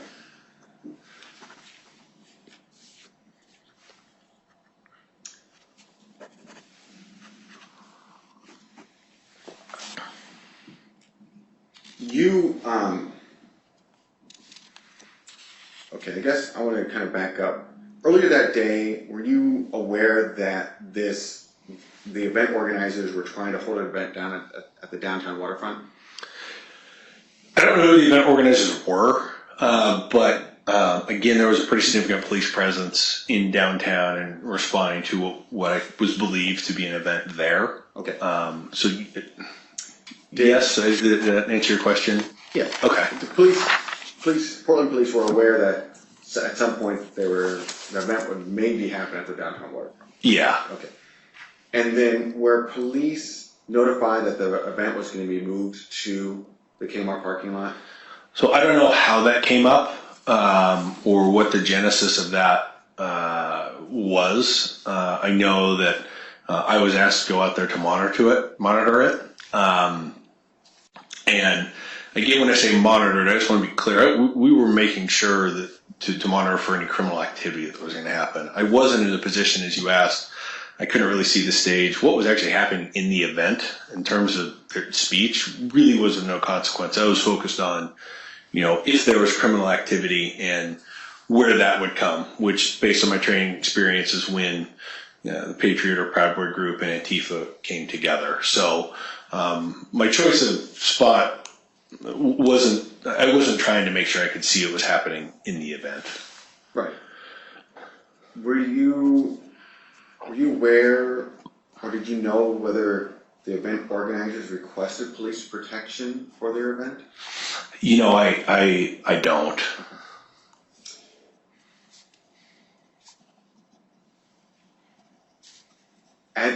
In your report, you say that you were made aware of several other people in the parking lot, in the Parkos parking lot, gathering, and that they were changing into quote unquote black bloc. Is that right? Mm-hmm. Okay.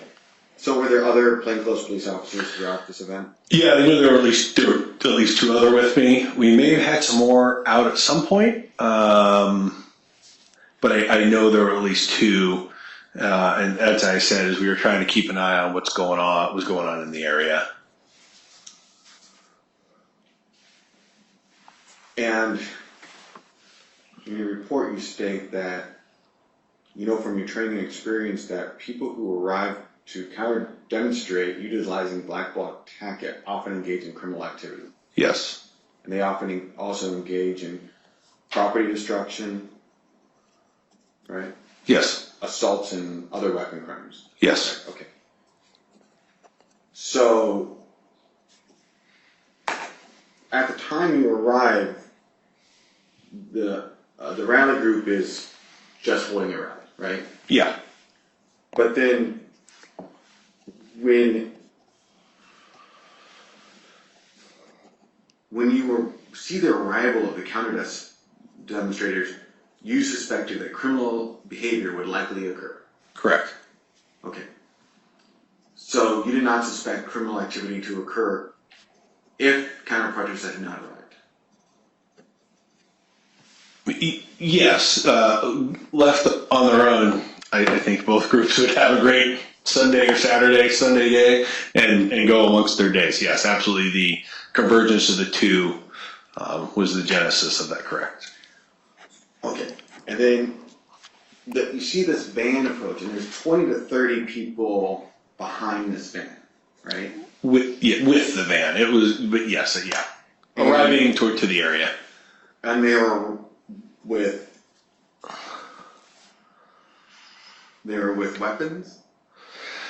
Yeah. Helmets, gas masks. I mean, what I talked about earlier, I didn't see any like paintball guns or anything like that with that group. But all black helmets, gas masks, those type of things are generally what we would see when we talk about a group in black bloc, using black bloc as a tactic. Okay. And then at some point that van tries to drive into the parking lot, right? Yeah. Okay.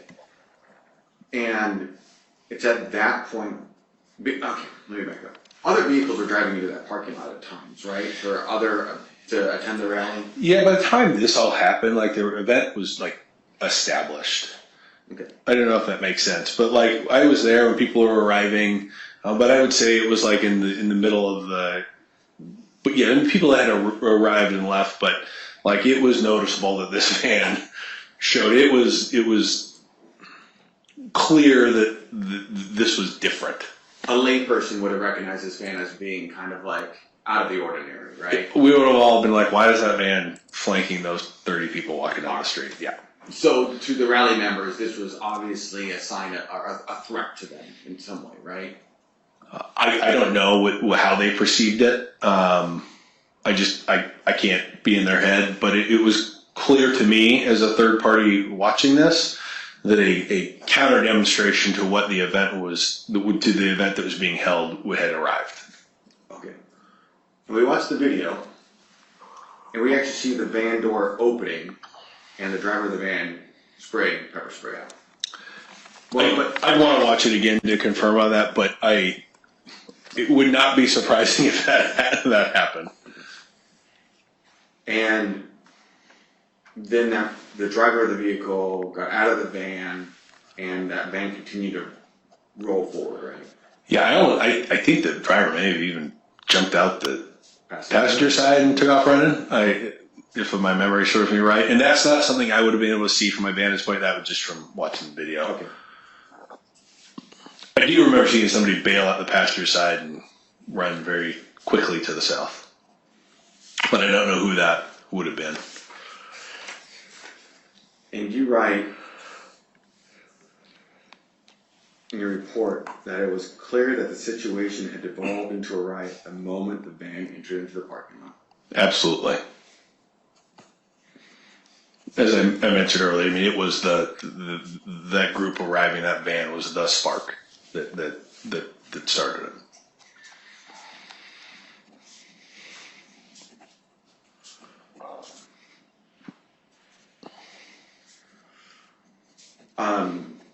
And then you talk about, did you From your vantage point, when you watched the counter protesters arrive, did you watch them arrive at the Parkrose parking lot?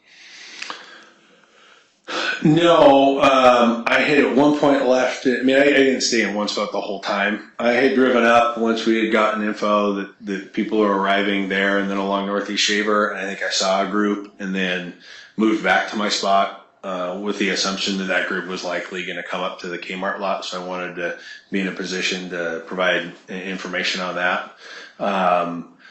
So, I mean, I had been made aware of it. I had seen some folks arrive, and then I had moved back. I didn't just sit in one spot the entire time. Did you see the Honda Ridgeline arrive? Not to that detail. I could not give you that detail.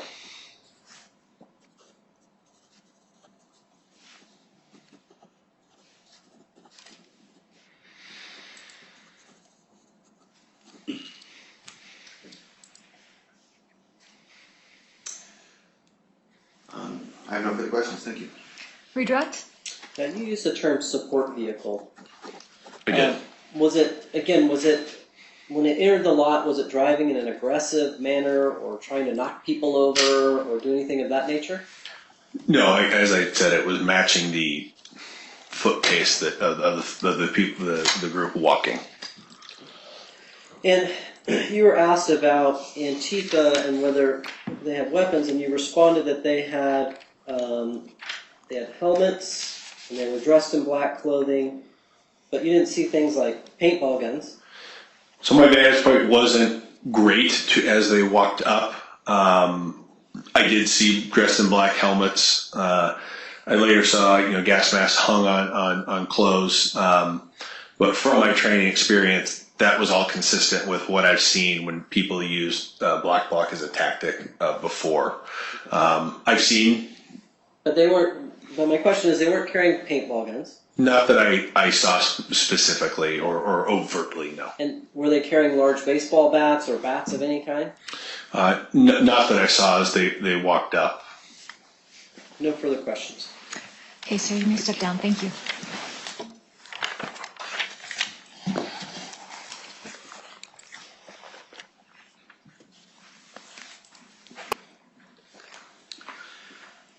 Here, I would like to use the time we have left, if that's okay with the court. Yes, of course. I'll call Mr. Mark Nunziata this time.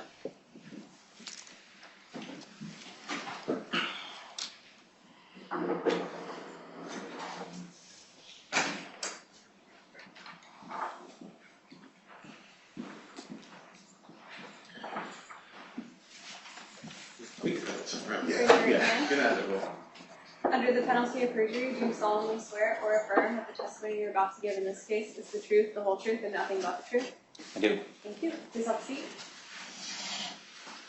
And for the record, please state and spell your name. My name is Mark Nunziata, MarkNunziata.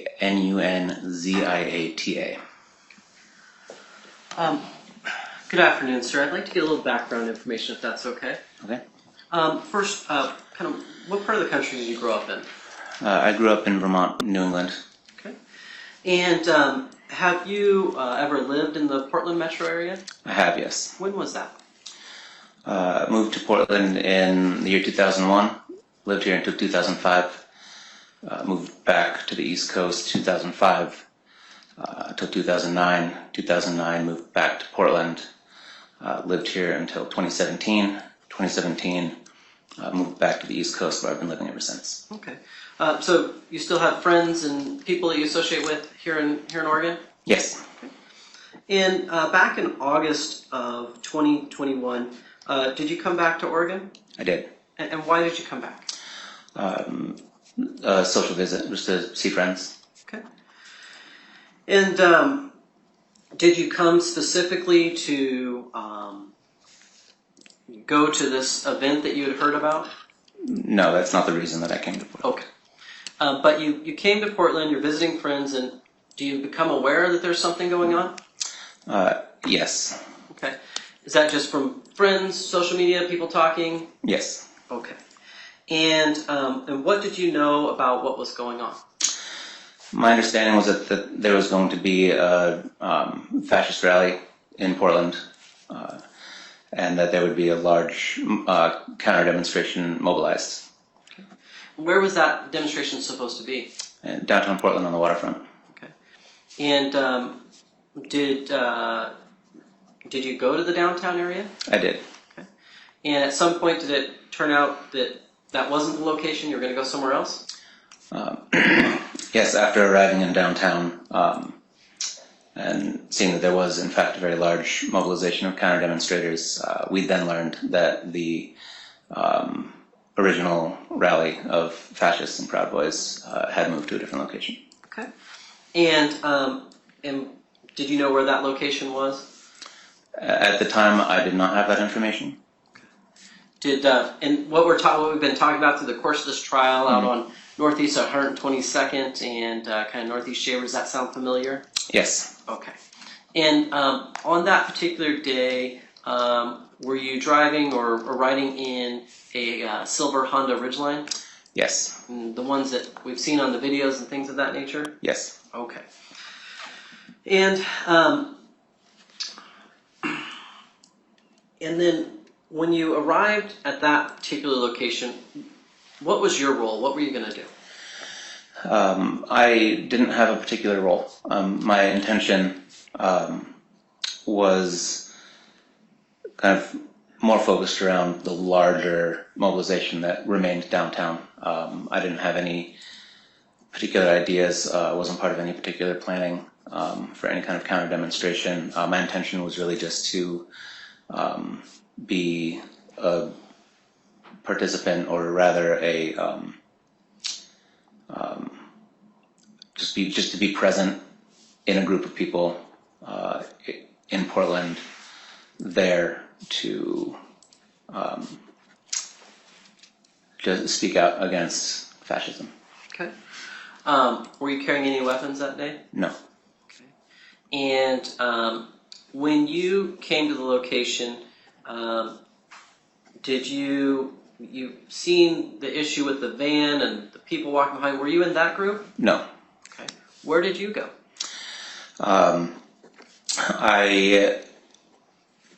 For most of the confrontations that were happening on 122nd, I was making my best effort to stay away from those confrontations. I was observing from across the street, north of the Park Rose High School parking lot, just trying to keep my distance from where the clashes were occurring. Okay. Did you see people dressed in what's been referred to as black bloc? I did, yes. Okay. Were you in the mix or kind of with that particular group? Not during the confrontations, no. Okay. And so I have this overhead map, and I'm going to try to make it bigger. This has been marked as States Exhibit number 30. And in looking at this, do you recognize this particular area? I do. Okay. And feel free, if you would like, there's that pointer next to you, you can extend, and just, if you wouldn't mind standing up and showing, just pointing out where you were in that. Where am I? So, can you hear me? Do I need to be closer to the microphone for this?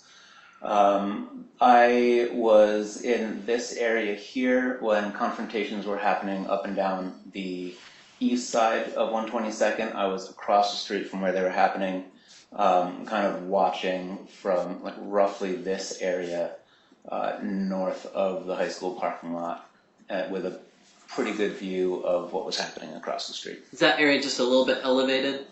If I remember correctly, yes. Okay. And so, did you go up to the Kmart parking lot? No, at no point. Okay. And then, just so we have our directions, there's the Park Rose High School side, and then I'm going to call it the post office side of 122nd.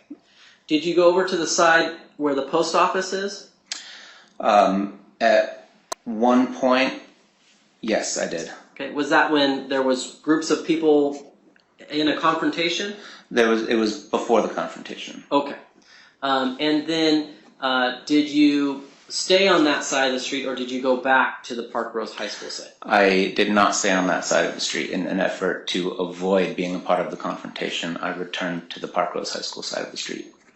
And what were you seeing happening, kind of going on Northeast 122nd, when you talk about the confrontation? I saw the kinds of clashes that have been described previously in the course of the trial.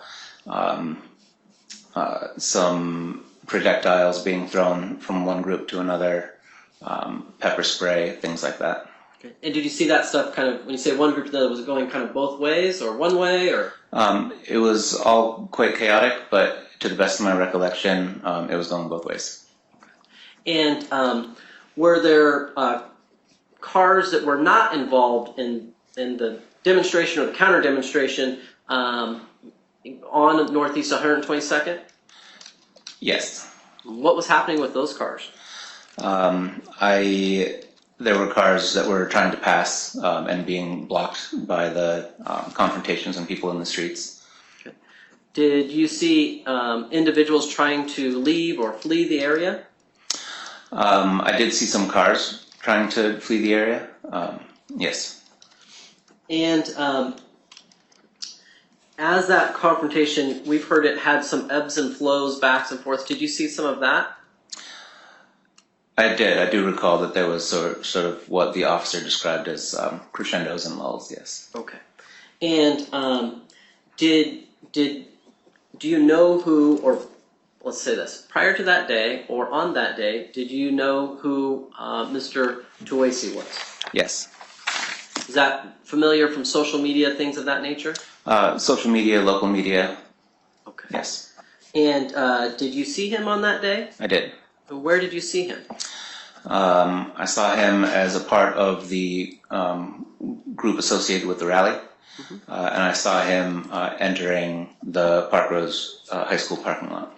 Did you see him any time prior to that? Anywhere on Northeast 122nd? I did, yes. It was the moment that I was on the post office side of the street.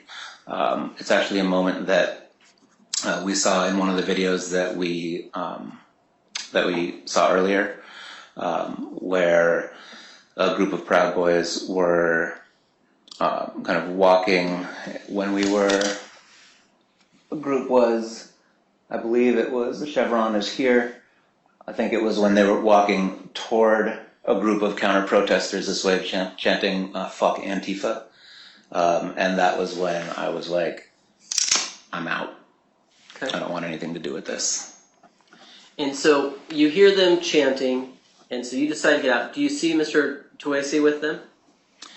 At that time, when they were chanting, Uh-huh. to the best of my recollection, yes, Toese was in that group chanting fuck Antifa at the time. Okay. And then after that point, did you see him at all anymore? If I recall, I saw him enter the Park Rose High School parking lot. Okay. And now I want to make sure that I'm properly oriented. Were you back to the Honda Ridge line at this point, or were you still outside of it? At that point that I saw him enter, I believe I was in the Honda Ridge line at that point. Okay. And you saw the videos being played, the Park Rose security camera videos? Yes. Do you see an individual in that video go and get into the vehicle? Yes, I do. Is that you? That is me. Okay. And what were you wearing? Plain clothes. I was wearing jeans, shoes. I had a hoodie that had a sports league logo on the back of it. Okay. Is that what's considered black bloc? Not even close. Why? I was not wearing all black. I did not have a mask outside of just the COVID safety mask that I had. I did not have any kind of protective gear whatsoever. No helmets, no guards of any kind. And the black bloc as a protest tactic usually includes the total absence of any identifiable markers. And there was a pretty identifiable logo on my shirt at the time. Okay. And when you got into the Honda Ridge line, were you by yourself at that point? Yes. Did anyone, before people came up to the vehicle, did anyone from, I'm going to call it the Antifa side, did anyone come and get into the vehicle with you? No, I was alone in the vehicle. Okay. And why not just leave? I understood that I heard one of the counter-protesters, who we are loosely referring to as, anti-fascist protesters or Antifa, say the phrase, get back to the cars, as they were retreating from the confrontation. And because of that, I thought that there was a chance that I would be joined in the vehicle by anti-fascists who were there, so that we could evacuate the area and retreat from the confrontation. And I didn't just leave because there was a time when the vehicle was blocked by other vehicles or by people, so it would have been dangerous to pull out. And then I just hesitated a touch too long, waiting for the possibility of people to join me to evacuate. Were you hoping that people were going to kind of just walk by the car?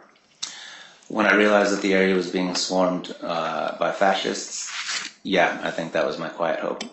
Okay. That they wouldn't see me. What do you remember happening? I remember sitting in the truck and kind of not really knowing what to do and feeling like I was in a really dangerous and vulnerable position.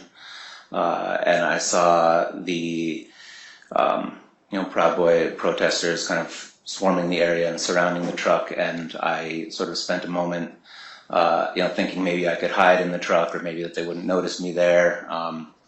And I heard people say, like, he's Antifa, get him, and I realized I was in trouble. And at that point, it got pretty chaotic, and I remember sort of kind of like hiding, like covering my face to avoid breaking glass, and the assault ensued. Okay. Sorry to do this, so I need to go through that with you. Do you remember the window being broken by your head? I do. Okay. Yes. Can you describe that? It was frightening. I knew, at that point, I felt like I had, that I was in a really dangerous situation. And it wasn't just the window being broken. It was, the access to me that had created for other people to continue to assault me in various ways. And once that happened, after the window was broken, what started to happen to you? The window was broken. Other windows were broken. The passenger side front door of the vehicle was opened. And the assaulters proceeded to shoot me with projectile weapons, cover me with chemical irritants, and deliver blows directly to me with their fists. Okay, I want to take those kind of one at a time. So you were, you said you were shot with projectiles. Yes. Were you familiar at all with these projectiles? Do you know what they were? It seemed like paintballs or pepper balls or some other kind of hard, round, ammunition. Okay. Have you ever been paintballing before? No. Okay. Were you concerned at all about your eyes or face when Absolutely. you were being shot? Yes. What were you concerned about specifically? I was concerned about damage to my head and face. I tried to cover my head and just protect myself as well as I could. I was aware of the injuries that were occurring at the time, and when people began to enter the vehicle to assault me, I was particularly concerned that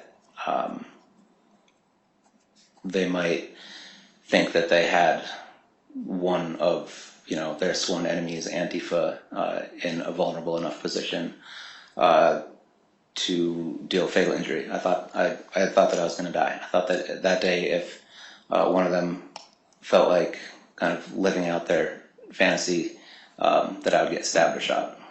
Okay.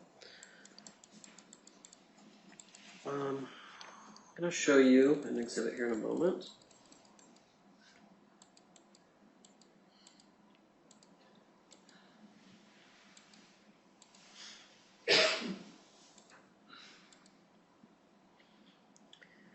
Do you remember being shot with projectiles from both sides of the vehicle? I remember specifically being shot with projectiles through the open passenger door, and I remember being covered in bear mace or other chemical irritants through the broken driver's side window. I don't have a specific recollection of being shot with paintballs through the left side of the vehicle. Were you trying to cover your eyes and head at that point? Yes. Those chemical irritants, was that something that was painful or harmful? Very much so, yes. Okay. We'll get back to that in just a moment. Okay. The paintballs, let's stick with that for a second. Did those cause you injury? Yes. Can you please describe that to the court? Much of the right side of my body was covered in welts and bruises that are clearly visible in photographs of the injuries. They were very painful for many days, up to weeks after the fact. It was difficult to move my right arm. It was difficult and painful to perform regular daily tasks such as changing my shirt and clothes. It was hard to lift my arm above my head because of the injuries to the right side of my torso and shoulder. I also had an open wound, multiple open wounds on my head. I'm not sure if those were from paintballs or from like fists, direct blows from the armored gloves. Okay. And before we move on to the armored gloves, did you, you talked about the chemical irritants. Was that something that was painful to you? Yes, it was probably the longest lasting pain and injury that occurred. There are images where you can see in this image that orange coloring on the back of my hand is the chemical weapon, and you can see it on my right hand as well here where I'm trying to defend myself. And it literally burned for weeks. Every time I would take a shower that had any warmth in the water, my skin would burn for quite a while. And would that be painful? It was painful, yes. Okay. And you're referring to State's Exhibit number 47? Yes. Is that picturing you in the Honda Ridgeline? Yes. And there's another individual in there, and I see a hand raised. Is that when you were struck? It appears to be, yes. Okay. Did you feel those particular blows? Yes. And can you please describe that to the court? They were physically painful. I remember being struck, about the head, face, and shoulders. Could you tell whether or not that was a normal fist or something else? It was clear to me, visibly, and as a result of kind of the intensity of the blows, that it was not just a normal fist, that there was hard material on the knuckles of the gloves.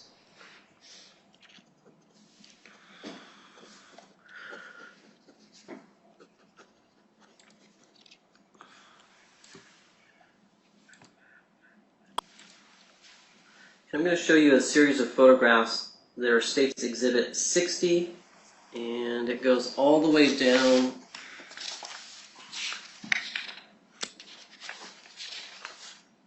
to 110. Do you recognize these? Well, let's see if I can get them up there. Hold on just a second.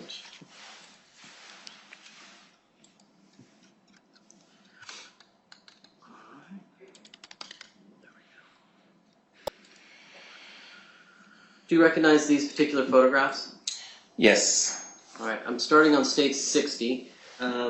Is that a picture of you? It is. Okay. And did you have some photographs taken several days after this incident? I did. And was this at a medical facility? Yes. Okay. I'm showing you what's been marked as State's Exhibit 61. Is this a picture of you? It is. And what is that depicting? That is depicting an injury to my forehead after perhaps up to a week of healing or so. There was a delay between the time of the assault and when I decided that it would be a good idea to pursue the medical treatment and documentation of the injuries. And those injuries to your head, did that cause any issues of pain or other sensations? Yes, it did. There was pain and headaches that resulted from the assault, and a very uncomfortable feeling of tightening of the skin over the swelling and the welts at various places. There were other injuries that were under my hair that were more difficult to photograph, but a few places around my head were injured. In just a rough estimation of was this a minor pain? Was it a significant pain? How would you describe it? I would describe it as pretty significant, especially to my torso and body, and the burning on my skin that remained for quite some time. I would call it pretty significant pain physically, not even to mention the psychological trauma that occurred from the assault. Is that something you still experience to this day? It is. And that pain that you're describing being significant, was that just on the first day? No, it was much longer than one day. Do you know, was it 2 days? Was it a week? How long was it?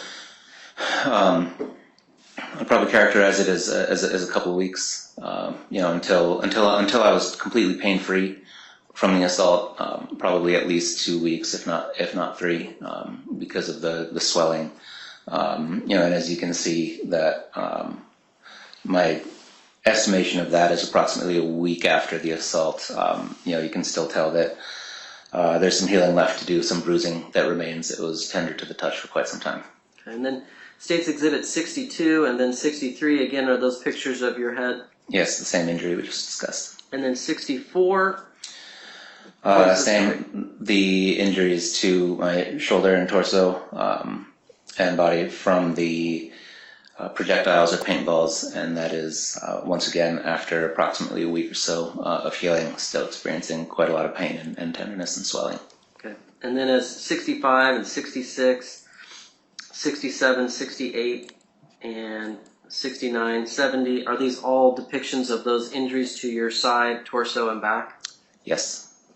And then 70, 72, 74, are these pictures again of the injuries from the paintballs and other weapons? Yes. And particularly, is that one of that we're seeing on 75 and then 76, is that from a paintball? It appears to be, yes. That one was particularly uncomfortable for a long time, as you can see the broken skin. And did these injuries cause you to bleed? Yes. Both on your head and on your body? Yes. State's Exhibit 80 and 81, are these all photographs as we go through of your body and the injuries you sustained? Yes, they are. And I'm going to keep on clicking until we get to the end. State's Exhibit 88, for example, is that your shoulder? It is. And do you know what caused this particular injury? It would appear to be a larger bruise than the injuries that were caused by the paintballs. My only presumption would be that was from a blow from the almond glove. Again, the rest of these exhibits as we go through to 91, 92, 93, are these all pictures of the injuries you sustained? They are. And all these are from the August 22nd, 2021 event? Yes.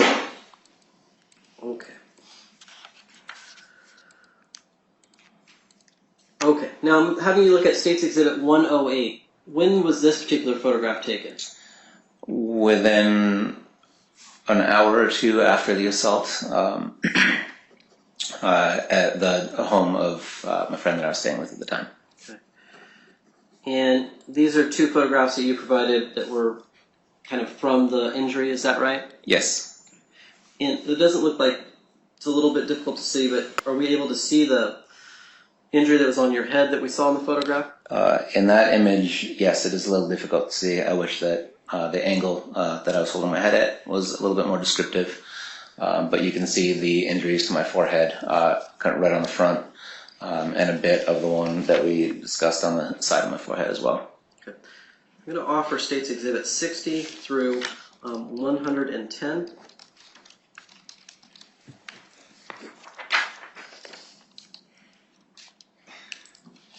"50 pictures of the same injuries seems excessive for the defense, but otherwise, no objection."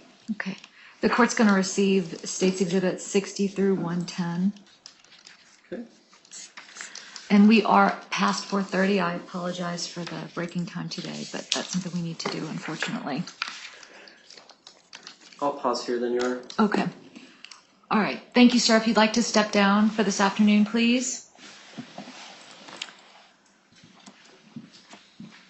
Can we reconvene at 9 a.m. or do you need 9:15 tomorrow? I can be here at 9 a.m. At 9 a.m.? Yeah. You sure? Now that everything is here. Okay. All right. Thank you. Okay, very well. We will adjourn for today and see you all back here at 9 a.m. tomorrow to continue this witness's testimony. Thank you all. Thank you.